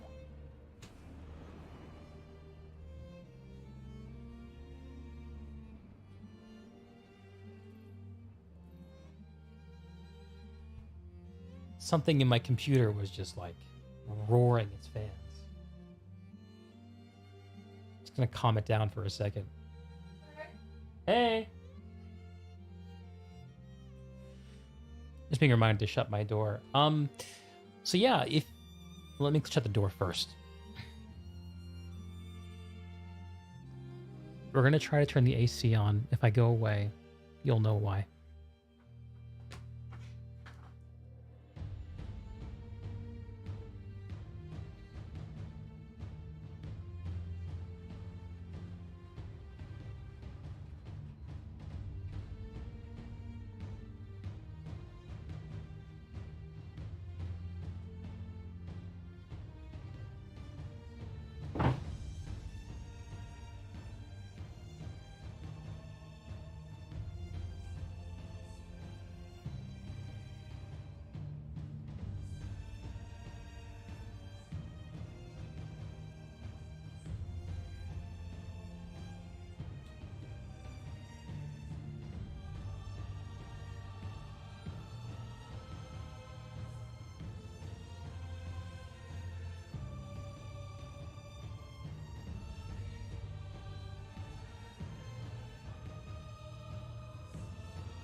Varunda, love the chair. What's up?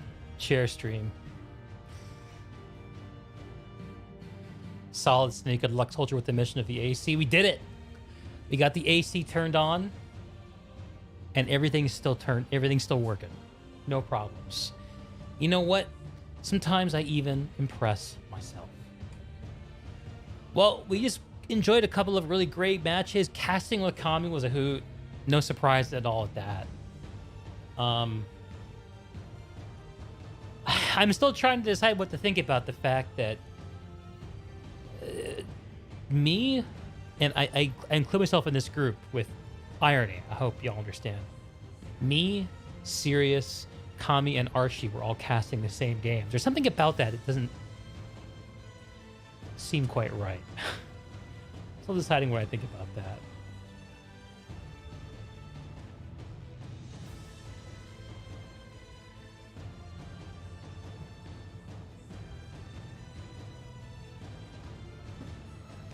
Oh, my wife messaged me and I missed it. I better take a second to respond to her.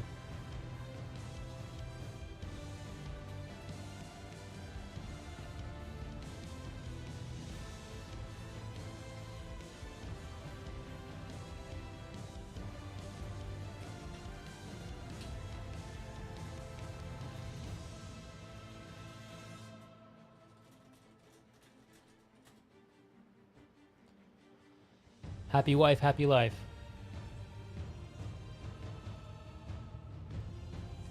You can vibe with the chair stream.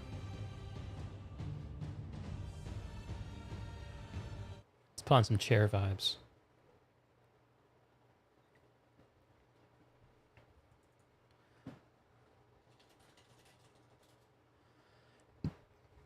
Solid Snake, you know the Spanish word for wife and handcuff are similar?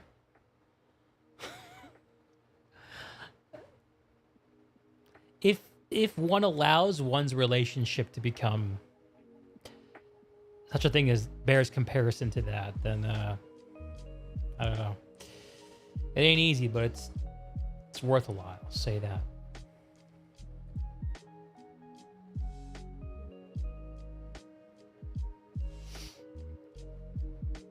All Connery matches were streamed. I'm glad to hear that, Varunda. That's why I've been like, I mean, like I can stream whatever I want. Like I know that, but I just think it's the right thing to do to make sure all the matches get covered. And honestly, my favorite match of the whole contest so far, the Araxis Iron Guard Hell's Angels match. That if I just picked the match with the names that I knew and thought would get the most attention, then I wouldn't have casted that. I would have missed it.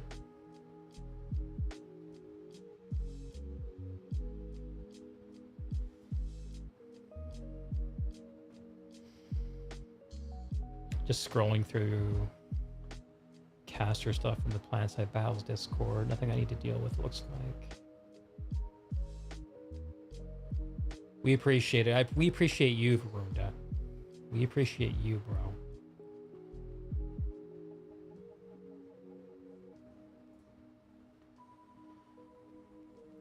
So now the question becomes,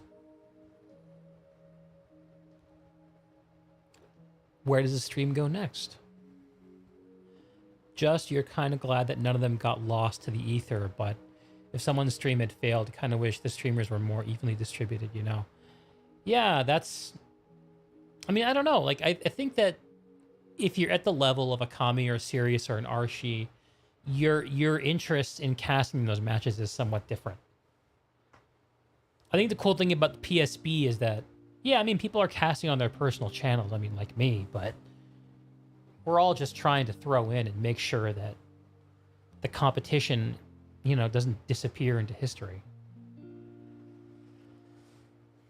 Jace, what's up, bro? I missed you too, dude. How you been?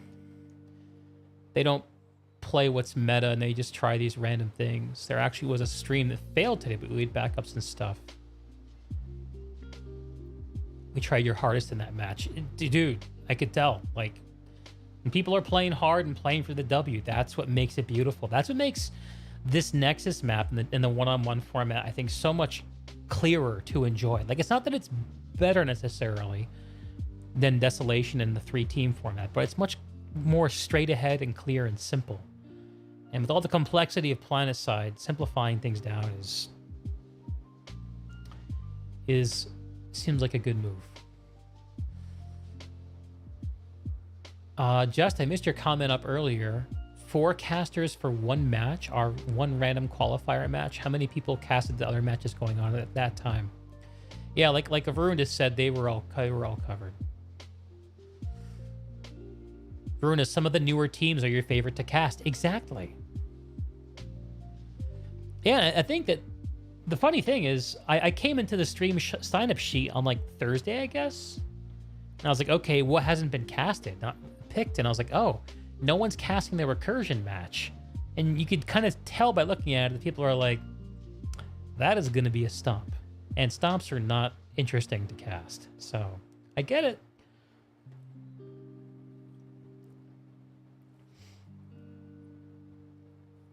It's much, much easier to stream these matches than the Desolation matches, Varunda, or then what? I'm curious what you're comparing it to. Jace, you've been killing it. Let's go. Hell yes, brother. Just all the more reason to ensure there are backups for everybody. The internet can be a fragile thing. Yeah. I mean, Varuna can comment on that more than I can. But to me, to my mind, having backups is almost like look, during Outfit Wars, there's one person casting Outfit Wars for like every 50 people who are playing it. And that ratio of casters to people playing the game, I don't know, it's something that we're lucky to have in this community. Desolation, you were flying around everywhere. Yeah, I never got the chance to cast on Desolation, Varunda, but I picked up on that when Kami and I were doing the pregame for TTA versus FIFA, where we talked about how the action on Nexus is harder to understand. Sorry, I said that backwards. The action on Desolation was harder to understand because all the bases looked the same. There were 3 teams with competing motivations fighting on 2 fronts. It's just such a hard spectator story to understand. But the Nexus is much clearer to understand. And it seems to be a really well-designed map. Yeah, it definitely glorifies certain playstyles over others, but having a one-on-one and having bases that look distinct, where you can look at them and tell where you are on the map, it makes a difference. Just the stomps aren't that exciting unless you hate the team getting stomped, in which case, if you're there to get your sadistic rocks off, there are other ways of getting that, checking that box too. Solid Snake, we were 16th place, so we played like it was life or death. Absolutely, dude. Absolutely. Well, it wasn't life or death, but playing to win is what everyone wants to see on these casts. Whenever you see a team that's obviously not playing to win, it's like such an instant turnoff. It's like, what are we doing here?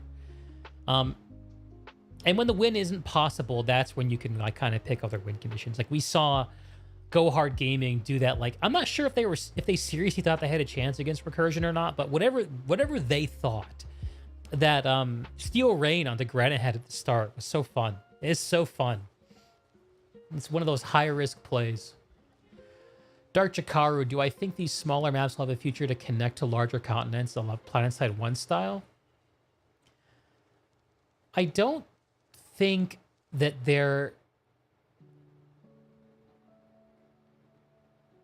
I don't think it's likely that we'll see Nexus as part of the live play economy for Planetside 2, but I do think it's likely that we will see Nexus be more accessible to Planetside players in general. I think we might be able to see it as a place where, like perhaps where Jaeger outfits can play on it.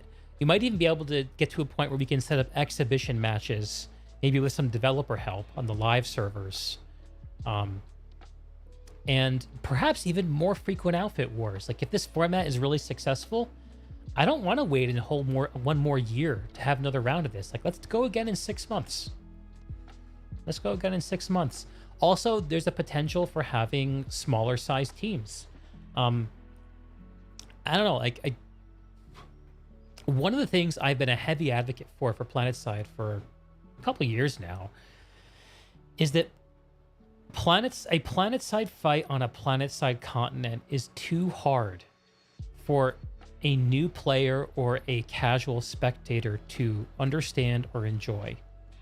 It's not that it can't be understood or enjoyed, but it is very hard to do that. And if you shrink PlanetSide down to a smaller thing, which is what Nexus does, then it's more understandable and it's more watchable. And maybe that's just, it's the broadcast format, but I'm excited about the future of the Nexus. And even though I don't really expect to see it be something that, you know, you can just hot drop in on with your buds on a Friday night.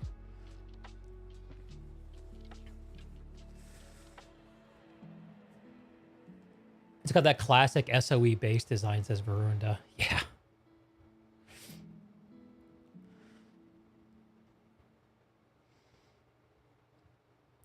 Snake, me and the outfit were joking that we were 8th place due to the leaderboard being glitched out.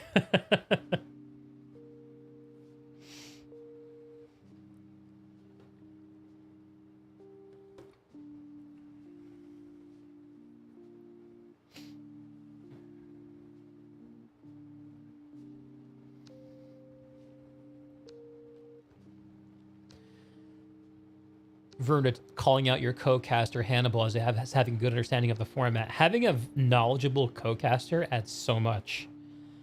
Kami took a little bit of a risk bringing me on to co-cast with him because I'm not one of the great strategic minds of PlanetSide 2.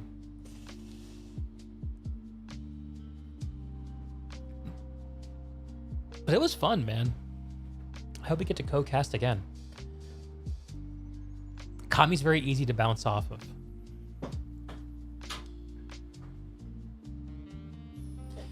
Jace would love to see a third-person action cam on the players. It could help with reading the game better. That's a cool idea.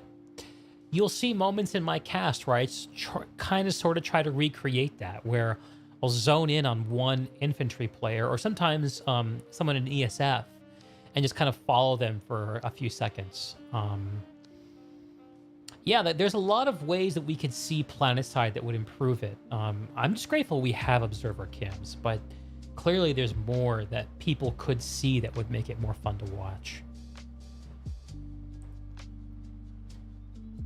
Varuna, co-casters like make or break the cast. It's crazy how much value they can add. It's true, man. And I'm not sure if it's the same way for everyone who casts these matches, but like having someone to bounce off of in the moment and get their feedback, get their read, like it helps give you time to think. It helps give you time to focus.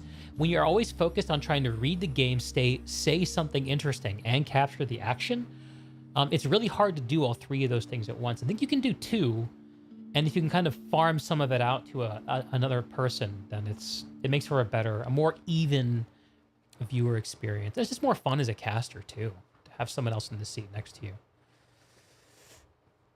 Snake, you hope this format's successful and doesn't have to wait a year. Yeah.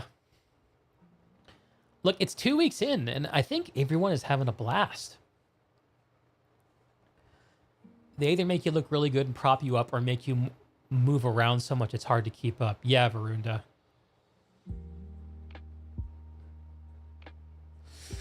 Kai says Sultai casters have a better setup for that kind of thing at the moment. Hopefully it catches on. Makes games more enjoyable to watch. Yeah, I've taken a peek at a few of those, Kai. You know, I've experimented around with having multiple POVs in a cast before. I think there are times where it would be really cool to see, like, for example, the openers. It would be really cool to see, like, a side-by-side of both openers coming out of both warp gates. Rather than right now, where I just kind of have to pick one and watch it from their perspective. That would be cool. And there are also times when there's like a tense cap going on, like in the Araxis Iron Guard match versus Hell's Angels, to have a POV in both of the Nexus bases. But I think those situations are the exception, not the rule to casting, where most of the time it creates a better experience for most observers, let's put it that way, to just focus in on one thing at a time and not overwhelm people with information and stuff like that. Maybe I'm alone in thinking that. Maybe I'm alone in thinking that. I don't know. Like I said, I have mucked around with multiple POV stuff before, and I'm not sure how much value it really adds. At least as compared to the technical complexity of pulling it off, which is not inconsiderable. Just after last year's Outfit Wars ended, you were expecting a new tournament to start soon after. You suppose that the issues last year created...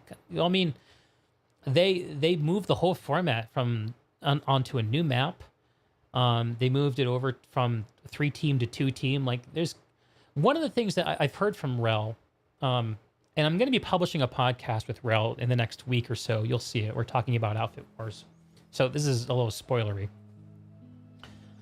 But one of the things he talked about is there's sort of like a building blocks thing that goes on. And sometimes when you see something come out of PlanetSide, it's like the next most logical thing to build on what we have towards something cool.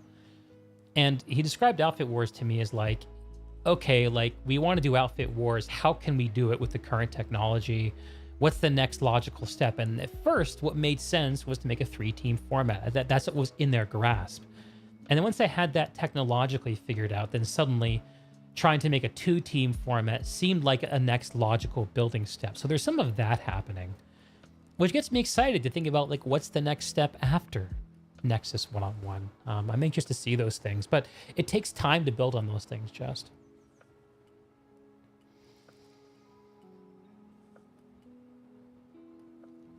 Verunda, more cams are more options. Can be great if you get like a POV of a squad holding the point. Yeah, and the other thing about multiple POVs too is it almost requires, like, you need a producer. It sort of creates the impression that multiple people are creating the cast, but in my experience doing that kind of casting, it's all just the caster jockeying everything and changing the arrangements of things, and I don't know. I think if you can cast the match and have someone else in charge of positioning the camera and someone else in charge of positioning another camera, then and you have to split your attention so many different ways, then maybe multiple cameras makes more sense. And maybe I'm just apologizing for my own lack of bandwidth when it comes to that stuff. I don't know. If you splice 2 cameras, that's like speedrunners. Yeah, well, with speedrunners, it makes more sense because you can embody the status of a single side of a speedrunning competition in one camera. It's much more of an abstract and active interpretation to do that for a 48-person team. One of the things that I'd love to do, like if I had extra PCs lying around, and actually I do have one, is to get a second observer camera account in that just has the live map of the Nexus loaded in at all times, and bring that in as a POV so you can just have a live version of the map. I know that we have like a Verunda, I feel like I've seen some kind of an overlay that's available for getting map status, but it doesn't show stuff like cap timers. There's a lot of cool things that PlanetSide 2 map actually shows that I'd be excited to actually visualize on a cast like that. Kai, the player cams offer a bit more insight into what teams are doing. Yeah, I would love to be able to jump into the shoes of like the top fragger for a minute, like especially on a point hold or something like that. Probably like a third-person perspective would be preferable. But yeah, that's dope. I wonder if we'll see more spectating technology come into PlanetSide anytime soon. How difficult is it to have another camera perspective through your OBS? It's surprisingly hard. I figured as much. So the way I did it when I was casting Team Fortress Classic matches is, oh, and by the way, stream, say hello to my McConnell. His name is Will, aka Max, and we're here to fuck shit up. How was your Mariners game, sir? It was a good time. I'm 4 beers deep, so I'm feeling all right. Let's go. Down the game. Word. We just cast. We're just winding down from casting some awesome Outfit Wars. Actually, not all awesome matches. Match of the was night. one not so great? Yeah, well, we did 3, and God, the first match of the day. So yeah, we did one kind of good, one kind of close, like kind of could have gone either way match for Step Vanu versus. Oh God, who did they play? So many names to remember. Anyway, the Emerald match I casted earlier, and I just did 2 Connery matches: Recursion versus an outfit called Go Hard Gaming, which was a Recursion stomp. Yeah. And then the match before that, though, was Terran Alliance versus Ironforge Alliance, and that was a Was that banger closer? match. That was a fun match Oh, to nice. watch. The chat bids you welcome. Well, wow, you got like thank 3 you. different welcomes. Thank you, Dude, Justice. Chat Thank is you. into it. I Solid Snake. Chat is And into it. Verunda. Oh man, shit. So yeah, Biggest you're welcome. you were asking how hard it is. So what I had to do to pull multiple perspectives was I ran a service called what was it? What's it called? Oh, I understand. You'd It's have like to run a Engine X third-party or something service like that. that I have to Basically- like supply a link to for OBS or some shit like that to get another cam in. Oh, Yeah, man. it's a service that lets you accept a video stream.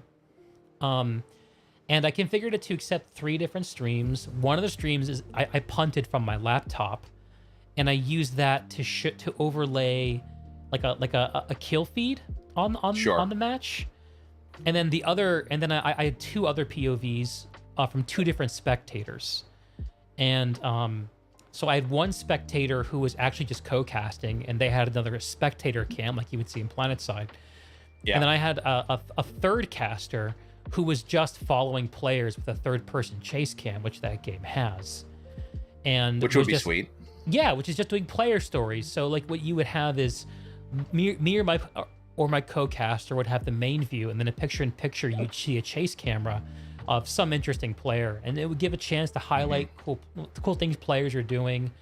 And if the co-caster, but Team Fortress Classic is a capture the flag format, so there's always 2 important objectives being tracked at both times, 2 different colored flags.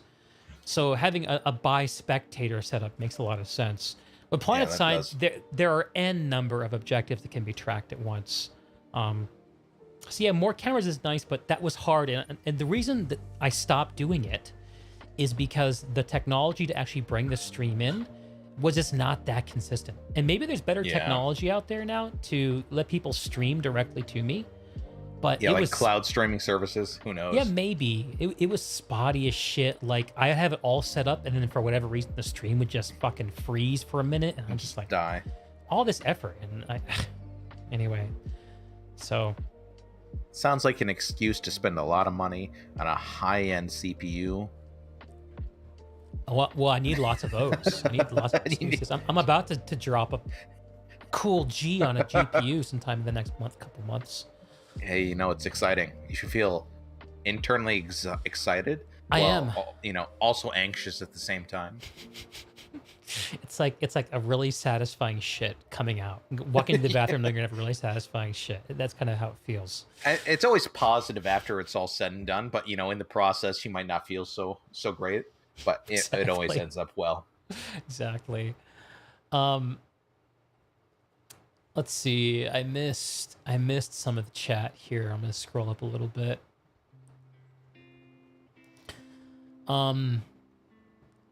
Justice makes a point about having 2 different things on Nexus to watch where a co-caster would help. Agreed. Yeah. The player cam offers a bit more insight into what teams are doing, you find. Yeah, I mean, it can. The trick is picking the right player, and that can be costly in terms of time. It's hard to do.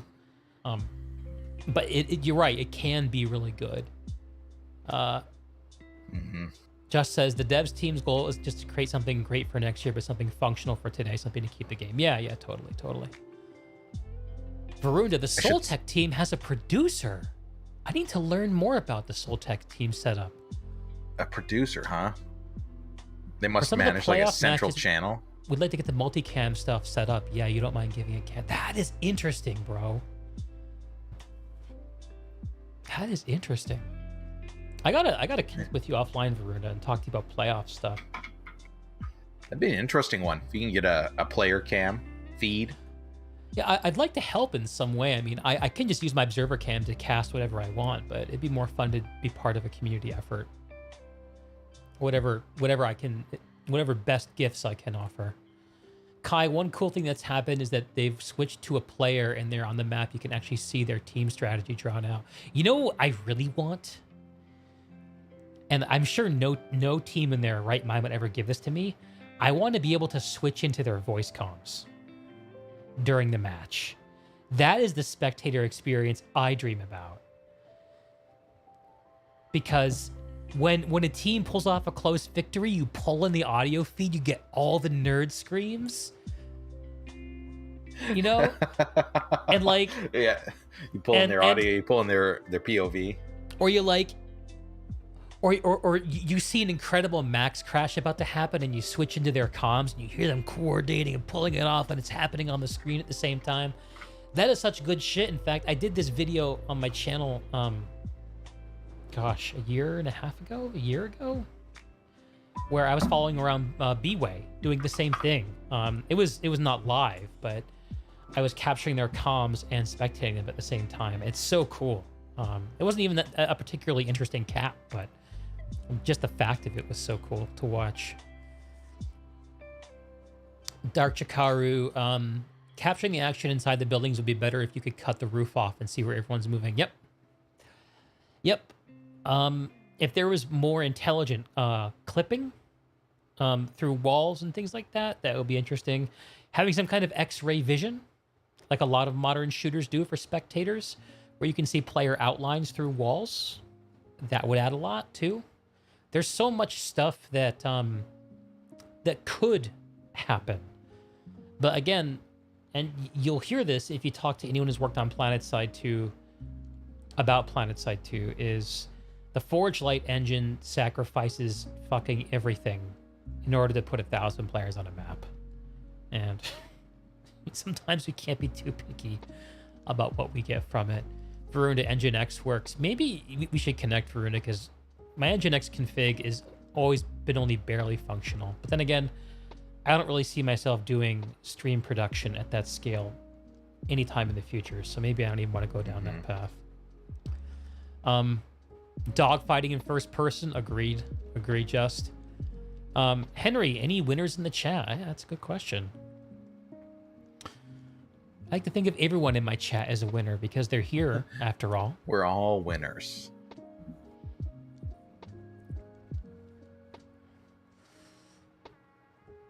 Solid Snake, you don't think that Raktus Iron would give that out mid-match? Yeah, I don't think any outfit would actually give that up. Like, it's too much. You don't think so? Is an it? invasion of privacy? Yeah, I don't think anyone would. I mean, and just to, because I don't know the answer to this, is there like secret strat info that would actually be actionable upon? Oh right? yeah, dude. Or at least players even think afterwards. Yes. I mean, is it really though? I mean, maybe it is, so. And I don't have enough info about it. I think so, dude. I think so, and or at least PlanetSide players act as though it's true. So sure. Okay. It is, maybe there is no difference between it being true and people thinking it's true. I know, like, I've talked to the folks at Recursion and tried to get them to give me post-game interviews, and they're always just like, I don't know what to do here because I can't tell you anything. Secret. I've got a secret. Yeah, man, they want to win. They want to win. Henry, also just dimming out the player tag when they're dead would help see. Yep.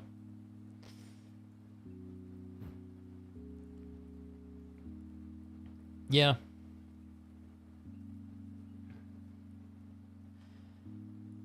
And take about tapping the outfit comms, you deserve a sub. But the chaos and panic streaming is like, it's kind of like, if you ever watch baseball, one of the coolest moments in baseball for me is when a player hits a home run, watching his team's dugouts reaction. Watching everyone get so pumped for him and everyone jump up in elation. And yeah, it's great seeing a fan do that. Like, it is great seeing a fan do that. That's great. But when you see someone's teammate who's there in the trenches with him, who suffered alongside him, it's different. It's heightened. Something about the the player witnessing the play as it's happening gives you access to a sort of visceral truth that a caster can never have. Just by watching it from a bird's eye perspective. A significant delay. One thing you've noticed is that even with a 7-minute delay on Soltic, we can learn some useful info about nanites. Oh, interesting. I'm only rocking a 30-second delay, so maybe I'm causing problems there. I don't know, but then you see, Justice, about are there that many differences in strategy when it comes down to who's winning and who's not? I think there are, man. Are there really? No two matches I've watched have looked the same to me. No two matches have looked the same. And it's not just about skill and ability. It's about choices people are making. So if other outfits were pulling out the strategy that Recursion's using, right, at the start of the match, would that give them just as much of an advantage? Obviously, there's a skill component to that, as you mentioned. But put that aside, is there that big of a variety? Maybe there is. I think if you could be in the war tent with Recursion, and you could steal their strategies and give them to an outfit that was half as good, which many outfits in the contest are half as good, skill wise. Yeah, realistically, it would give them an advantage. Like it could be, they might not be able to action on every part of the plan because of the skill gap, but it would still give them access to something. And at the very least, it would let people know what Recursion is doing, which is valuable information no matter what your strategy is. So, informational warfare. Rogue Wolf was quoting it earlier in the stream that something warfare deception, something like that. Rogue Wolf, if you're here, you can remind me. Is that okay though? Would it be okay for other teams? Would it be okay for other teams to know what they're doing? Okay, in what sense? Example would be, how during the cast you try to, take some sort of level of politeness by not viewing warp gates before teams set off, right? Yeah. And let's say you were to record that though with like a 10-minute delay, so that the other team isn't going to view that viewing that after the fact. Is that a negative? Like, I think if that question makes sense. I think it is a loss in informational warfare but it's not a big loss. It's like, on a scale from 1 to 100, it's not a 0, it's like a 5, So like strictly speaking, yes, it is more preferable to have no knowledge of what's going on. Strictly speaking, it would be best for outfits that have put in a ton of time and energy into planning to not have these casted at all. But I mean, that's just it's a sacrifice that we all make in order to be witnessed, in order to have this play out in front of the history of the internet. It goes both ways, though, doesn't it? Is a diffusion of ideas and strategy better for overall competition than a lack thereof? Right? That's an interesting thought. I feel like it's more important now than it will be in future seasons, because eventually a meta is going to work itself out.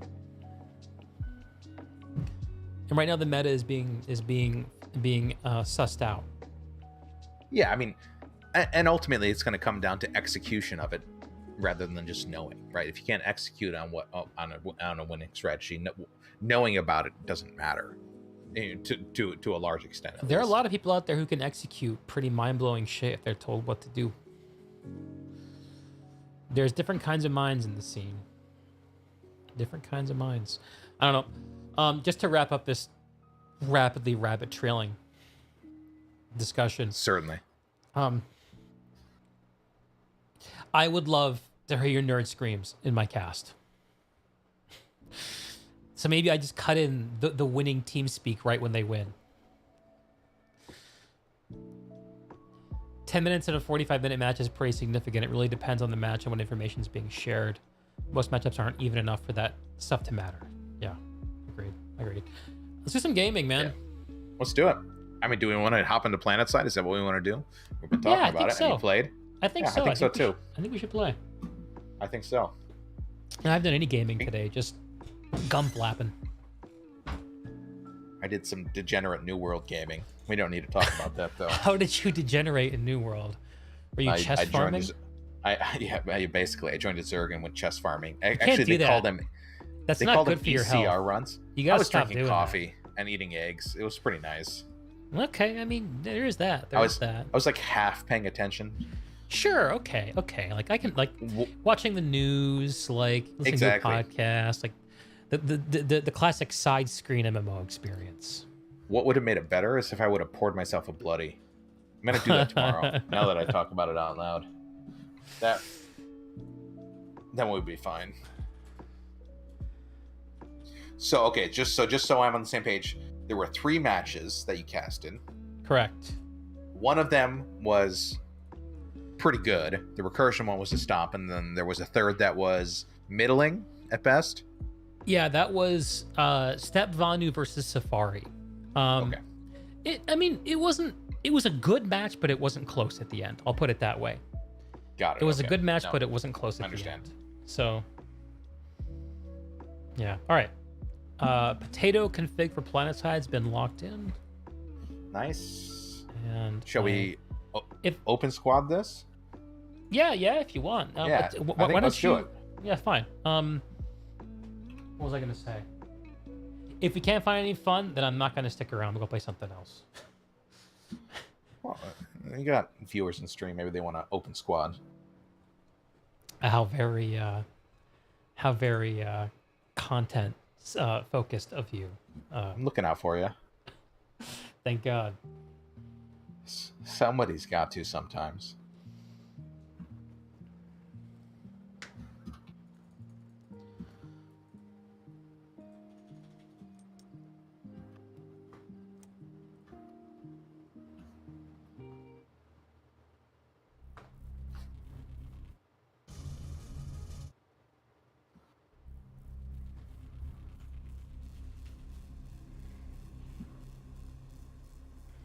You know, I wondered if I get through these 2 big weekends of PlanetSide casting and feel like sick of it. I don't, though. I'm really enjoying it. Yeah, it's positive.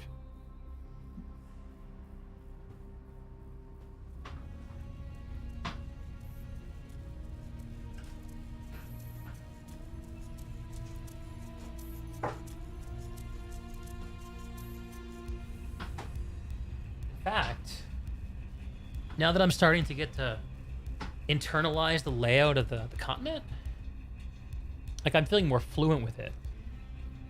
Getting used to the observer camera and shit.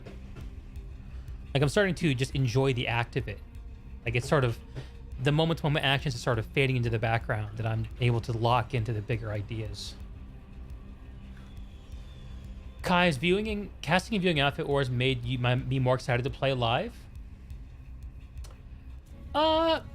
Yeah. Yes. 100% yes. In fact, I think it would be safe to say that if Outfit Wars wasn't happening right now, I probably would be on a little PlanetSide break. Because I need breaks from PlanetSide, like straight up. All right, now that we're playing PlanetSide, I gotta turn my AC off and sweat it out. Oh yeah, there you go. It's good for you. Sweat out those toxins. I don't actually believe in that, but it's good for you. All right, public squad is public. There you go. Let's go forth and conquer. Where shall we conquer? Let's see. It looks like Hossin is 'Cause, open. yeah, like- No alert, thankfully. Kai, you feel the same, and I've noticed it with a lot of your friends. I think it's true, like, just all over the place. Like, people...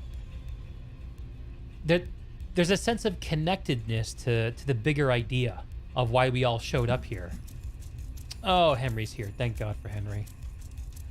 I need to bind my squad voice real quick. Oh yeah, that's actually good. I should have my push to talk be muting myself in Discord too. That'd be professional of you. That would be professional.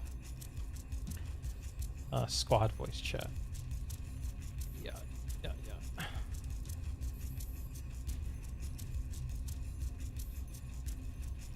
Testing. Hello. Hello. Hey, Henry. What's up, brother? Doing okay. A little tired after the match, but I'm here. Dude, KN1. That was the best match of the day, I think. Oh, hell yeah. It was nice back and forth, but it was a good viewing experience. Setting up a push to we're mute. losing Nasons. Uh-oh. Can't allow that. Accept the danger is accepting the Nason's defiance danger. Where are my keybinds? My eyes are rolling up into my head. I can't read this menu. I was gonna look at that, and then I was like, you know what? I'm just gonna drag your volume slider all the way down and do that for now. Okay. Yep. Okay, I got it figured out. Let's test it. Test. All right, so you should unmute me in the game because I'm not going to transmit on Discord when I'm talking in game now. I heard you in Discord there just when you said test. All right, I'm going to FYI. say Will is the best. Tell me if you hear it. Will is a chode. Hey, Brim. I don't. Henry heard it. Okay. Because I was muting. Turning so the voice up. You got to mute me in game. All right. Oh, now I got to find the keybind for it. Kai, people are more engaged and excited about the game when Outfit Wars is going on than any other time. That's quite the statement, man. Planetside 2 is in turbo sweaty mode. If there is a time to take a break, it's probably now. So that's like the duality of it, right? It encourages you to take the game more seriously, but if more people are taking the game more seriously, does that make the game more enjoyable? Like it's a weird balancing act. There's no clear good. It's just different. Testing fine, yes. Yeah, you sound good, dude.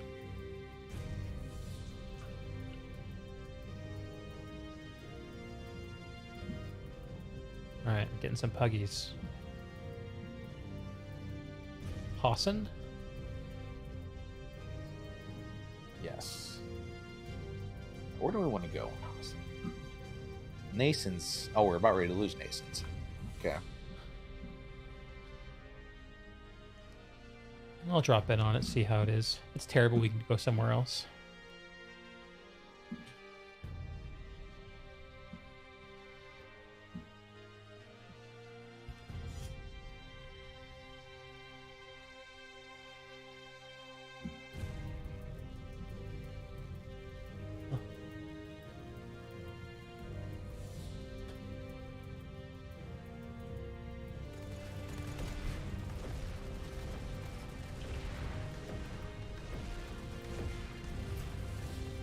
Over 9,000. Hey, oh man, my pleasure. 9,000.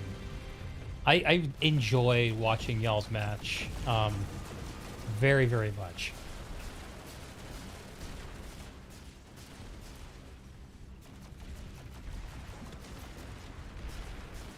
Thank you, WinRAR. It's very sweet of y'all. I appreciate y'all dropping in and letting me know you enjoyed the cast. The pleasure was seriously all mine, bros.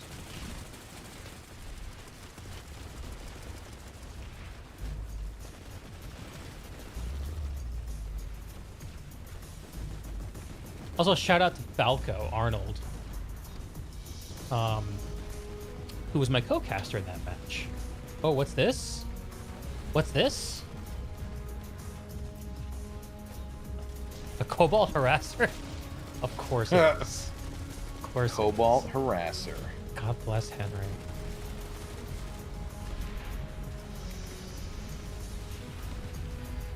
Weekends are kind of become like Planetside weekends where we all watch matches together and talk about the game. The same feeling you get with other sports. Oh, yeah, you're right. You're right, and I love that. Die Planet, man.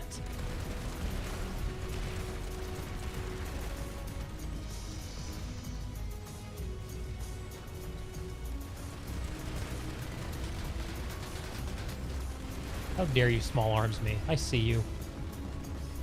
Peek me again. How dare the shotgunner? Peek me How again. dare they? Don't you know who I am? Oh, hello. Avi. Oh, no way. I'm gonna drop down this hole in the ground. I feel like this is a mistake. That was a mistake. Don't do that. There's about 20 NC at the bottom of that hole, just waiting for VS to drop down it. Hey, I killed something. Take that.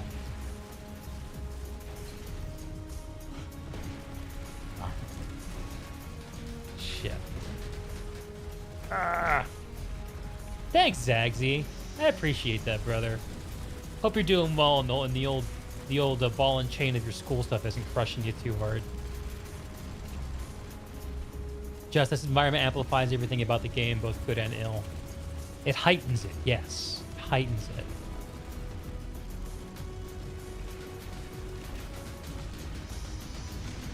Solid Snake used to play on PlanetSide 2, PlanetSide 4, but we're moving over to PC. Oh, how have you found the PC experience compared to the console experience? I actually was just squatting up with someone like last week, I guess it was, who was a former console Planet Man. You are now an elitist. Welcome to the club. That's right. Oh, our pod squad member left. Fucking streamers farming Masons. ZZZ. That's what he says. It's a dude right there. Not anymore. Kai, isn't it a little early in the stream for Henry to pull a vehicle to save my kill-death ratio? It's never too early for Henry to save my kill-death ratio. We should pull Hesh Lightnings just as a squad. I have to learn how to drive a Lightning to do that. Here I can just shoot a gun. This is much better for Lightnings do drive kind of wonky. Yeah, isn't there the reverse, like, reverse? It's the reverse, yeah. It's definitely not straightforward.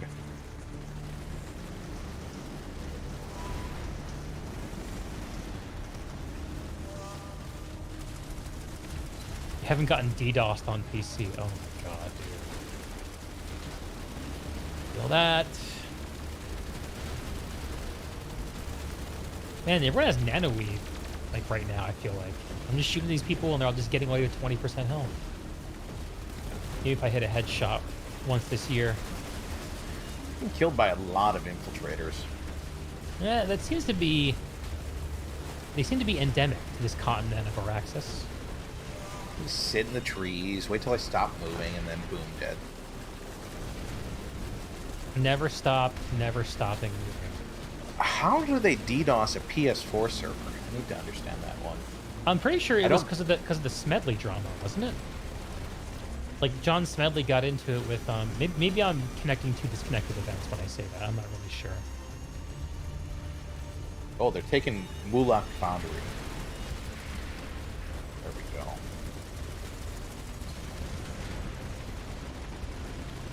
This will be where the sweats are. A little Zonic action. Oh man, Lex is probably here. Zonic. Man, I want to see Zonic again. Seeing him makes me feel like this game is alive. He was here when I came back to the game in like 2018. I haven't seen him much in this year.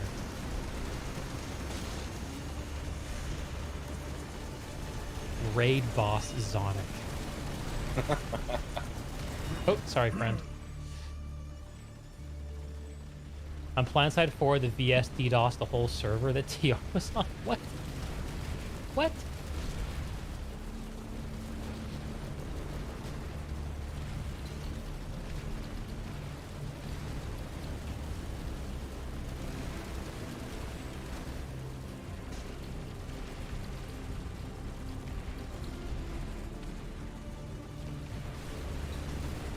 Oh my god.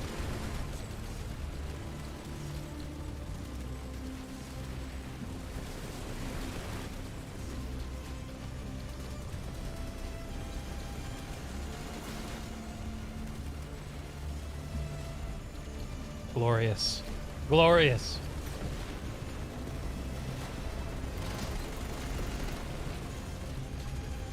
Uh-oh. That's not gonna help us. According to your outfit mate who's highly skilled at lightning driving, lightning's physics were made wonky when the Chimera was released and was never fixed. Interesting. Will, do you remember driving a lightning around in this game before the Chimeras? Yeah, before the NS integration patch, which would have been... Yeah, I know, I do. This time last year? I guess I don't remember there being a drastic difference. I've been driving it for a while. I've always noted it being reverse of what I would expect it to be in any other game. Well, yeah, that's been always that way. There's Yeah. a physics difference, is what I think I'm alluded to here. Oh, that's a lot of dudes. I've never noticed a difference in like velocity of shot or anything like that. I think they mean handling physics, like traction and shit.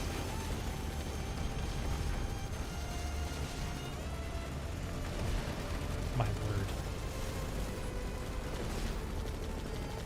That was an illegal maneuver right there. Don't go to Mulan Foundry. It's okay, I'm just gonna stay in my Cobalt harasser. Henry takes me wherever he wants me to go. That's all I need.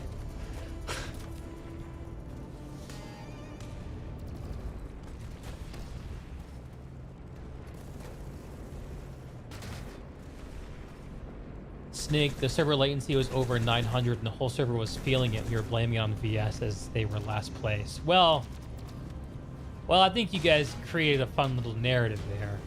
Maybe someone was fucking with you, but probably not an entire faction of your enemy. It does make it more fun to kill them, though, doesn't it? To think that? I think it's fair to say that Daybreak might have potato servers occasionally. You know, if there was going to be one faction that DDoSed the others, it probably would be Vanu, though, because Vanu are like the nerd faction, you know? Probably, yeah. I mean, it's on point. It's flavorful. You know, and like for the TR to do that, I feel like the TR, like they're not, like they're TR desperately want to do it, but they can't figure out how to like turn their computers on. It's like, why won't this fucking thing turn on? Just pressing the mouse button over and over again. That's TR trying to DDoS the Vanu. That's it. And the NC are just like fucking around with Raspberry Pis in the garage. Freedom lovers. I think the VS players break out, you know, the parents' wallets, pay the www.ddos.com, you know, websites to Hell yeah, bro. DDoS their favorite game. This is gonna nicely pad my session cadence. Are you farming really hard in that Cobalt still? Pretty fucking hard, dude. It's pretty gross. 21 kills, 0 deaths. I probably shouldn't have said that so loud. Now I'm gonna get That's whacked. disgusting. Yeah, that's pretty disgusting. Out of ammo! Out of ammo! I ran out of ammo. Stream snipe him, please. Thank you. Oh! Oh, I fell through the map. Remember me. Oh no! Goodbye, Henry. It was great knowing you. Put a beacon there. Maybe we can save the car. Oh, It's getting reps, man. I think you're good. Beacon's down. Yeah. Thank you.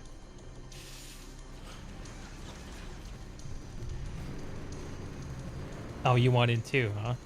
I'm gonna get in the back and then die immediately is what's gonna happen. Just get shot out of the rumble seat. I got a Desi. I've killed things with a Desi in the back before. TR the Boomer faction, very true. Just wonky is your own term. Honestly, you say the lightning's physics are not good. Tank's clearance is far too low. Huh. It's a little strange. I won't disagree with you. So why the Cobalt was nerfed. Yeah, it's hard to believe this was even more strong before. Oh damn. It's a weird orbital. Something about a vehicle-mounted anti-infantry weapon, you know? Are we alive? Yeah, we're good. Wow. Okay. I'm on board.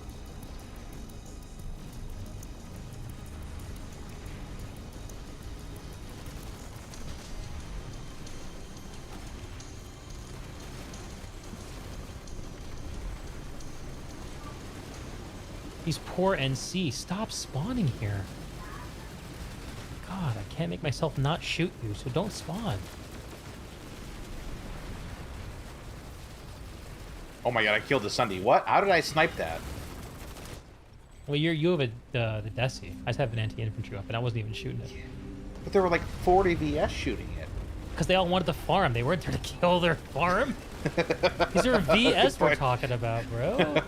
You're right. What am I saying? Nerf then buff when everyone switch off of Nanoweave. True. A nerf to Nanoweave is a buff to Cobalts. Let me squash these mines. There.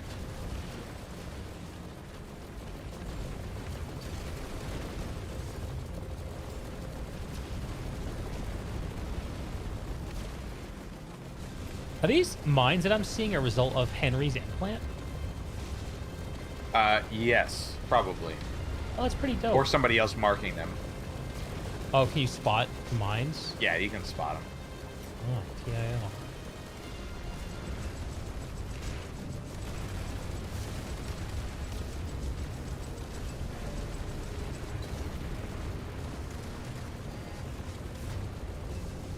This is a vehicle zone. Wow, there's a lot of vehicles up there. Excuse me, Mag Rider. I'm shooting infantry.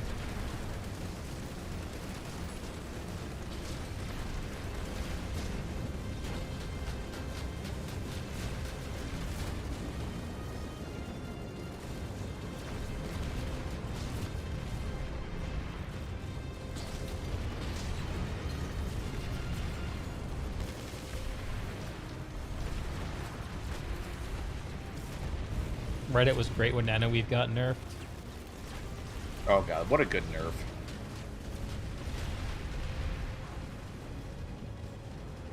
Does it change much though? I don't know.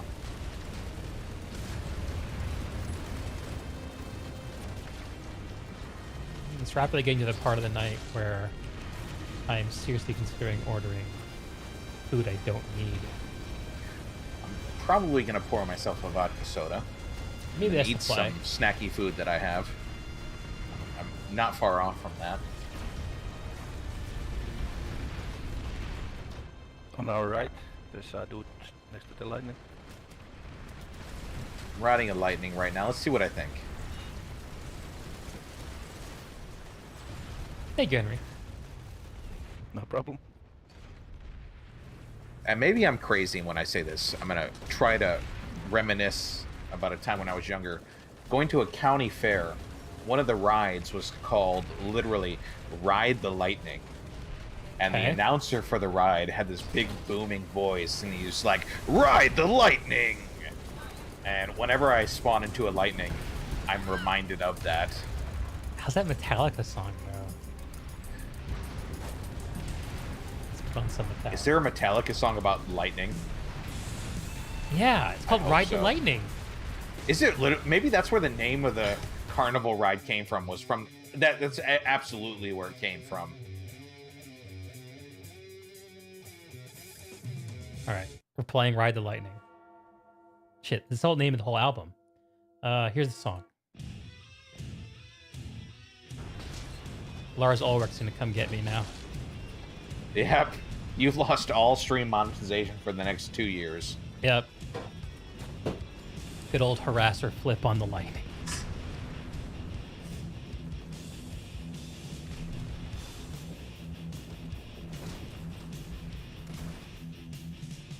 Sorry, I was reading chat. It's okay. I'm good now.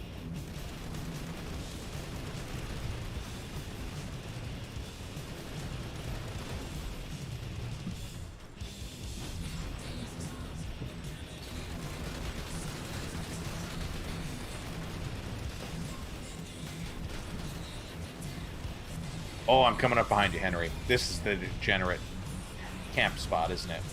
Knew it. Just gonna find it. This guy dodging and weaving. Dodge and weave. He was trying to go for a tank mine or something.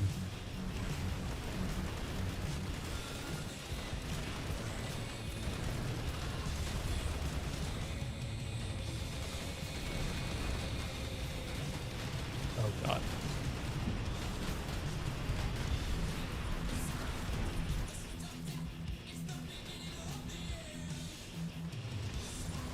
Is Kobalt good against maxes? It's okay, I think. Oh no.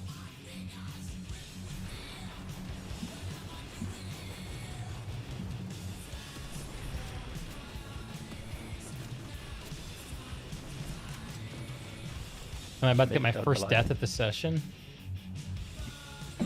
Oh, you just got killed when I went out to heal. Oh, what a fail. What a fail. Did the TR just OS the VS and NC? Looks like it. They did. Wow. I gotta It's read like blinds. It's Assault OS right there. TR would be the Orcs of Warhammer. It kind of would be the Orcs of Warhammer. Or the, what are the bug creatures in, Zerg. No, they're their names. The Tyranids?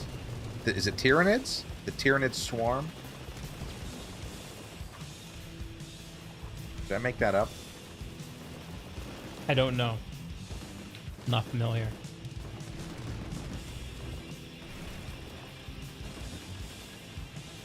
Yeah, here it is. The Tyranids are an extragalactic composite species of hideous insectoid xenos. They Wow, that sounds like a partisan entire news source you're reading space-faring from there. ecosystem comprised. Yeah, they're basically they're like a dominant insectoid race that wants to just dominate the whole galaxy, and they're like really, really. I mean, gross is one word to describe them, I think, but they're like violent looking. Reminds me of the TR.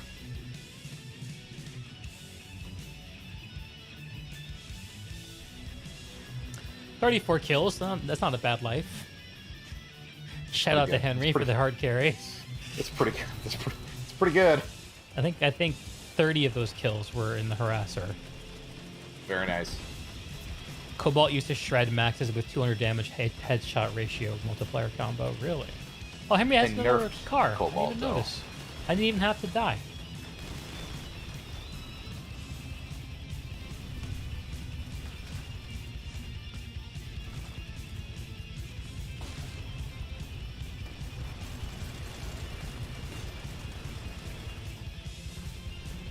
The Cerberus.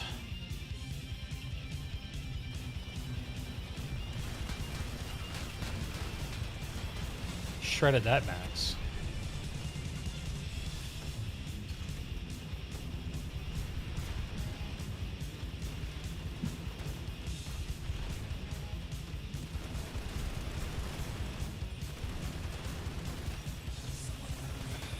Oh shit, we're camping a spawn. Let's go.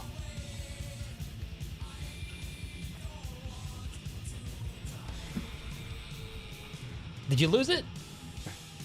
Yeah, it blew up. Ah, rip. Didn't see the tank mines on the ground.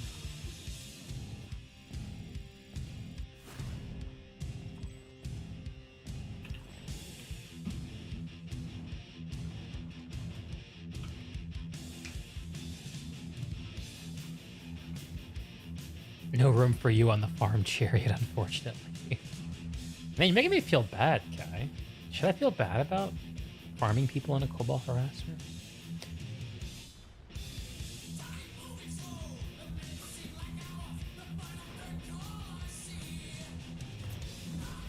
I don't particularly like this Metallica song. Like, it's got like a badass name, and the album is great, but It's a cool name, but the song, yeah, I'm with you. It doesn't jive. I think it's one of those songs, like, if you heard it live, it would slap. Yeah. Something about putting it into a studio, just a lot of their early more thrash-like stuff doesn't.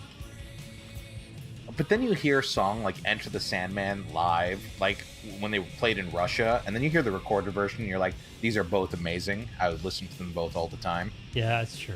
That's true. That's an iconic one. Watching that video is another experience. Something about like Russian soldiers like stripping the uniforms off and fucking head raging and banging to Enter the Sandman. It's pretty cool. I don't think I've seen that video. You haven't seen that? Oh god, let me find it.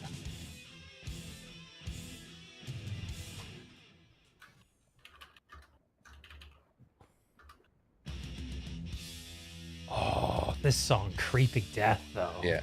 91 in Moscow. I'm gonna post this in the media channel. It's worth a listen and a watch at some point.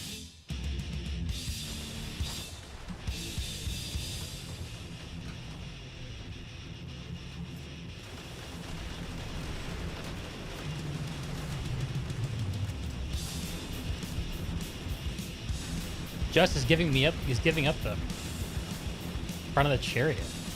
It's very magnanimous of you, Just.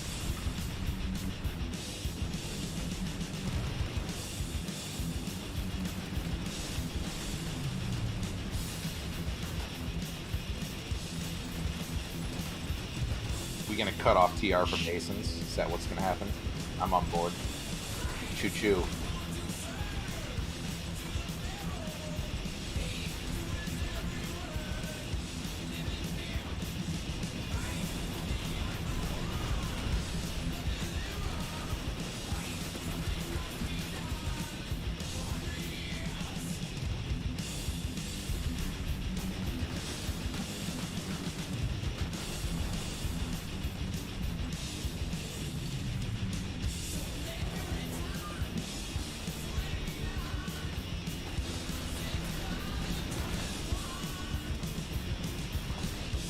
TR getting in on the fun. I mean, hang on. These are all TR. No, I was right. I was right. It is NC. TR getting in on the fun. That first reading was correct.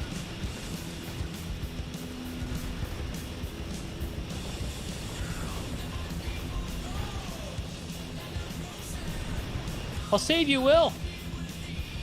That's alright. I killed the light assault that was attacking us. We're good. We didn't save. So. Ant's gonna die. Solid Snake. Kai, have I died? Yeah, I've died twice.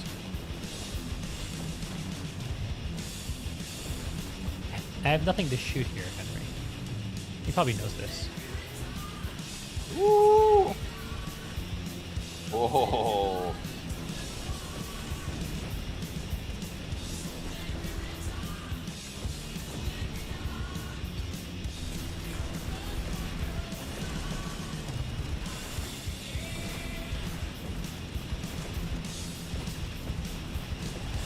I don't know where my lightning just got took from. Sad day. I got you, Henry. I'll repair you.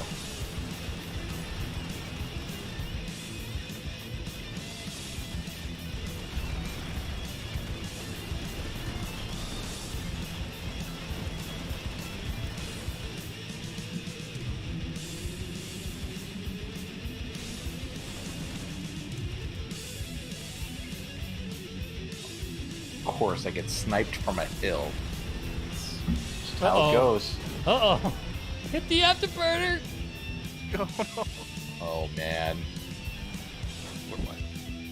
Oh. Oh. Oh, man. Should be rocking a Hesh right now. Can't believe you survived that.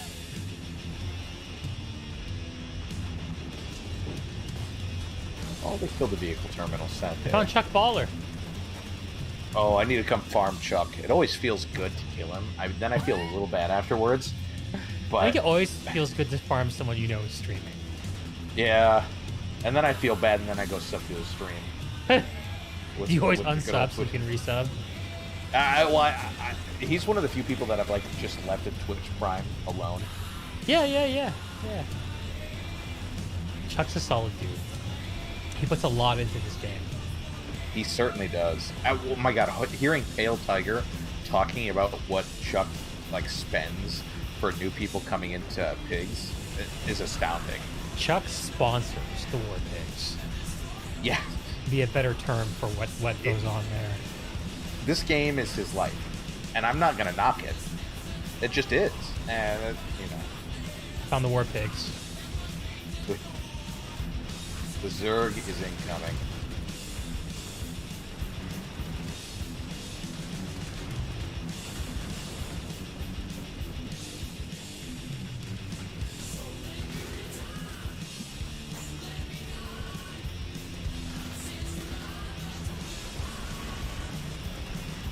Oh, that's right, I stopped shooting.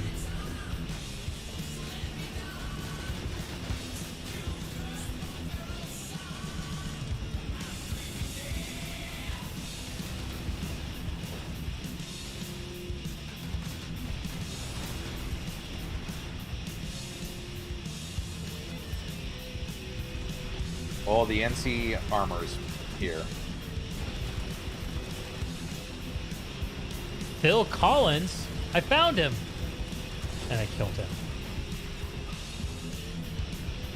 Lots of NC armor. Rest in peace, Phil Collins.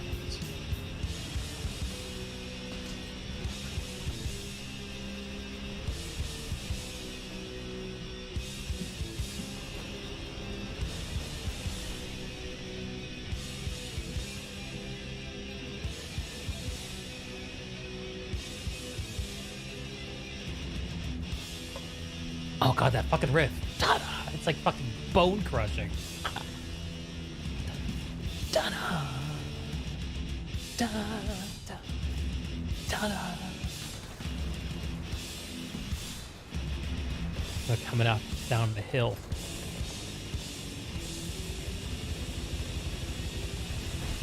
Oh.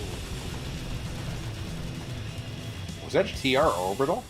Oh, that's kind of cool.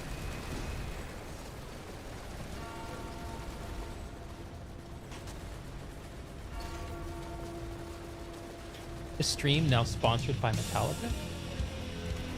Oh my god. That'd be like a world first. It's gonna be me, baby. They're gonna choose me. That's it. Giant. Right after I TR get my for sure. ArenaNet partnership. That's it. Happened at the same time, man. Ah, gotcha. Where we go? This is quite the goat path. Oh, you can totally get up that.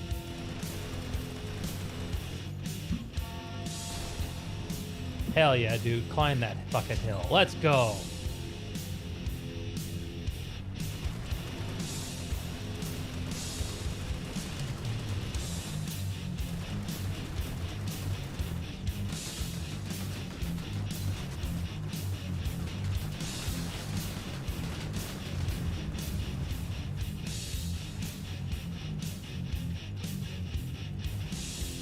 Oh.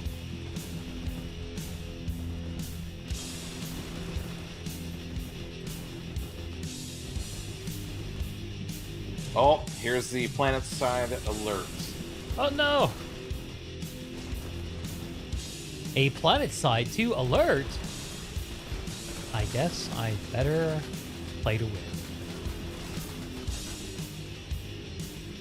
Oops. I didn't mean to hop out. Shuffle, your new job now, so no more late night weekday streams for you. Sad, Shuffle. I guess Are I'll you have to working some stream graveyard earlier then. shift?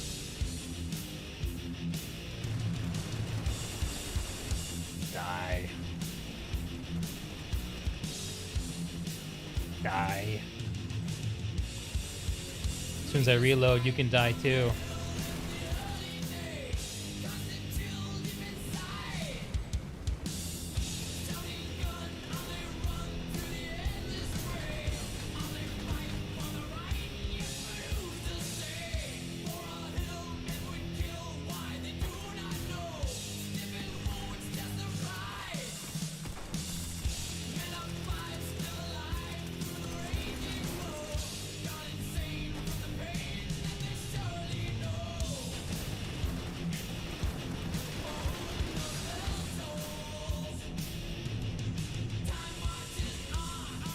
New Diabolical Wipeout map pool is pretty good, and I see some new maps. Shit.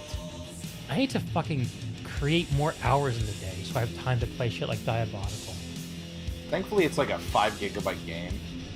And we can You are install so it concerned really with hard fast. drive space. It makes me think you live in 1991. More like 2001. Thank you. You're the guys who Destiny deleted all their content to please. Oh my god, right? It's your fault. It's your fault. That's it. That's it.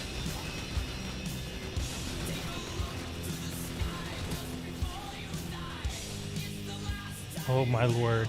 Oh my word. Ah! This harasser has lived through things it has no business living.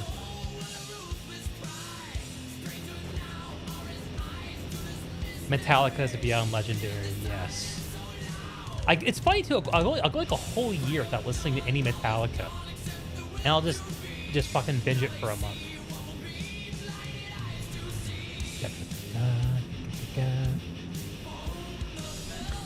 Shuffle is with McConnell on this. He likes low storage games. I mean, I prefer them, but are they really a problem? Like, if Destiny 2 took another 100 gigs, would I blink? Probably not. Just buy another SSD.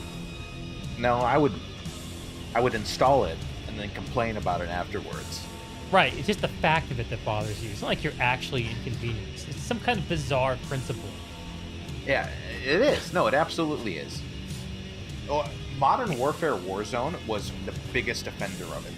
Because the game itself is like 100 gigabytes. Right? Just for like fucking Warzone. But every time they updated, it wasn't just, 5 or 10 gigabytes. You needed like an additional 50 to 60 gigabytes of space to download and install the patch just for them to fucking wipe it afterwards. And it was the most infuriating thing to just have, 150 to 200 gigabytes of space tied up always for this fucking game. Because they refused to optimize it. Like it really bothered you, man. It grinds my gears a little bit. Wish I had an halberd right now. Yeah, dude.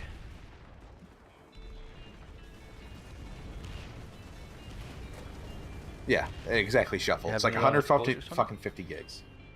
You know what? Add another 100 on for the multiplayer. You know what you need is a Stadia subscription. Get some cloud gaming in, man. Oh my god, I can't even imagine. Can you? Never mind. Can you imagine the latency in that? I've tried to imagine it being fun for certain games. I can never. I prefer action games. It just never. I can never make it add up in my head. But yeah, I'd like to play Destiny on Stadia. Fuck no. I fully understand McConnell on Fuck this. no.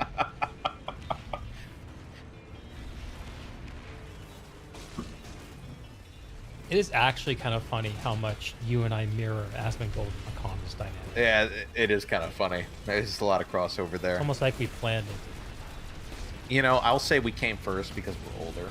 That's so true. That. They did copy us because we were born earlier. We were born earlier. Thus, dynamic was created first. Ah, got him. Oh. I got fish catted. All right, I got a 21 KD to pad my session. Oh my lord. I just know Henry's going to pull another card. Oh my god, look at the pigs just keep on spawning here, and they're completely cut off by both the VS and the NC, with nothing nearby, but they're holding out. 50% of the pop in this X. That's glorious. Good on them. That's why you use repacks for single player games to save space. Repacks, man. Oh god. What's I don't condone piracy, of course. But Fit Girl repacks are pretty good. If you were ever intrigued to, look them up. I can't remember the last time I pirated a video game. It's not some bizarre principle or anything, although I think that if I'm going to make content, I'm not going to say probably how to pay for them. It's just I don't play piratable games really anymore. Yeah, sometimes with single player games, it's legit easier, as weird as that is. Yeah, I think that's probably fair. Is there an actual fight over Broken Veil? All right, I'm going to give up on my... Oh, I'd be down for a Broken Veil fight. I don't know if there's actually a fight here. It might just be all the armor men circling. They do have the A point, so yeah, okay. Maybe Eastern Substation almost, I'm getting too. fucking zoinked trying to get out of the spawn room. Whoa, there are a lot of mans here. Broken Veil has definitely got something going. Let's run into a fucking... We're about ready to lose it. Oh!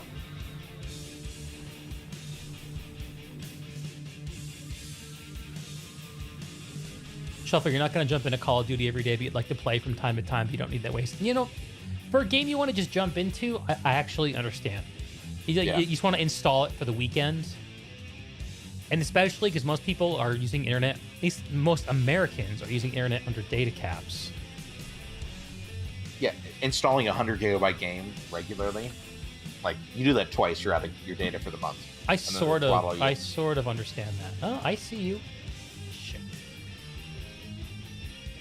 Where's your infiltrator friend?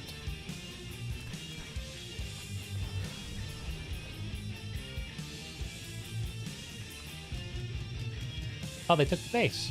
All right.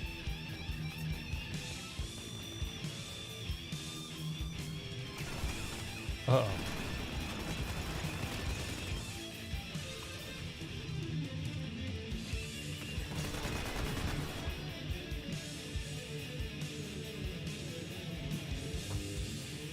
Kai, I had a data cap until last month because streaming every day put me over my monthly data cap, and I just said, fuck it, I'm just gonna pay for the,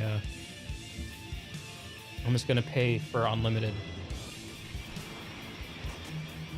I have, I'm not even sure what my downstream is, but I paid to upgrade it to 35 up, so I can stream to YouTube at 20K, which looks crisp as fuck. Yeah. And but I found that I was going over like I have like 1,020 gigs a month, like a terabyte a month is my limit. Jesus. I just fundamentally have a problem paying more than $100 a month for internet alone. It's 110 for me now. All told. Forget cable. We're just talking internet.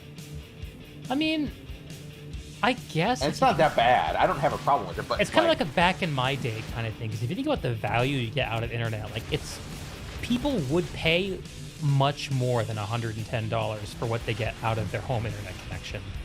If we were in a purely like if internet were invented yesterday, you know. Yes.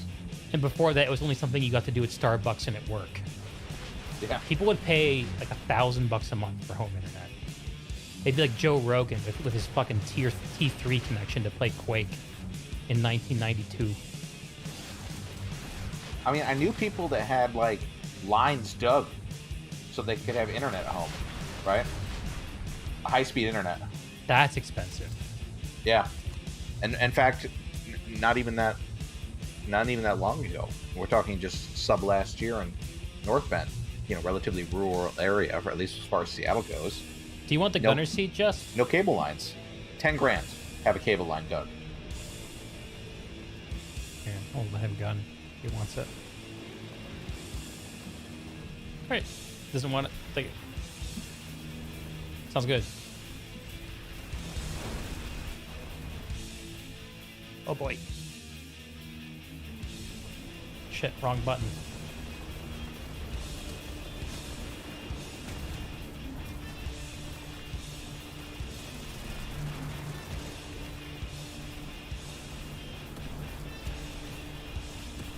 I think I just got killed by a friendly tank mine.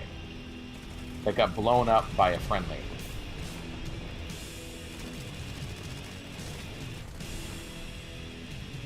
Oh god, how am I still alive? I totally don't deserve to be alive.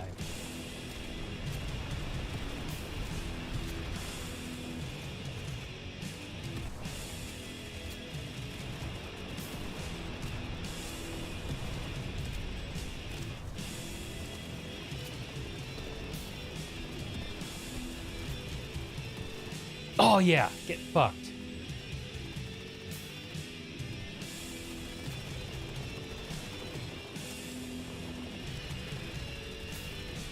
Shit, get the reload off, that was dumb.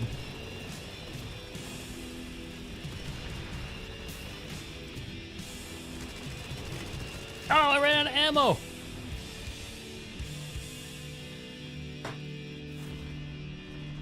$50 up, 20 down. Yeah, I think I have or 50 down, 20. I think I have 100 down and 30 up, or maybe it's like 500 down. I don't know. It's way more down than I can fucking use. That's for sure.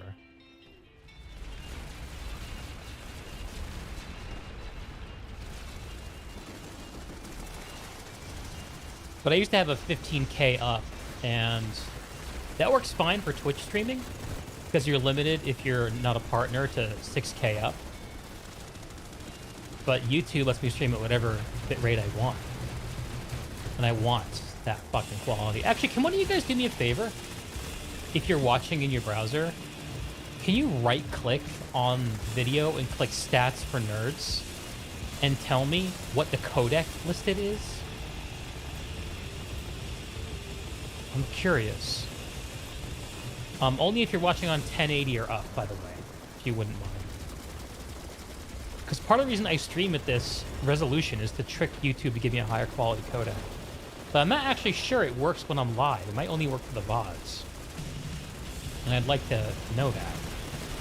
Kimchi refrigerator, that's a name.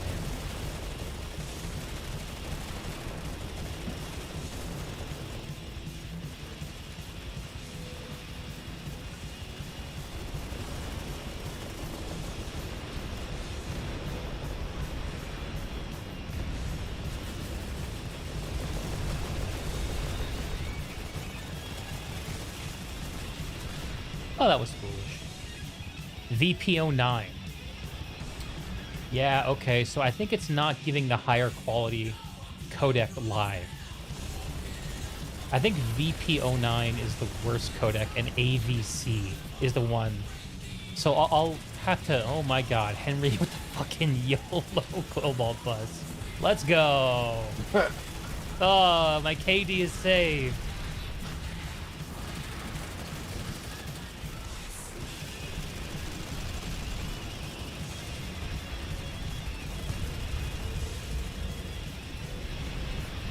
Well, Henry's got a Cobalt bus. Yes, please. Save me. Yeah, dude. Me and Just are farming in it. It's alright, I'll soak up your sweet XP. Just bask in our presence.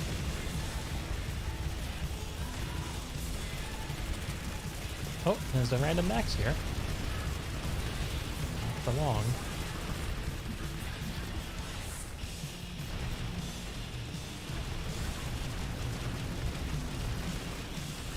Sorry, Chuck Baller.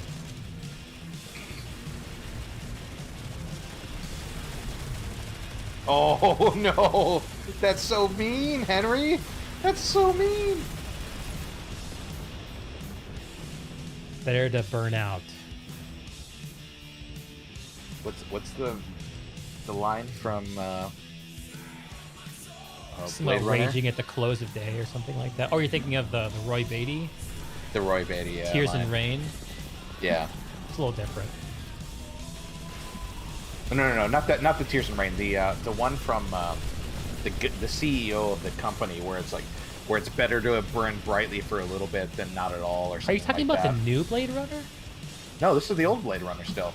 Oh. Okay. I have to look at this line.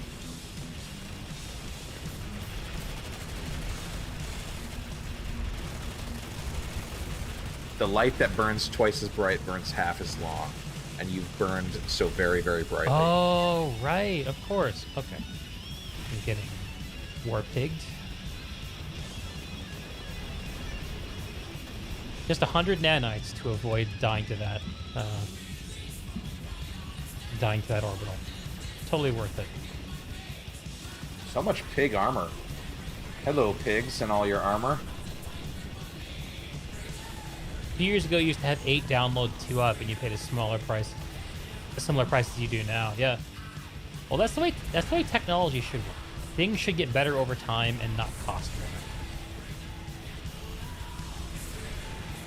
Like, go up to that There are rock like house. 12 fuck am I gonna Sunders be? pulling up. I'm actually gonna get out of here.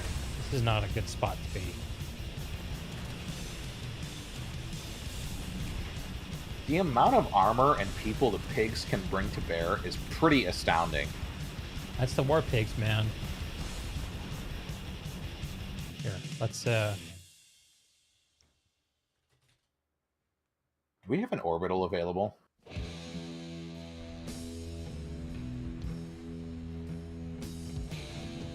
yes, and in fact, I'm gonna use it. I was to say I'm gonna mark where I think a good spot might be. I don't know how All many right. are still there. Calling it down.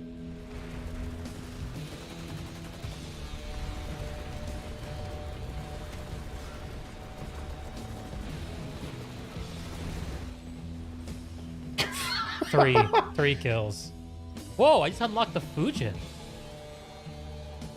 Hell yeah, dude. Isn't the Fujin like the grenade throwing thing? Like the grenade throwing knife? Oh, halberd time. Actually, I got a lot more than 3 kills. I was gonna say there was a lot of people there.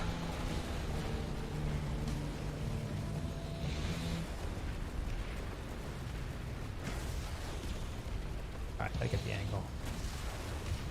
Shit, how am I still missing? There it is.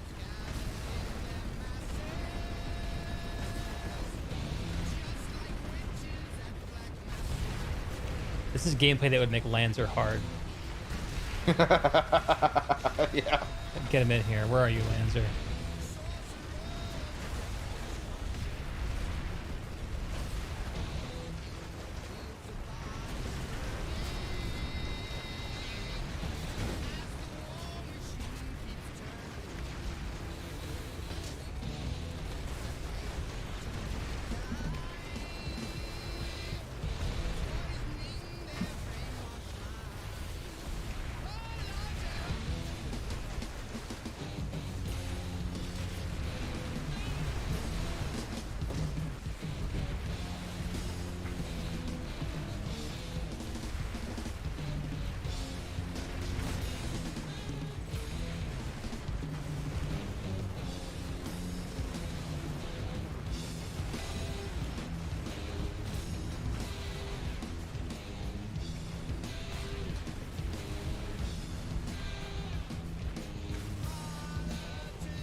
Chuck Baller. Ah, someone else killed him.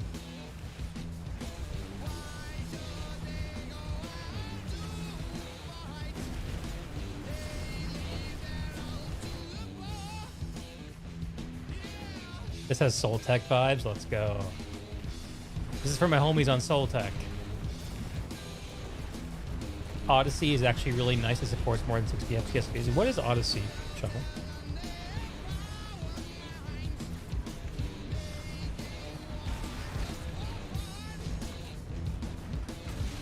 Oh, I want this asshole. I'm not gonna get him.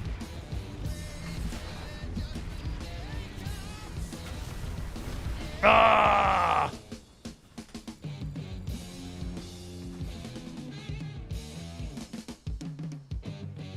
This song fucking slays.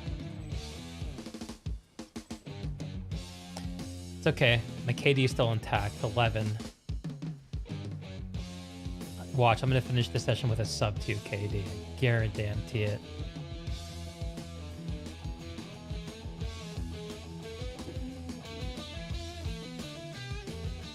You gonna pull something else, Henry, or are you good? Maybe another dasher with the halberd.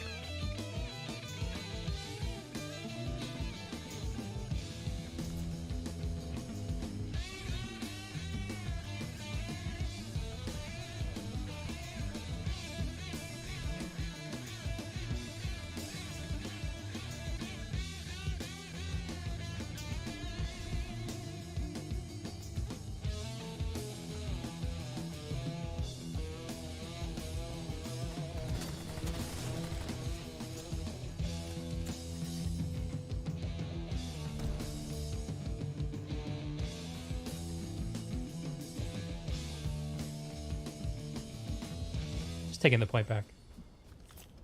Yeah, see. This is the part that slays. Now in darkness, world stops turning. Ashes where the body's burning. No more war pigs have the power. And as God has struck the hour. God, my God, there is so much fucking Vonu armor. What the fuck? Jesus Christ, the war pigs are purple right now, is what I feel like. Look at all this. Oh, I lost my tank. Oh, sad day. Satan laughing spreads his wings.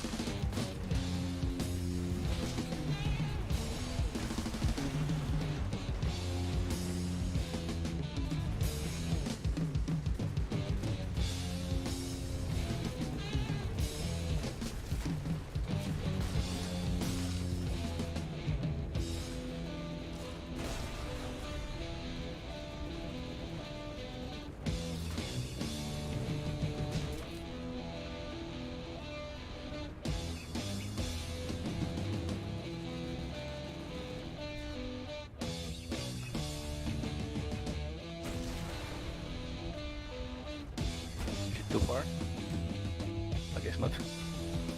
What's up? Nah, good. Go for it.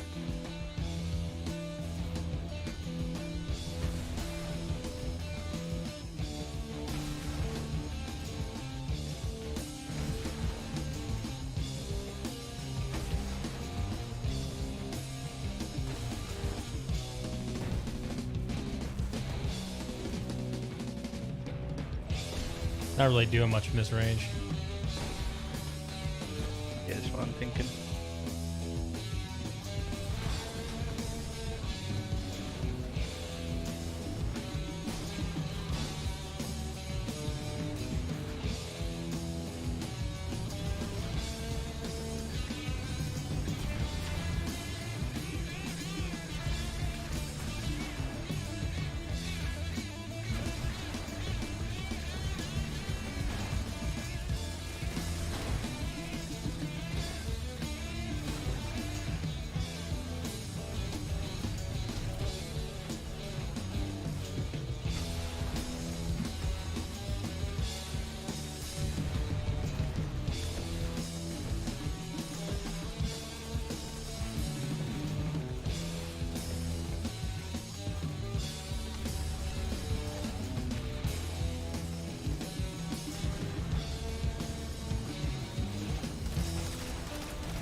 Where's the fight? Where's the fight?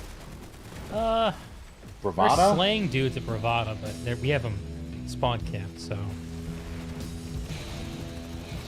it's not that Yeah, thrilling. We're 60-40 right now there.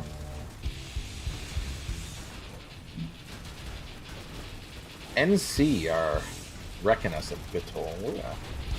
We're bad. Oh my god, easy shots. I can't hit the fucking halberd. Uh-oh. I'm just gonna foot soldier for you, Henry. Yep. Unless you want to pull up a cobalt or something.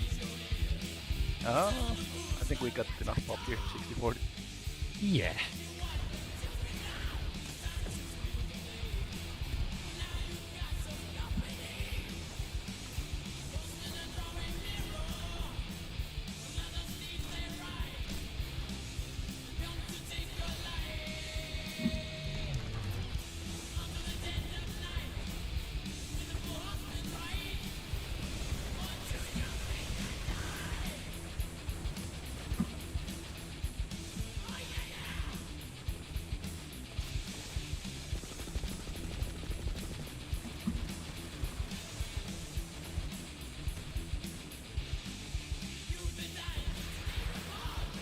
We'll see a biolab fight if we're lucky. A biological laboratory. I'd be down for that. Fighting the biolab sounds like what I do after I eat too much Chinese food. Or too much pizza.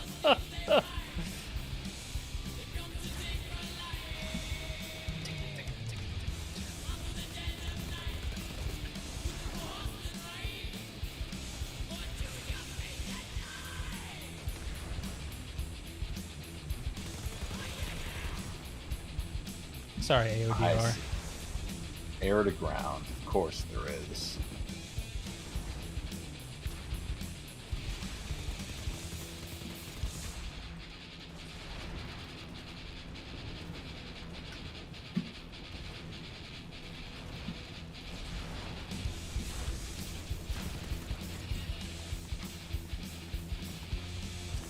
This is what you call a brutal spawn camp.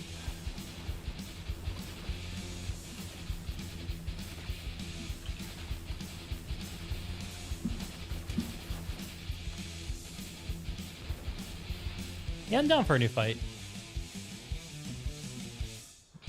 Done. Don't go to Vitol. Don't do it. Not good? Not good. But ready to be spawn camp to the Sunday. Oh, the biolab. Yeah, you're right. I'm hoping they push the biolab. Hopeful.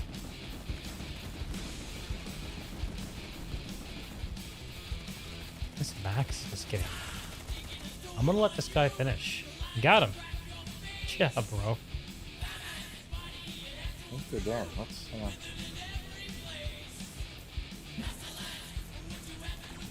Did I always get the Fujin? What is that?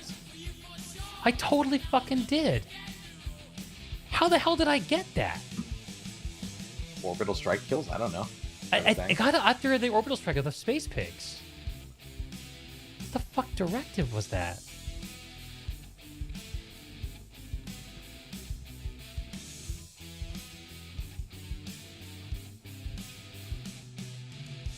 What the hell direct? Does anyone know?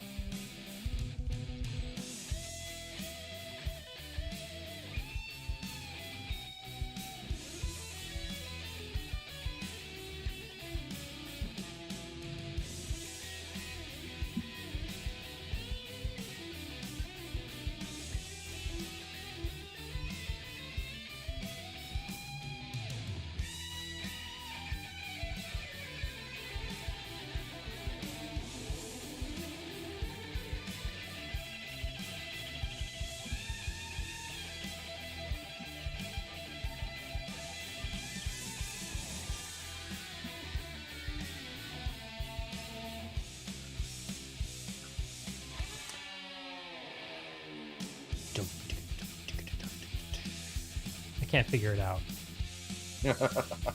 Recently completed. Force Recon. That's it. It's Force Recon. Force Recon, huh? Where is that? What category is it? Infantry? Yeah, there it is.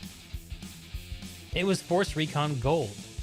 Headshot kills, kill streaks, spotter, and deployable destruction. Actually, there it is, deployable destruction. Not hard ones to get. What is the Fujin? A knife? It's a meme grenade that gives you a one-shot throwing knife. Oh, that sounds pretty sick, but also memey.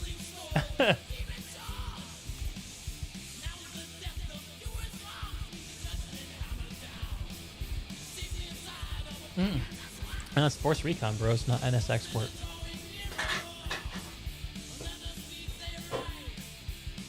The biolab cooking yet? Karen Station's getting. It's like trying to. Oh, Ziggurat. Let's go to the Ziggurat. Oh, is the Ziggurat a fight now?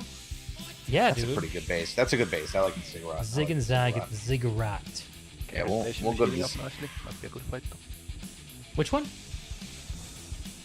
Or Ziggurat, either one. Yeah, Zig's what I was thinking. Okay.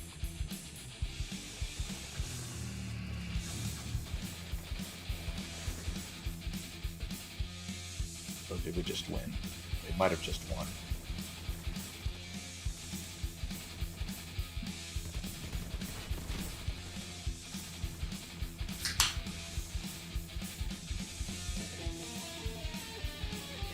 That guy one-shotted me with an LMG through a wall. Connect to a server in your country. Oh, what's this? What's this? What's this? What do my eyes behold? Magic everywhere. Do you guys like the musical stuff I've been doing on the Outfit Wars casts? I've been trying not to overdo it. Have you been playing musical music? I've been finding little cues to use, and so like, whenever a fight begins over one of the Omega, or over one of the Nexus bases, which is the last base, I've been playing this like epic fantasy music, like a beat to it. It's actually from the Guild Wars soundtrack. Fuck. Oh, this song fucking slaps. Let's go.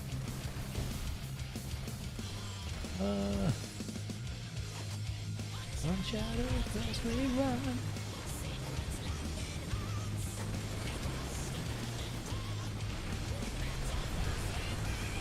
When life gives you lemons, kill lemon. That's it. That's the saying. I think that's it.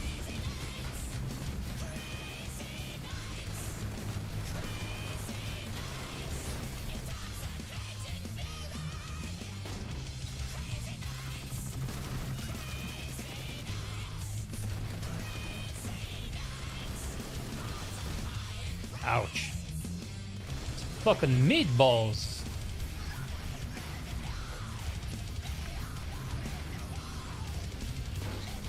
Last guy to kill Lex yesterday when he stopped the stream was a guy from Soltech. You got Soltech. Oh, hello. Not paying attention, am I?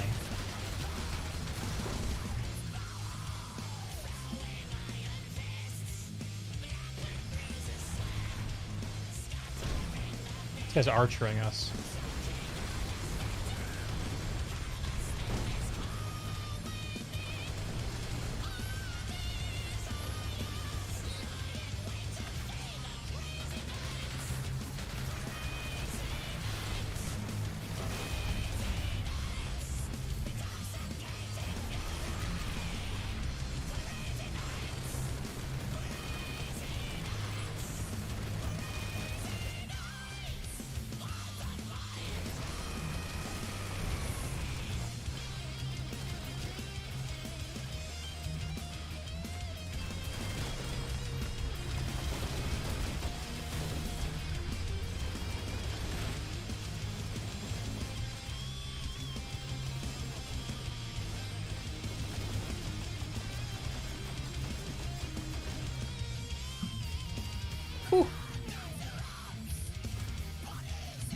It's funny how accurate the foreigner time on Emerald is.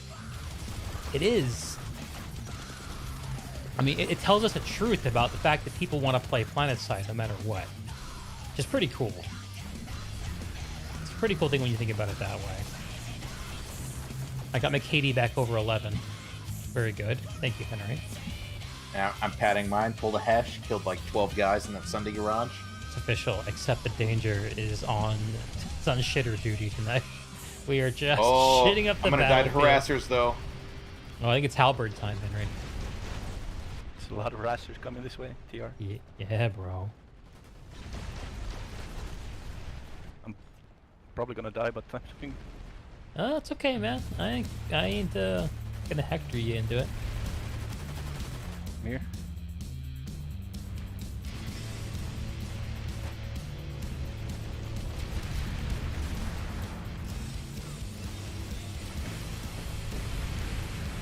Is this somebody talking to us in squad chat? It was just Henry, I think, and me.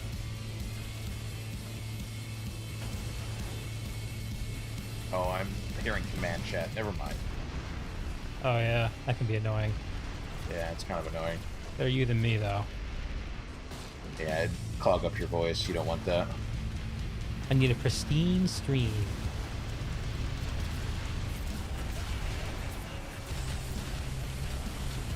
How did that miss?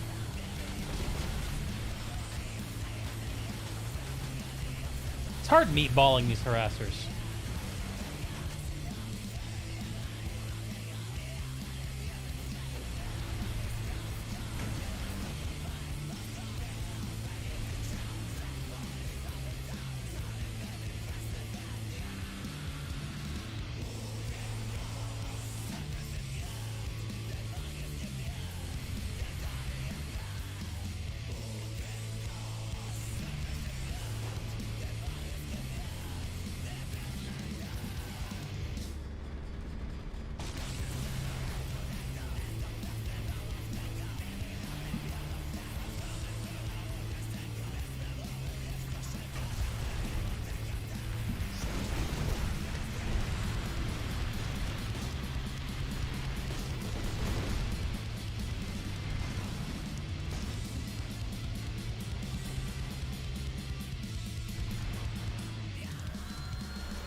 Like 6 harassers there. No Yeah. way. Just no way. Oh, this fucking Prowler. It's scary. No, Prowler's a target I can actually hit. Yeah, fucking harassers. Good luck. That's why I just whiffed twice. 3 times! Nice. Oh, we're so boned. Oh, we got it.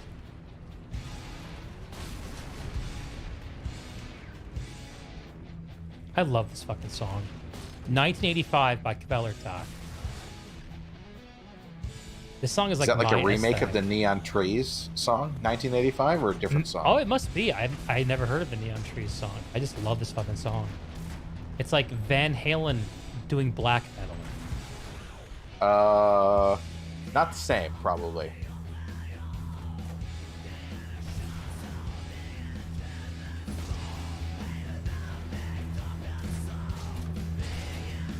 A little bumpy ride.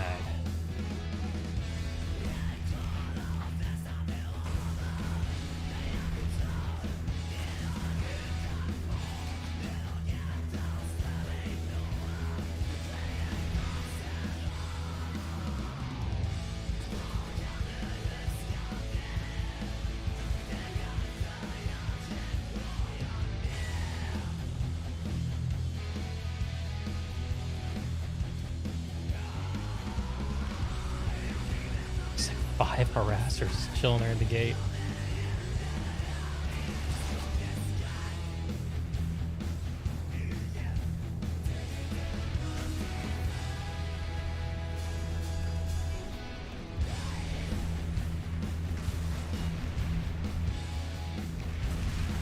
How'd that miss?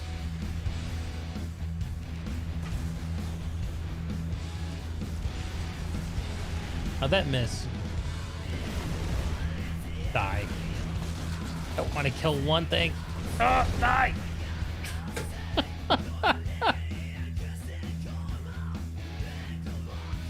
I am not good at halberdiing. Fucking halberding's hard. Is there a fight at Robotic? The Biolab. There's a little fight going on. Let's check it out. Is there a Bitol? 12 to 24. Oh, there is now. It's a quite a That civilized literally little just engagement. changed it. I'll come check it out in just a moment.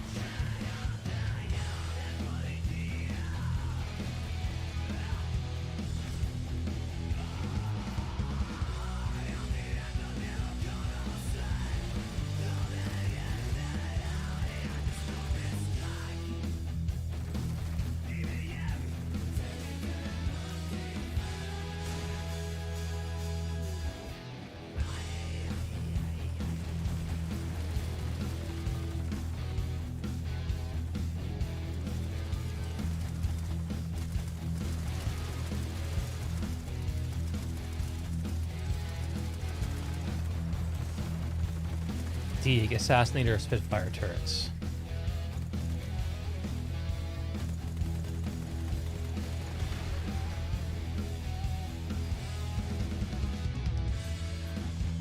Vaughn was giving it to him, man. Blue didn't stand a fucking chance.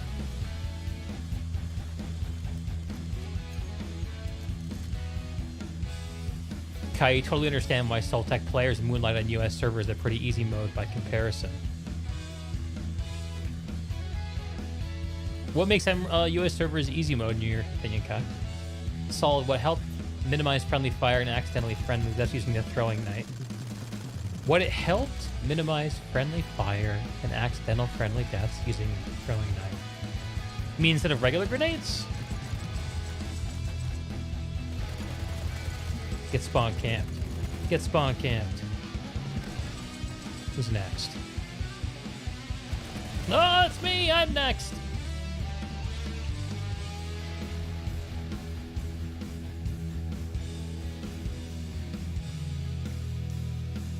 Now I want to put the Fujin on, but the problem is if I put on my Fujin, then I won't have impulse grenades. And that's like basically What a something shame. I'm not okay with.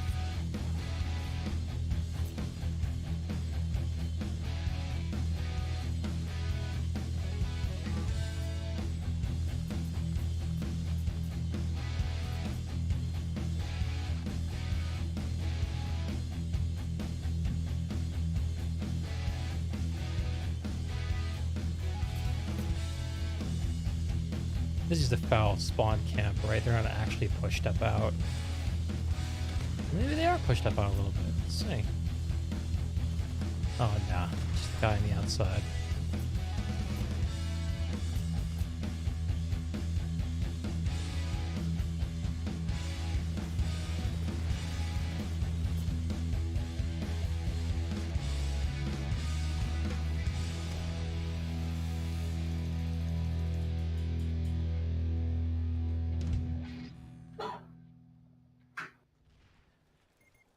We jump. We can take this base. Why not? Let's do it.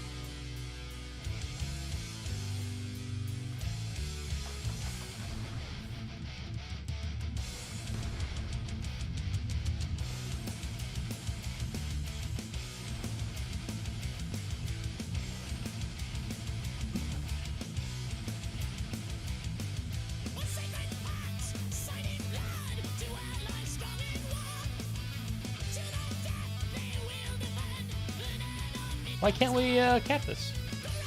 I was just They have wondering. 1 point in the violet. They do? Oh shit. Player behavior differences, low skill players, even some higher skill ones on Soul Tech all run shotguns. It's way more air to ground, more tanks. Yeah, more smelly gameplay, as Pale Tiger would put it. And very few infantry-centric farms. Farms in Soul Tech are always vehicles or spam-related, like tunnels or open field fights on Esamir. Interesting.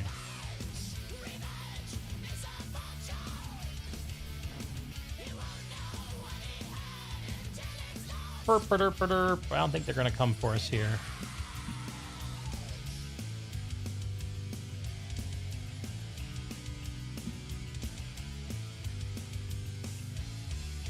AFK a minute.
They came. They are. They're trying to, it looks like.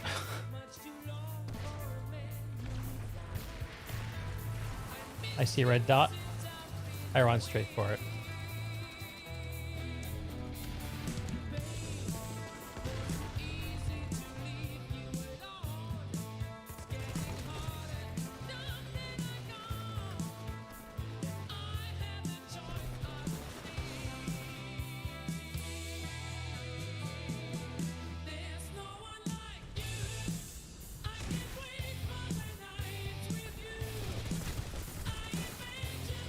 Get out of here, shotgunner. Shotgunner Blue Mobius.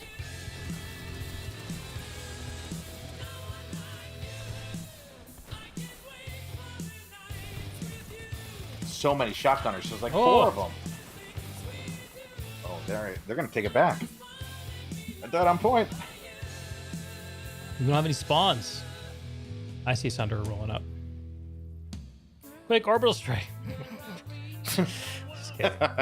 Don't actually orbital.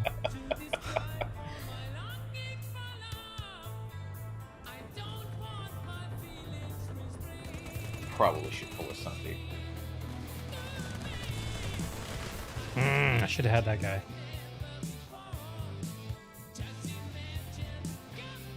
We'll just fly over from the biolab. Yeah, I mean that's the easiest way. Pulling a Sunday though. There's no one like you.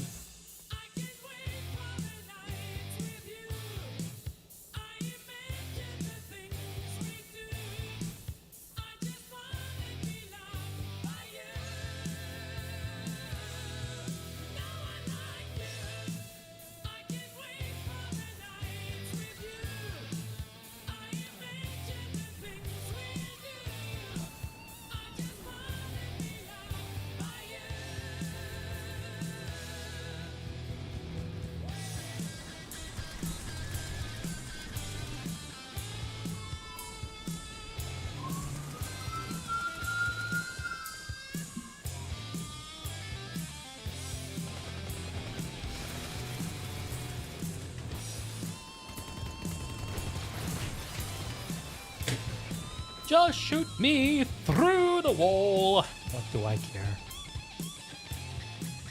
Wow, look at that Thunderbolt. Jeez. Oh my god, that was a brutal one too. I also put a beacon up.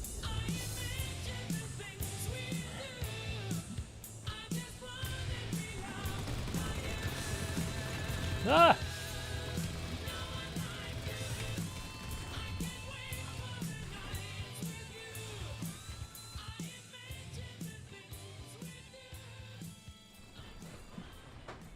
They found you, Jace. Where were you?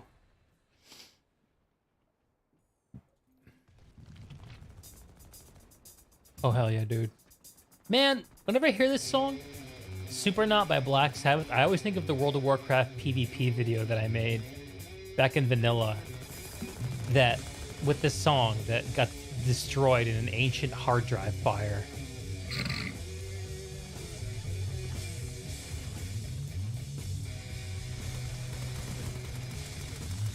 Max on point. So I'm gonna run up to him.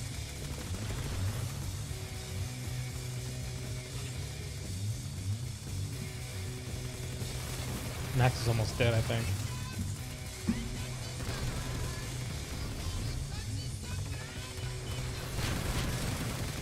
Not almost dead enough, apparently. Max is dead. Cool. My KD's plummeted to 6. Oh, God forbid.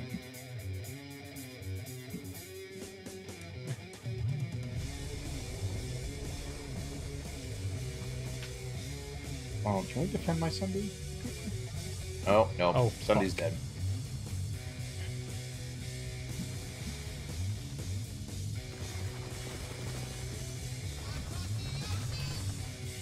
The hell?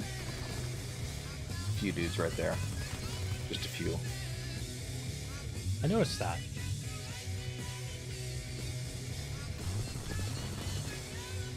The fuck was shooting you? Ugh, I'd open the windows. Air stinks tonight with all the wildfire. Oh, it's so bad. Oh, I'm gonna die. Oh, no. Oh, I'm not dead? What? I agree, you should be dead. But you deserve. Ah! I shouldn't peek that angle. Rip hard drive. It was sad, dude. It was a lesson to me to never cheap out on power supplies. I bought a cheap power supply. Something went fucking wrong.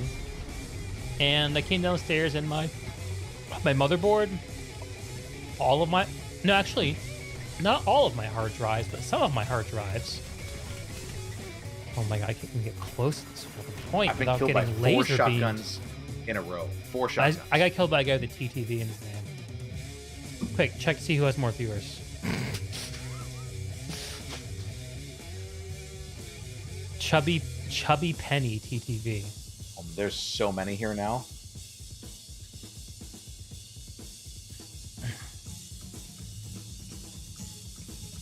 Chubby Penny's not streaming. Oh, what a bummer. Did somebody die? Oh, come on. Who's ruining the fight?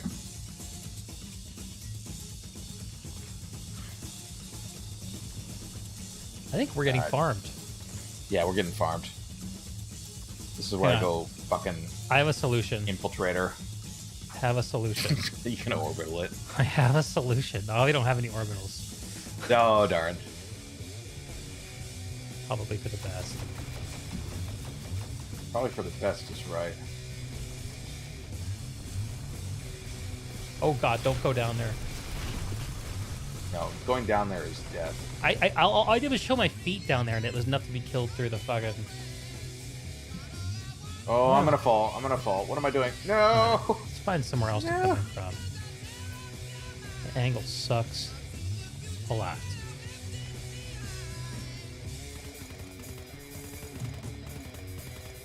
Come on, Recoil, work with me.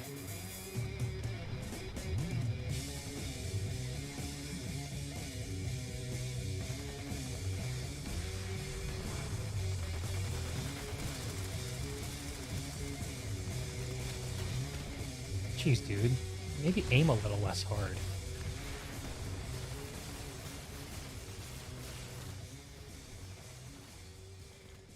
Fucking scat maxes. Jesus Christ.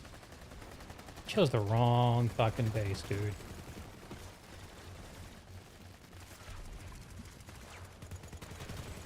Yay, kill assistant Deeg on the prowl. I'm assisting, I'm helping.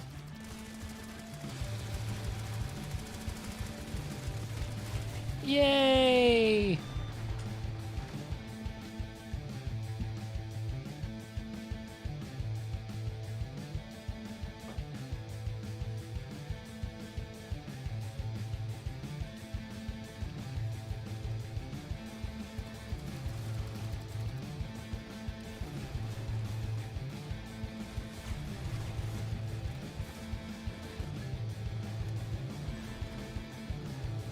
Meatball this guy. Oh, I got a kill. Oh my god, finally.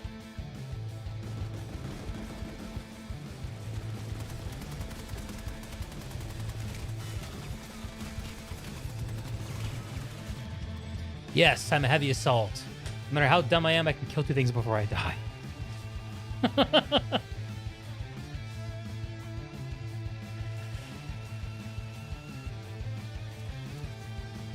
Isn't the jump pad up here? Yeah.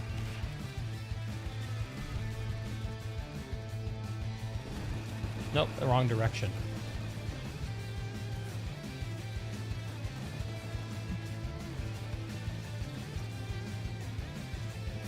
Fuck.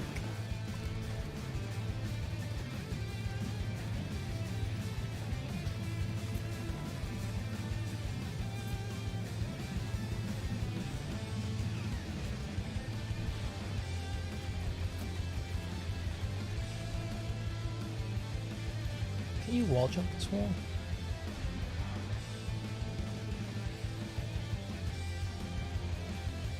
There it goes.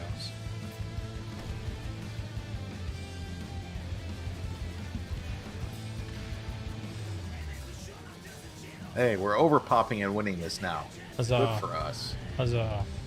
As we should.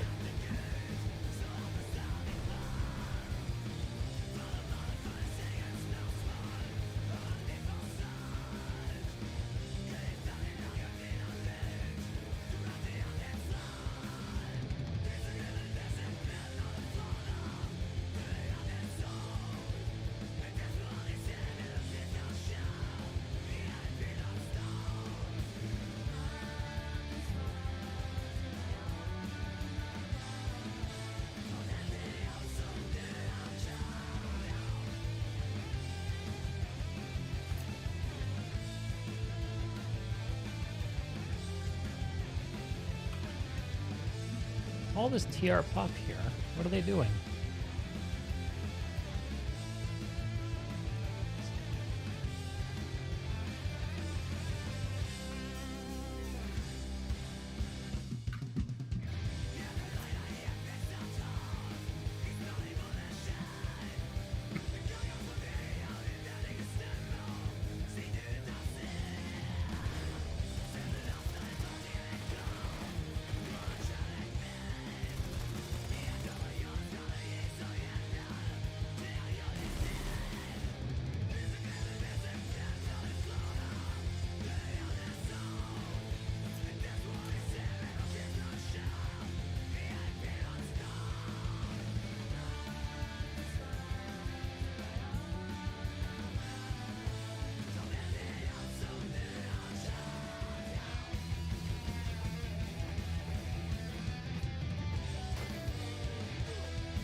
I keep getting to these hexes, and I'm feeling like, where the fuck are the TR? They have all these people in the hex, but they're just not fighting over the point somehow.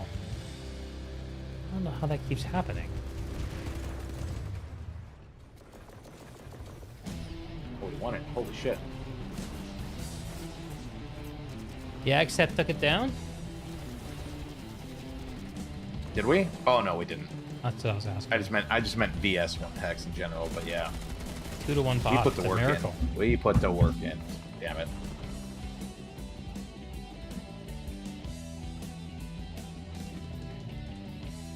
Oh yeah, I've seen a TR response here to Mossridge. This could be fun. So it gets the folks who enjoy a little bit of effort behind their gaming. Da-da-da. Oh, it's all these air dudes. Yeah. All right, I should grab a snack. I'll be right back. All right.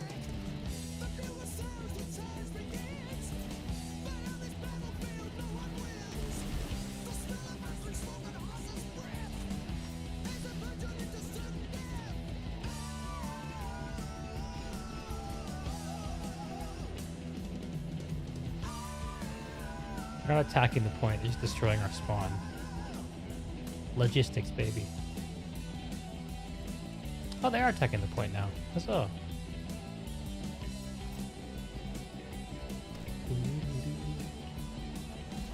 Shit, I shouldn't have jumped up that cliff!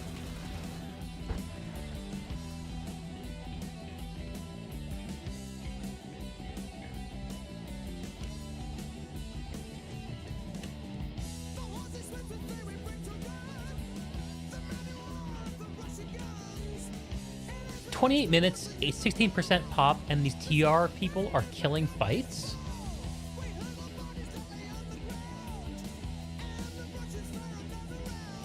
Are they the War Pigs? It's a very War Pigs thing of them to do. Just play to make the Vonda lose.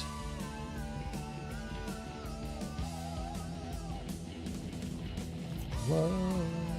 I'm trying to find someone to shoot on this continent. Somehow I put the wrong hex there. That was weird.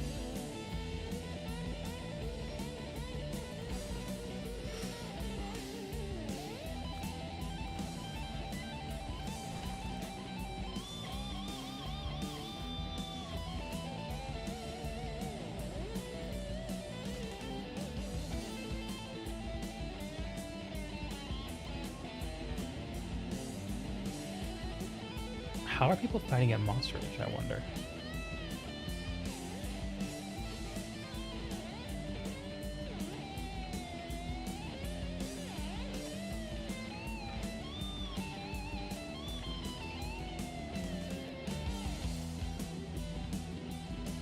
Did the Pigs play this weekend? I think they did. I don't know for sure, but I think they did. Alright, I'm gonna pull bus. I think this is a bad idea, but I'm gonna do it anyway.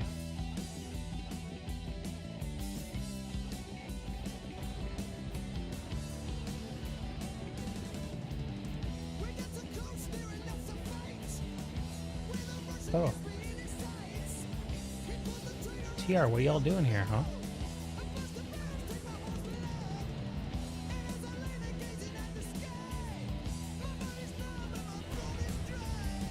Oh.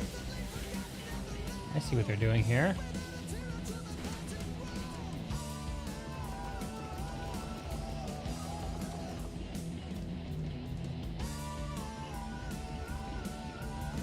Sunder at my location. 2 can play this Killing Fights game.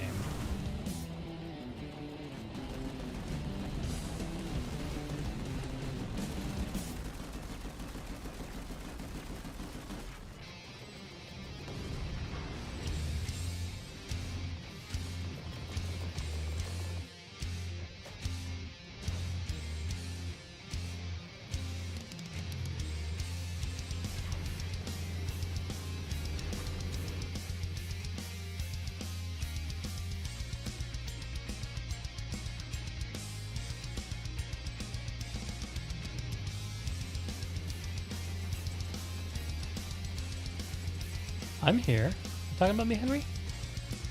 Yes. I just don't really want to zerg along. Yeah, I get you. I'm mostly empty lane right now. Trying to find something more interesting to do.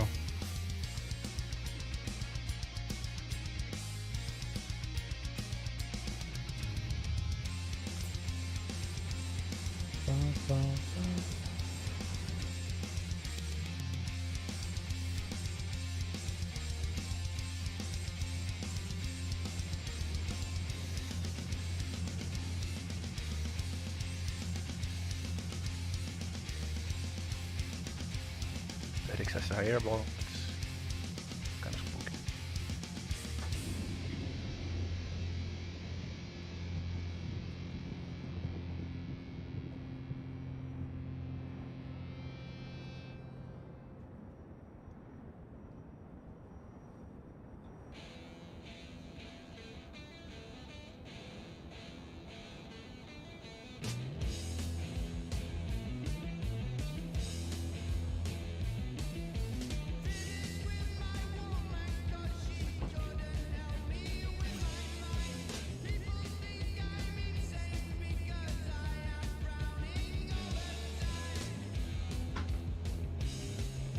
Where is Henry taking us?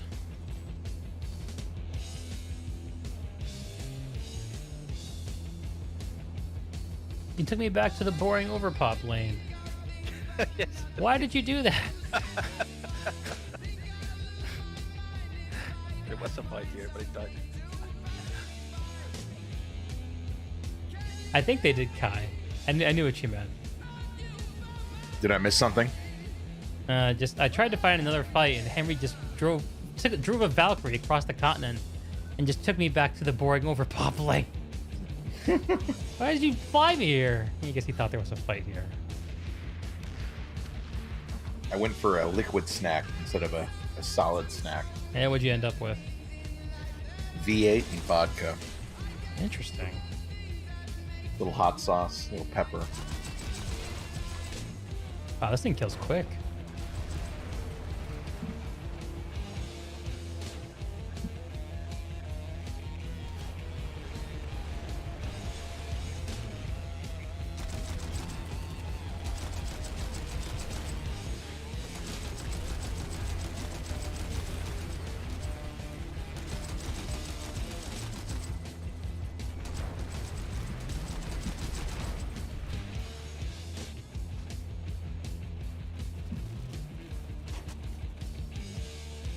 Planet side.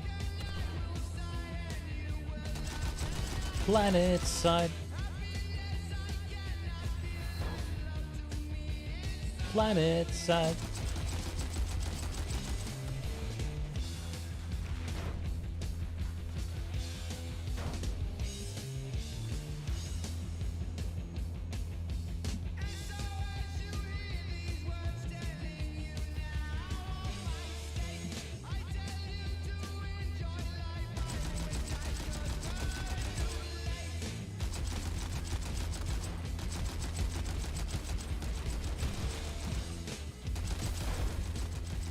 I'm not sure what it is. For some reason, I can't spot any of these infantry.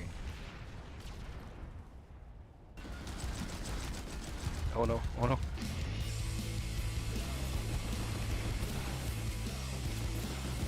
Don't expect her son just to be there.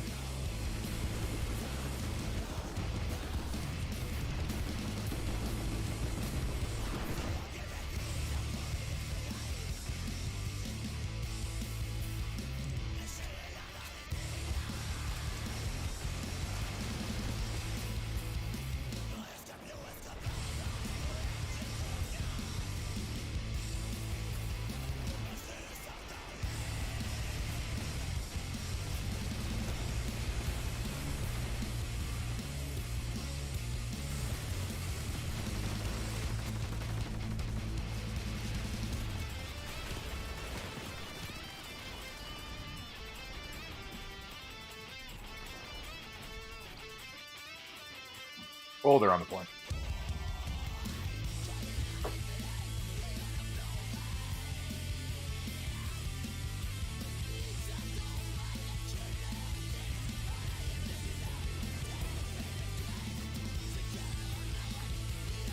Holy moly. Are we currently winning this alert? Holy shit.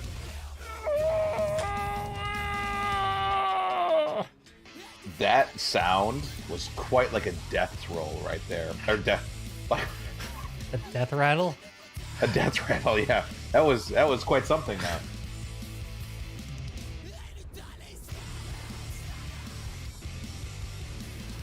You know, I think I suck at this game. You and me both, brother. Like, I think I suck at this fucking game. Welcome, man. Welcome to the club. No application necessary.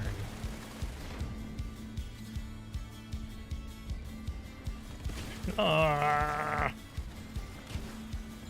Fucking shotgunner, man. Leave died me to so alone many with your shotguns. shotgun garbage. Kill that stupid Max. I can't believe I have 3 kills at this fight somehow.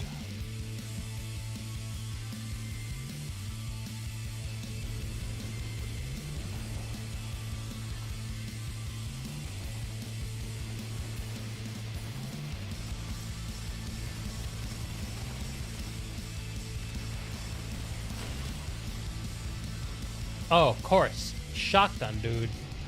Fuck it, I'm shotgun. Oh, I just got bolted I'm by a shotgun. teammate. So, there's that. That's a pretty bad, feels bad. Alright, shotgun and C4. Oh, Here we I'm go. coming, Henry. I'm coming. Stay there. Stay Frag there, stay there. grenades.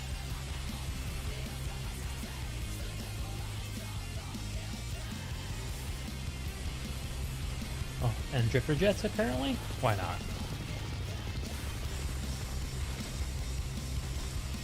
Ready to go die with a shotgun in my hands instead of a carbine.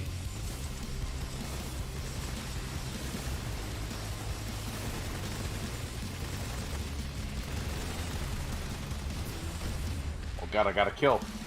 Holy smokes. It's happening.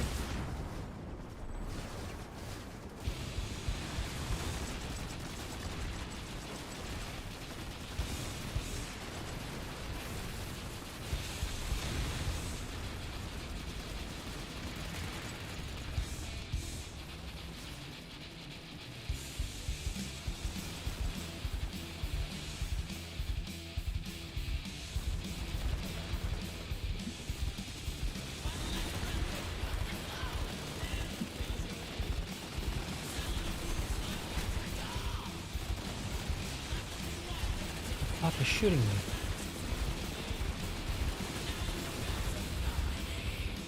Yeah. There was a max there, because of course there was. Assist. Assist. Assist. Will sounded so surprised that he got 1 kill. It is surprising. Sometimes, you know, getting a kill makes you wonder, like,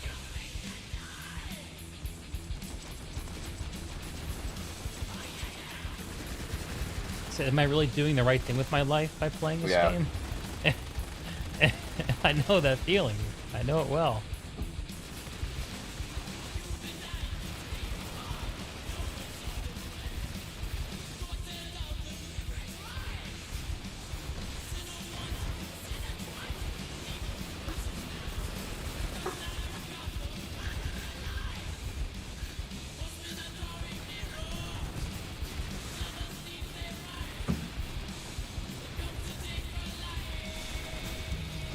I thought that was gonna kill something.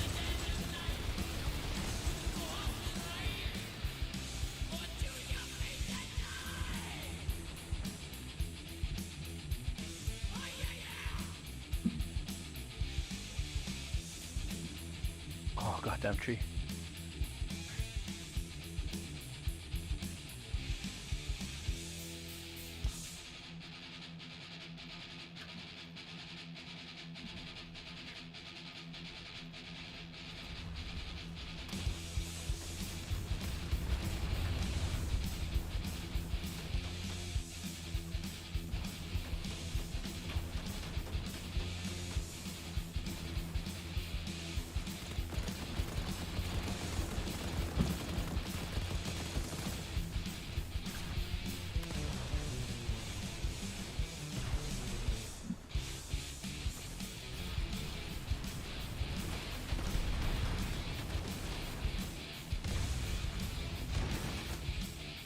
Two bricks, no credit.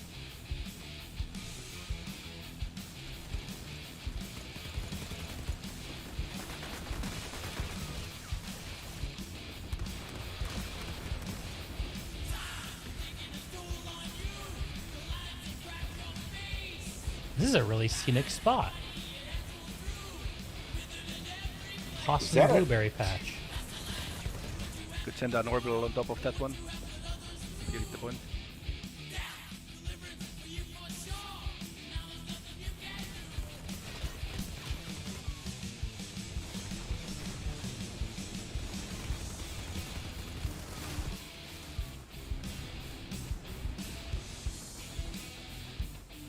Creeping my way towards a sub 2 KD. We're gonna get there. I guarantee it. Guarantee it. I think I'm still clawing onto my 1.6. Keep in mind, I started at a KD of 25.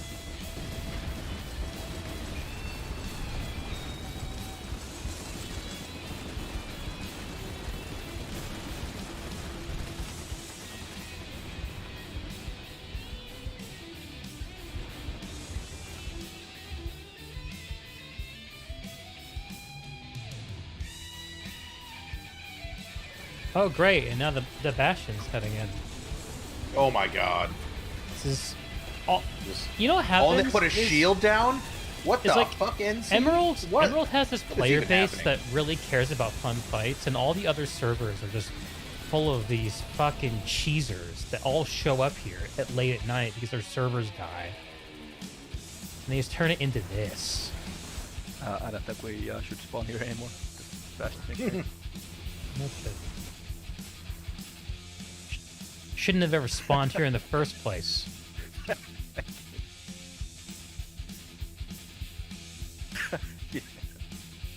Some pretty strong clues.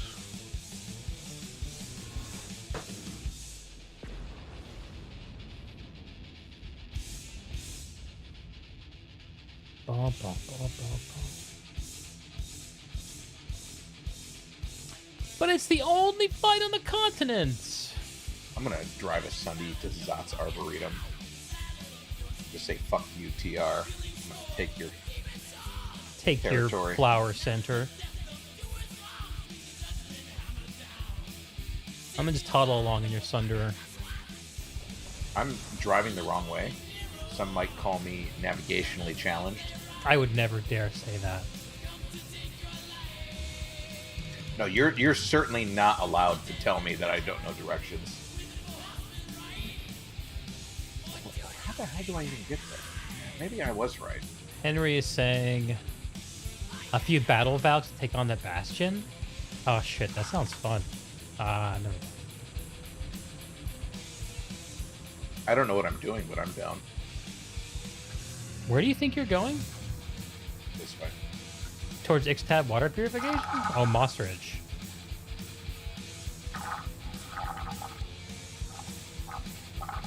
Having a good gurgle over there. Sorry, I was trying to not make that super apparent. That was awesome. It's the last of the vodka in the glass. It was pretty good, though. It's making this end of alert bearable.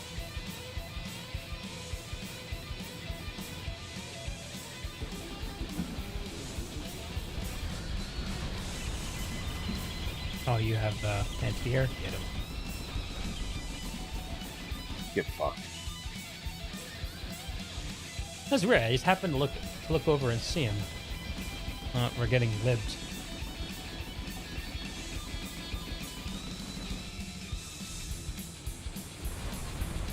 Oh shit!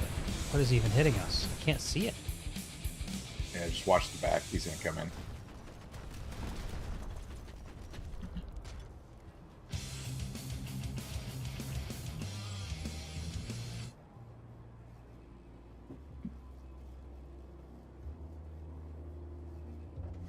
All right. So where you want to be? What the fuck is that?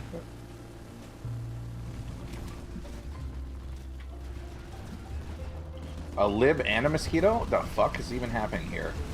These guys are really bored. Capture that territory, soldier! Destroy They're that gonna kill us. Sunderer! Wow. Talk about bored fucking air. Destroy that fight, soldier! We have to hold on to our lead of 22% territory! At least we win the fight. Or the alert. Fuck you, TR, that's right.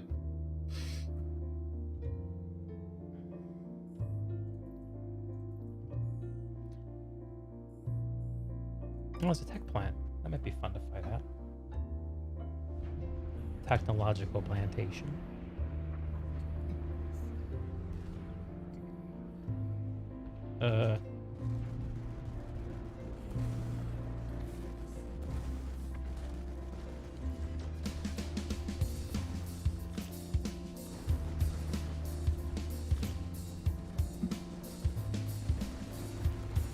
Staff power is turning into a real fight. Sierra just arrived here.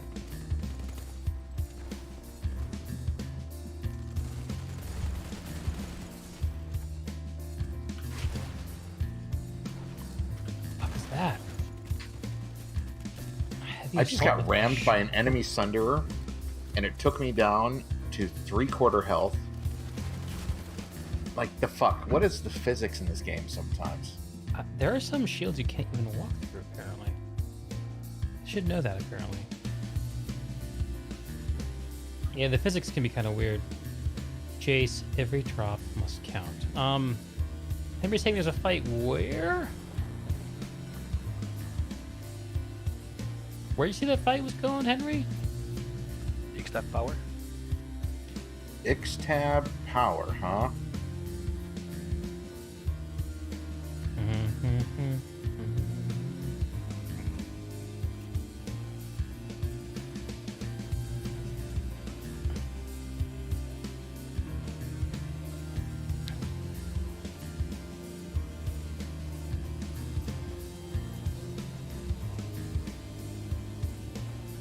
Is there?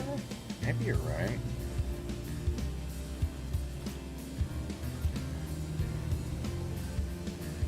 Guess we are losing it.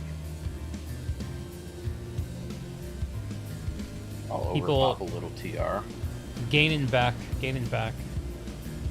Spawn again.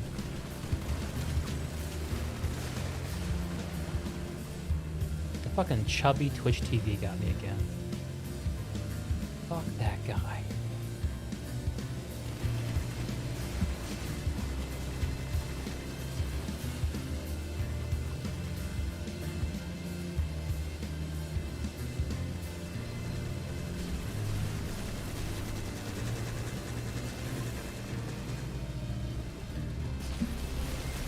Ooh, gank that kill.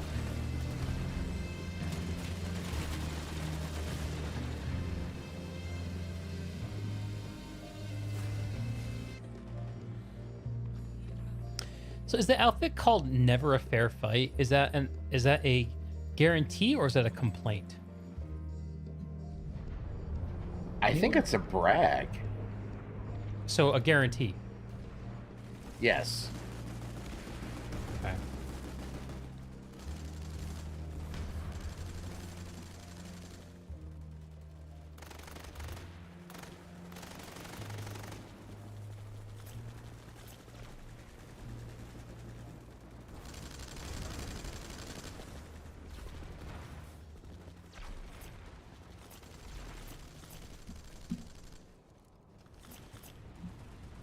plenty of blue mans at this tech plant. I just don't know where they are. Oh, God.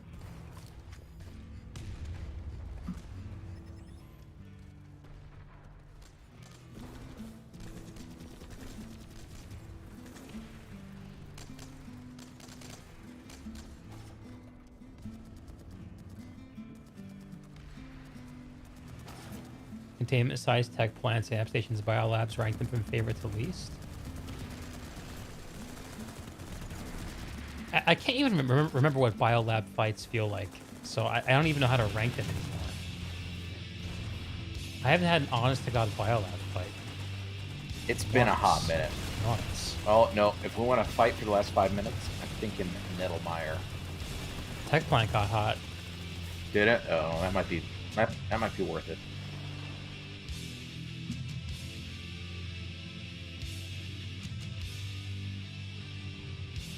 Maybe a little too hot.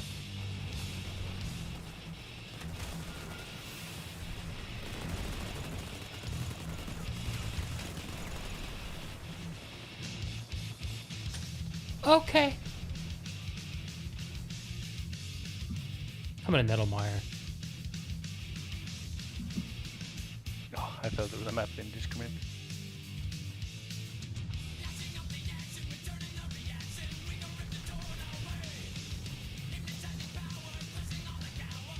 You know the stupidest part about Heavy? Lay it on me. Is the silly damage range of the LMG. You're right. You're right. Like, that's probably... shield fucking aside, the stupid fucking damage range and manageable recoil of virtually any LMG that is available to all three factions is pretty fucking dumb. Yep. Pretty like, fucking true. If you just increase the bloom by a factor of 50%, it's immediately balanced, probably.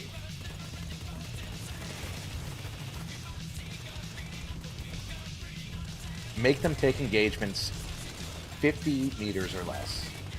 In actual heavy engagements? Yeah, like actual heavy engagements. But but getting killed between, like, at 100 meters from a heavy as a light assault in, like, some sort of weird, like, verticality some element. weird angle. Yeah.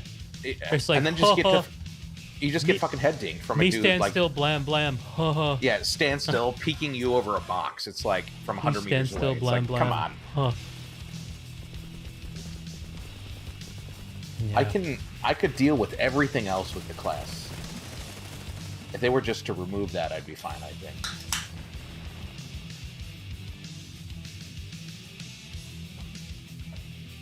Well, I went from being farmed by blue to being farmed by red, so that's definitely an improvement. They have 60% pop. Maybe they should try actually taking the point instead of fucking farming out of a single building.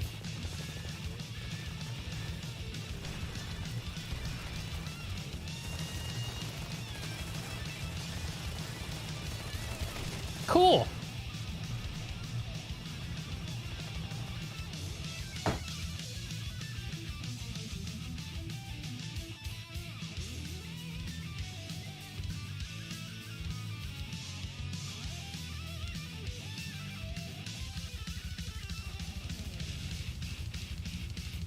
Can you please tell us the damage drop off for LMGs? I don't know the answer to that.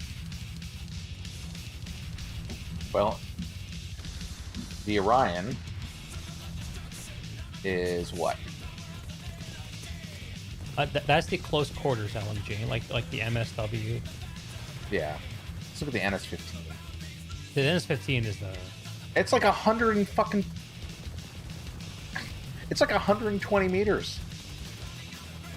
Sounds right.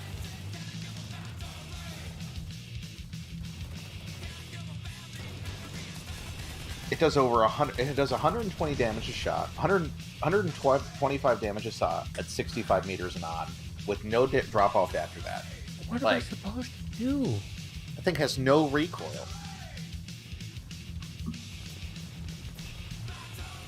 It's okay. You can... The fact that heavy assaults, the light assaults have two guns with faster kill time makes them balanced.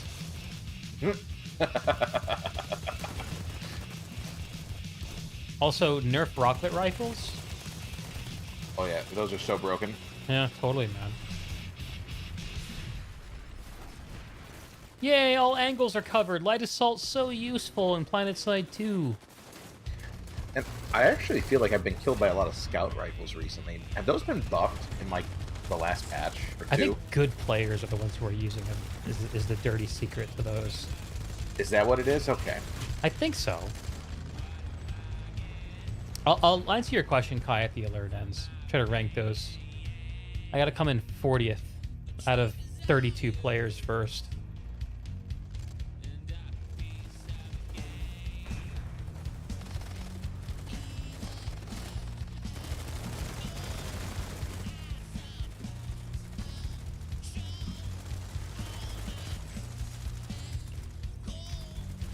More Spitfires, dickwads. Jesus Christ.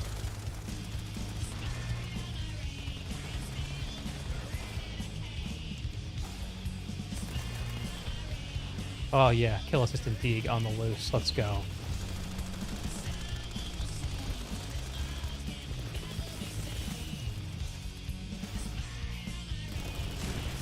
Well, we won the alert. Fucking Congratulations, finally. VS. Get out of my misery. PlanetSide 2. Yay. That was some alert planet side at its best right there. Swear to God. I don't know how we won that alert. I feel like Nanu. not quite sure what we did there. That'll do it for me, friends. Have a very, very best of nights and enjoy your victory. Later, Deeks. And if you heard me raging on stream, look, it's part of PlanetSide. Don't take it too personally. I'm sure you won't. I always feel quite silly doing it, even though in the moment it feels so justified. Best game on planet Earth. Best game on planet Earth. And that's just why I'll be back again.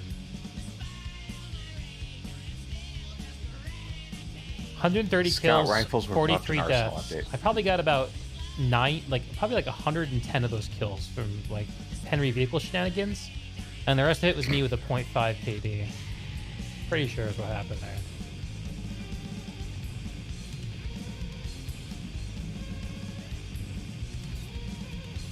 Ended with a 3 KD, Henry. Oh, shucks. Didn't quite get down to sub 2. We're trying. We didn't quite make it.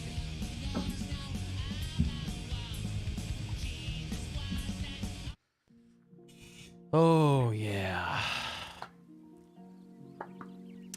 Matacon, you feel it's more that the scout rifle usage went up as more of the skilled players unlock the directive scout rifles. That could be it.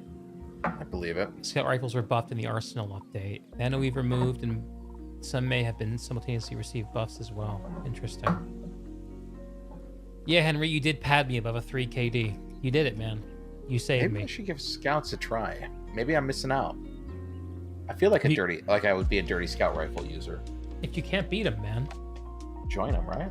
1 KPM and 2 KD goal achieved. Wow, you're right. This is the first stream of 2022 where I've achieved my 1 KPM, 2 KD goal. And I didn't do anything to deserve it. I just hopped in a gunner seat. Hey, that's playing the angles. That's right. It's smart PlanetSide. It is smart PlanetSide. It is. It actually literally is smart, but none of it is attributable to me. Henry, there should be two more orbitals in the armory now. Yay, more orbitals! Legit. Just, it's almost like vehicles are crazy overpowered or something. I racked up the most Kaz Valk kills tonight than you have ever. That Kaz fucking rips through infantry. I was surprised by that.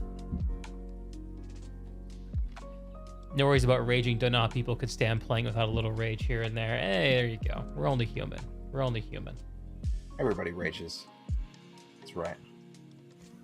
Everybody rages.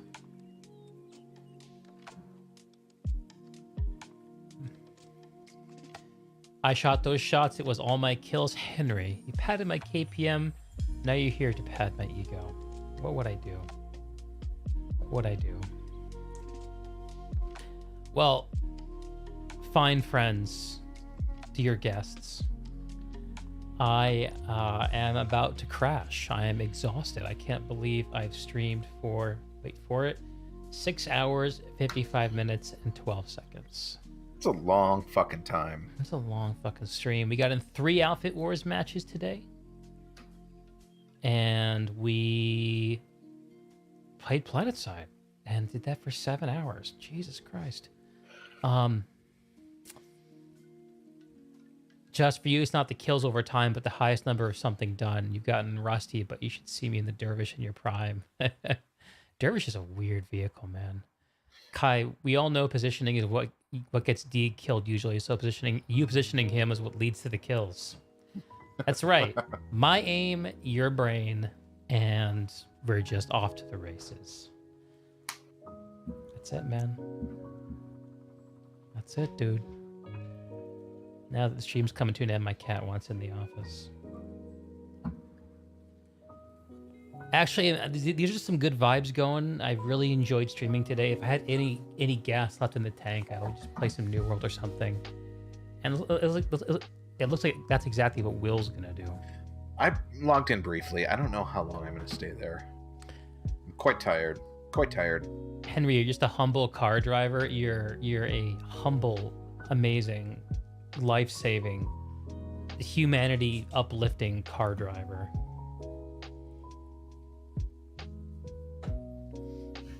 But yeah, no other stream plans between now and next weekend when I'll be doing Outfit Wars again, of course.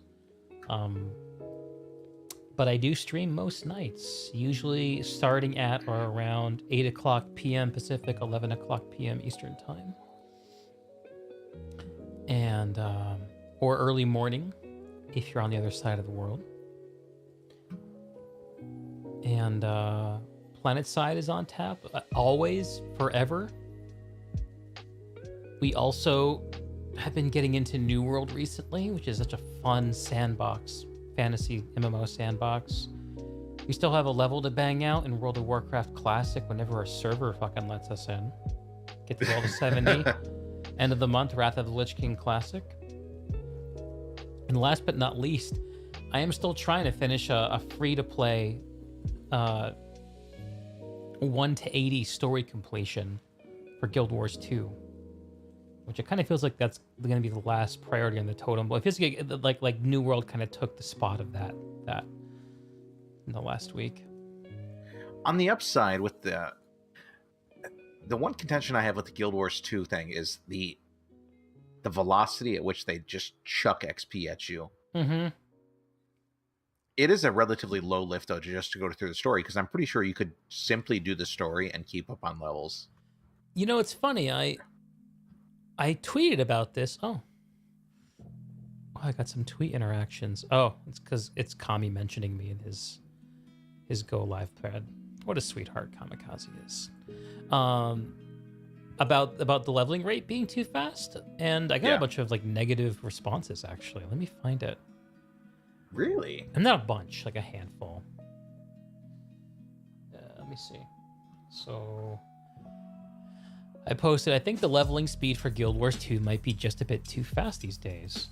By the time I finished the level 10 story, I was level 22. Without having completed the first map or the level 20 or 30 stories, I'm now level 33. Am I wrong? Response 1, I agree with you, but also say it doesn't matter.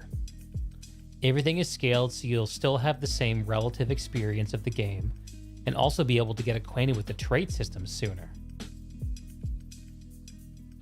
I imagine that statement would annoy you, Will. That seems like something you wouldn't like to hear. Yeah, that's fucking dumb. Yeah, I was waiting for that to come out. Because it completely misses the point. Yes, say more. Say more, Queen. Like, why would you say it does? Because literally you skip out on 75% of the content that exists outside of the main story quest. Right. Like you have no reason to run to any part of any zone. Yep. It just incentivizes you to run straight lines between story quest to story quest, leveling you through the entire experience. And if that's, which is probably what ArenaNet's trying to get you to do, because they feel like their first content drop, base game is the weakest for some odd reason, whatever that might be. Yeah, that doesn't make any sense. Yeah, yeah. And I think that levels are always the great incentive that will drag you through all the systems of a game. If people know that crafting will get them levels, they'll be more excited to craft. If people know that doing hearts will get them levels, they'll be more excited to do hearts. When you do it the other way around, where the point of leveling is to get to the content, then why have you put levels in your game? Anyway, next response is, I think this has to do with the boost from the Adventure Guild stuff. I seem to get tons of levels for doing minor things like visiting my bank. Yeah, I think that's actually a good call. I think you do get a lot of boost from the new player experience achievement stuff. Yeah, absolutely. Or maybe it's the 10-year thing. I don't know. Some combination of those. Reply the third might also be the way you're playing, being a veteran and all. I've seen a few new people ask about when they get their next stories, which I guess inferentially would suggest that they've run out of story content to do at their level, which is a problem that I'm not having. And besides, it's great for people that do want to keep going with the story. Keeps that carrot on their stick. Yeah, this is a take that I think is very anti-MMO. The idea that you should be able to play, like this is like a funny thing, like where I gotta think about it. Actually, I may be too tired to flesh out this argument. No, it's like a single player game then. It's like if literally all you're doing is hopping in the MMO and playing the main story continuously without interruption. Yeah, and it's kind of like the argument of like, well, I should be able to play through Molten Core as a single player experience because I deserve to kill Ragnaros because I'm the hero of Azeroth. And if I have to like learn a class and play a build and play with other people, then that is a refutation of my identity. You know? Yeah, it is the Star Wars. It is the Old Republic take. But Guild Wars isn't the Old Republic. They like haven't gone in on that. But maybe they're trying to. I don't know.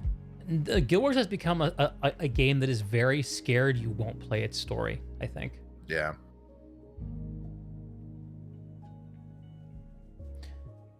And yeah, it doesn't trust a lot of its non-story systems to do much of the lifting when it comes to the player experience. Yeah, that's probably a good point too. Flapjacks, and it's this is another tweet, the last one. It's drawing for new players, but given the difference in quality between core and expansion Guild Wars 2, I say get people to the fun stuff with haste. Is there really that big of a difference? This is the saddest thing of all. Well, in terms of the quality of the systems, yes.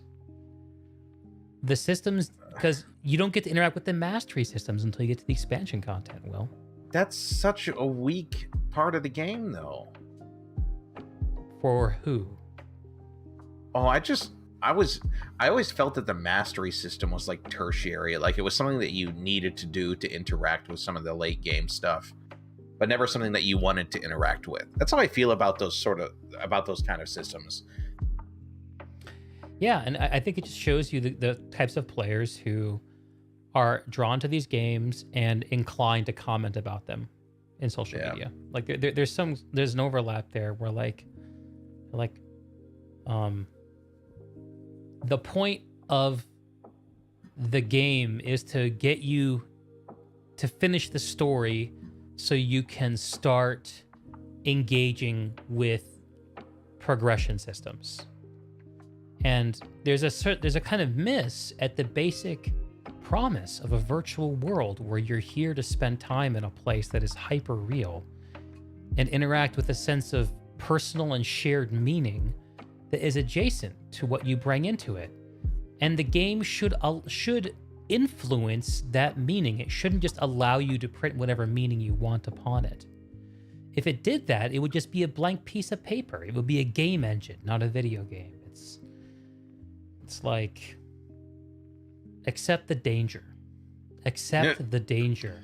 And games like Guild Wars 2, and this is, I'm not trying to rant about it, it's just one quality of this game that I think is not very strong, are so afraid of alienating people that won't accept the danger.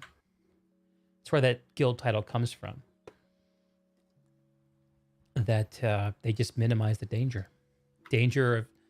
of running out of story content, the danger of dying during your leveling, the danger of having to choose a build, the danger of not being included because you're not a healer or a tank, the danger of not being able to get your mining node because someone else got there first. But it is funny because Guild Wars 2 does actually impose some very strange dangers upon players. One of them being that its combat system has a quite a high skill ceiling. It's quite difficult when it comes down to it. It's quite athletic. Like, it's not like WoW I think is also hard to master, but in some ways it's less athletic. It's about memorizing sort of reactions and sequences. Like, you can kind of get a rotation down. In Guild Wars, every single ability does so many different things and has so many interactions. And if you don't know them, you're just not getting the most out of your class. And you also have to be paying attention to what your allies are doing to get the most out of it. Yes, and it's not self-contained. And last but not least, the gearing system in Guild Wars 2 is far too complicated. Oh, it's very obtuse. For what the game asks out of players in terms of output. Super obtuse. Like, how would you even know what you should be doing? Yeah. In the gearing system without somebody spending, tons of time. Well, a ton of people spending tons of time. I've always appreciated it because I like the effort of understanding that stuff. But you compare it to games like WoW, even WoW Classic. Like, I think WoW Retail is the comparison I always start with, because Retail has shaved down its gear, and it's made it boring. Okay, it's made it boring, but Guild Wars 2's gear is also boring because it is just as formulaic in that way. It's just different ways to recook the same soup. But it's easy to make bad soup in Guild Wars 2. Yeah, it's very easy to make bad soup. I've been neglecting chat.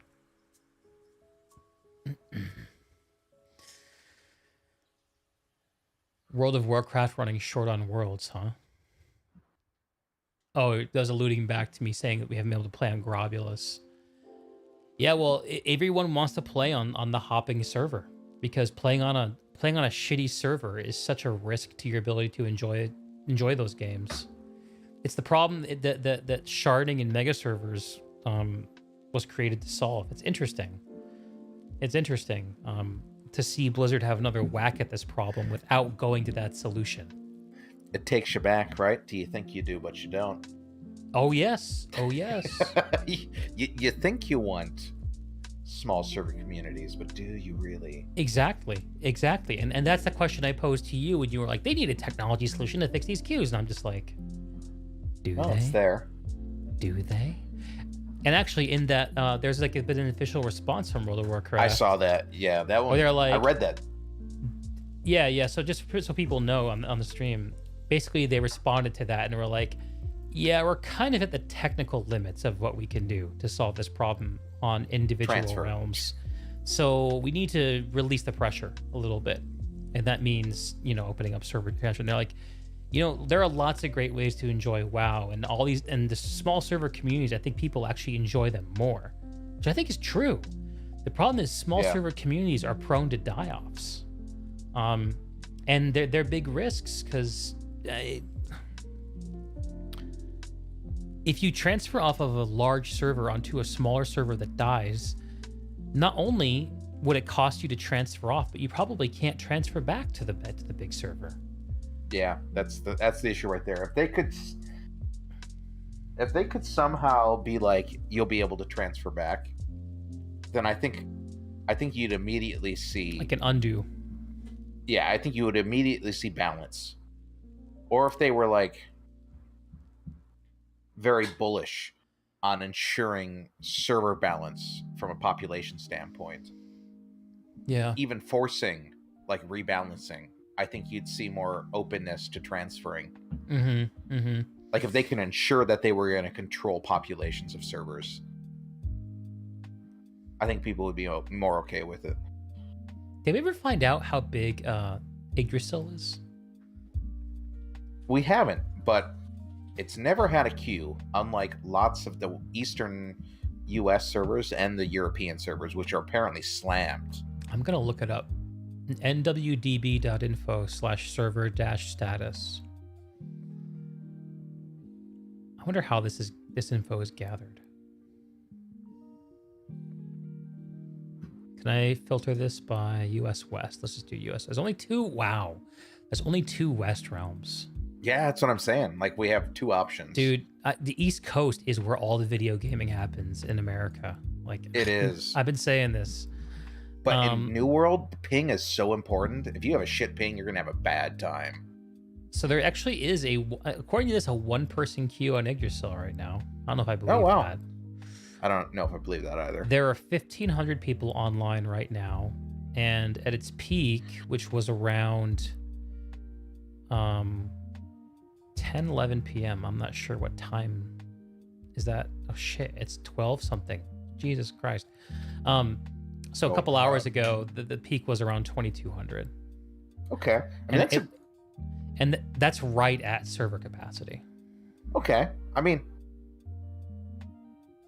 we're the bigger of the West Coast servers. Just barely. El Dorado. Slightly. Just barely. It seems like El Dorado has a higher... Oh, no, it's there. They don't have a higher floor. I mean, it might be the fucking same. Yeah, it it looks very identical. Can I change the time scale? I wonder. What if I just drill into Yggdrasil? Can I do that? No. There's actually not a lot I can do here. Anyway, Jace confirms that the adventure guide is what's flooding experience. Yeah, man. I mean, they've come out and said, yeah. This is the problem when I don't pay attention to chat, is I'm reading comments on stuff we were talking about 5 minutes ago. Henry, here's a salient comment about Guild Wars 2. I was overwhelmed when I tried Guild Wars 2 and got a max level boost. That's like any game, right? You get in and you get a token to create a character at max level, and you do it, and that's like, okay, well, what the fuck do I do now? Like, okay. They just throw shit at you, and then you have no idea what to do. I still don't know why we've accepted that we allow companies to sell us a level skip in games like these. Like, the leveling experience is so critical for everything. It's critical for relating to your character. It's critical for understanding how to play. It's critical for enjoying the world, going through it. Like, it's critical for I mean, I know the answer why it's allowed. It's just it's always felt so destructive to me. And it ends up being this thing like, we sell boosts, and therefore the game needs to be comprehensible to boosted people. And the whole experience revolves around that. And you could look at WoW Retail as a great example, where the game, it's funny, like, even if you want to level up, the game feels like it doesn't start until you're at max level. It really feels that way. Sucks. Henry says leveling is good. It's like a discrete tutorial. Totally. Now I'm jumping around. Now we're on Yggdrasil, Jace. Yeah, we're on Yggdrasil. Yeah, we're on Yggdrasil. Just buying a max level token feels like using a credits warp cheat from the title screen. Kai, I appreciate the Guild Wars 2 set at max level in instance PvP, though. You could sort of trial your class before putting time into leveling it. Yeah. Actually, Guild Wars 2 has a very enlightened way of handling PvP and character progression as it relates to PvP. It's fairly progressive even now, a decade later. With Guild Wars 2, couple that against New World. Holy shit. Yeah. Well, yeah, because in New World you just get fucked. Even when you hit max level, you're just getting boned by all the immortals who've been max level for a year and playing the whole time. And in Guild Wars 2, though, you can just jump in there and hang with pretty much anybody right from the start. The only thing you're really missing if you have not yet bought in is the expansion elite specs, and there are a lot of core specs that are entirely viable. And you can level 1 to 80, I'm pretty sure, just by playing PvP. And it's actually one of the best ways to make money and get transmutation charges. So PvP has a well-defined niche in Guild Wars 2. It's just not to my personal taste. Did I stream some interview, Kai asks, between Asmongold and a small WoW Classic server player at one point? I recall watching that for some reason. The guy being interviewed basically got a totally different experience out of the game. I don't think that was me, Kai.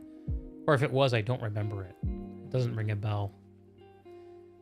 Jace says, it does a good job to make me a casual. Jace, what were you referring to when you said that? Sorry, that was 10 minutes ago. Yikes.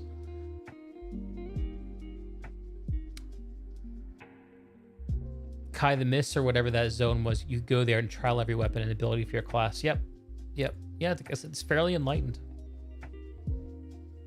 Man, I swear, like, if I could get a chat like this every time I turn the stream on, I would just never need to play a video game. Just talk about games. Seems to be what I'm best at these days. Like, what's the apprehension of fucking scaling PvP? Well, it's to make sure there's a payoff for investing in your gear. But isn't that payoff PvE related? I think with New World, it's actually less about... It's less about do they want it to be scaled and more about can they scale it. Like, I think there's a lot of sort of system debt when it comes to New World. Yeah, you're probably right. And I would be just seeing everything that they've done in the last couple of years. I would imagine that they want Outpost Rush to be scaled, and they just haven't been able to prioritize getting it worked out. Yeah, there might be probably right. There might be some really serious technological hurdle we don't know about. Like the open world scaling, even though it exists, is sort of weird. I actually don't think it exists anymore. I think they got rid of it. They turned it off? Yeah, it's completely gone. Interesting. Because yeah, it was on when the game launched, and it was really bizarre. Like you would have these tanky as shit low level characters just deleting max level characters because of the way the scaling worked. So yeah, I think that their scaling tech is just not good.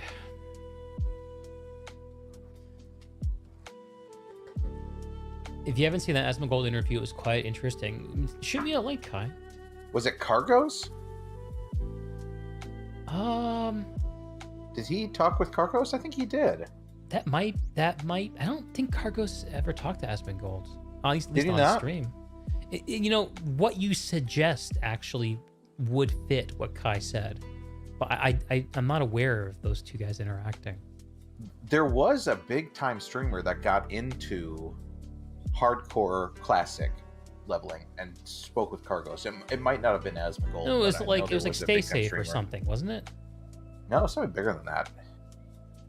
Huh, okay. It might. I don't think. I mean, Asmon doesn't really play games in a hardcore way anymore.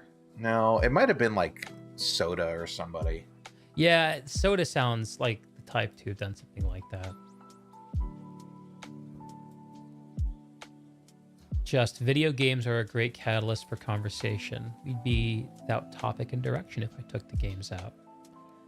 And there's some truth there, man.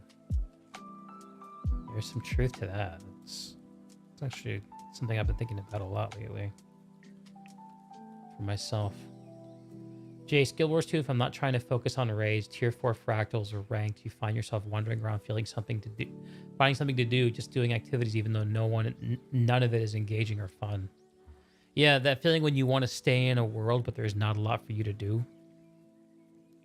It's a shitty feeling. And I think if you go back to the community, what a lot of them tell you, oh, just do this thing that I love and you'll have fun too. Or they'll say, oh, you just got to try harder. You got to make your own fun. But the truth is you fucking don't. You fucking don't. It's okay to say, I don't like this anymore and stop playing. It's okay to narrow your interest in it, and from being the world that you put your time into to being a world you put time into. And that's like it's like a part of video, like MMO growing up, is going from someone who's an MMO mono gamer. At least, actually, mono gamer isn't the right word, because mono gamer usually implies serial game, but it doesn't mean you don't go back to the same games all the time. Like before I was a streamer, I was a total mono gamer. I would only play one game at a time. You super were. I would keep going back to the same things and I'd toggle around, but The idea of playing PlanetSide and Guild Wars 2 in the same week, I would never have done that before. Kai has You're no broadening idea. your horizons. It was years ago. Yeah. Playing on a dead server as a Gold interviews player that won't quit. Wow. Oh, that sounds interesting. Well, there were some classic servers that were very dead. Very dead. Shit, what was the server we On the stream, logged I back didn't- onto in Classic? Where there were literally sub 100 Alliance players coupled against like 10,000 Horde players. So I watched the first 4.5 minutes of this video.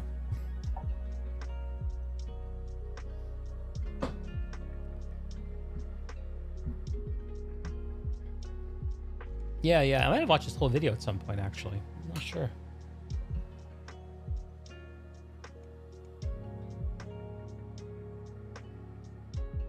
Used to love this game. You've exhausted your capacity. It's okay. Like, I spend more time talking about Guild Wars than I do playing it these days. And you've seen me go back to it. And what's fun to me is just to explore the world. Like, I've let go of fractals. I've let go of raids. I've let go of ever enjoying PvP or World v World. I never got into either. And I just don't care. Legendary farming. Yeah, like I never, like, I let go of that. Like, I got the raid legendary armor and I did one legendary weapon with my wife. And I'm just like, okay, like, I don't need to do this again. I haven't even been able to make myself grind the legendary jewelry, which is like it is such an account power creep in terms of accessibility and ability to just do whatever the fuck you want. But I've already done all the content, man. Mm-hmm. I have no need to drink the same soup again with, different croutons.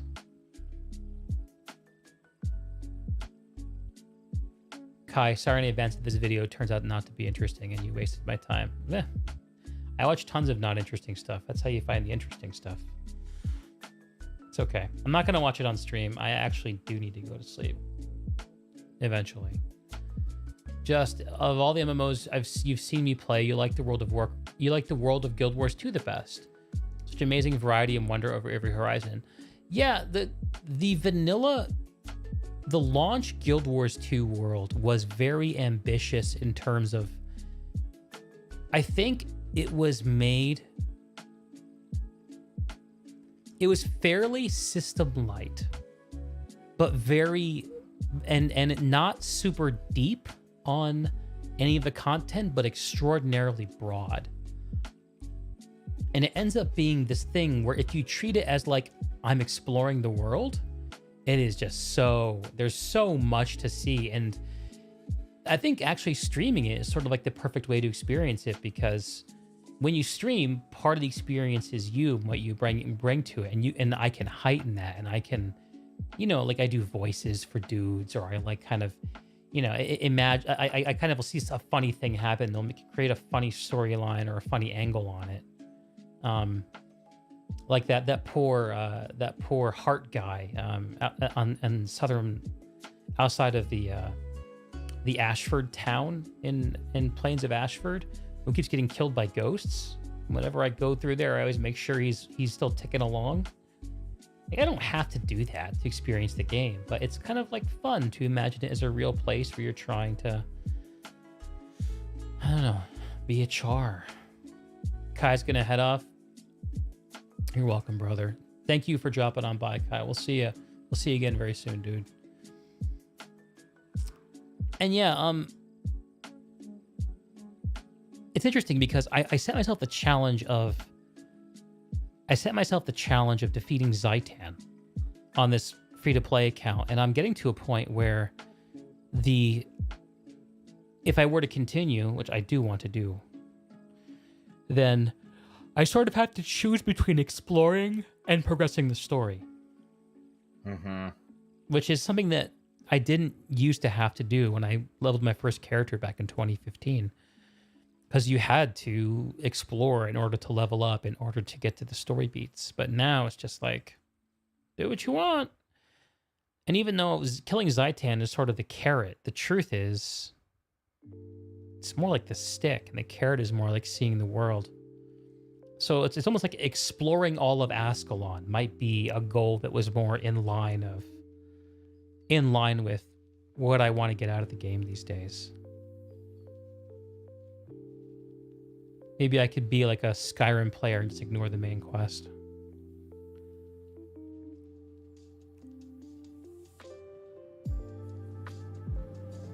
Kai, see you next weekend for Planetside Weekend. That's right, brother. Jace, the magic of being a char you think was the ambition Guild Wars 2 wanted to have, but they separated that from that 10 years ago. Yeah, well, there's a comment that Cardo made in the interview about how once a game is released, it belongs to the players. Just as much, if not more so than it belongs to the devs. And, you know, once the Guild Wars 2 community got their hands on the game, like, what they wanted and saw in it became more important than what the creators did. And it gets very hard to reconcile that. Heart of Thorns is like the greatest example because it introduced a difficult, challenging open world. It added raids. It added, what else? It added the mastery system, which gave people a lot more to do, which is one of the big complaints about launch Guild Wars 2. What do I do? It added this collection system and this legendary quest, which is, again, a lot more what do I do? It just added so much answers to the problem of what do I do. It added so many more checkboxes on the grocery list. And it's funny because you look at Path of Fire, which is sort of like a huge retort to that. It's like, no, actually, our players don't care about that. And End of Dragons is sort of like the middle child in that way. You know, I still will want to go back and do those post-story achievement quests in Guild Wars 2. Oh, yeah. Some of them are kind of interesting, aren't they? I think so. I think people say a lot of good things about them. There's one of them that has its own dedicated like story instance just for doing the achievement. What? Really? Yeah. I didn't know that. Yeah. Yeah, actually, you remember meeting Indigo at the ArenaNet party? Yeah, absolutely. She's the one who worked on that stuff. Oh, shit. Okay. She also is doing a big part of all the Living World Season 1 stuff coming out now. Let's turn into a Guild Wars 2 discussion stream. Okay. I'm going to bed. I'm going it's a good call. to bed. Tomorrow's Sunday. Good night, William. Good night, stream. Good night, all friends. I will be back very soon. And I very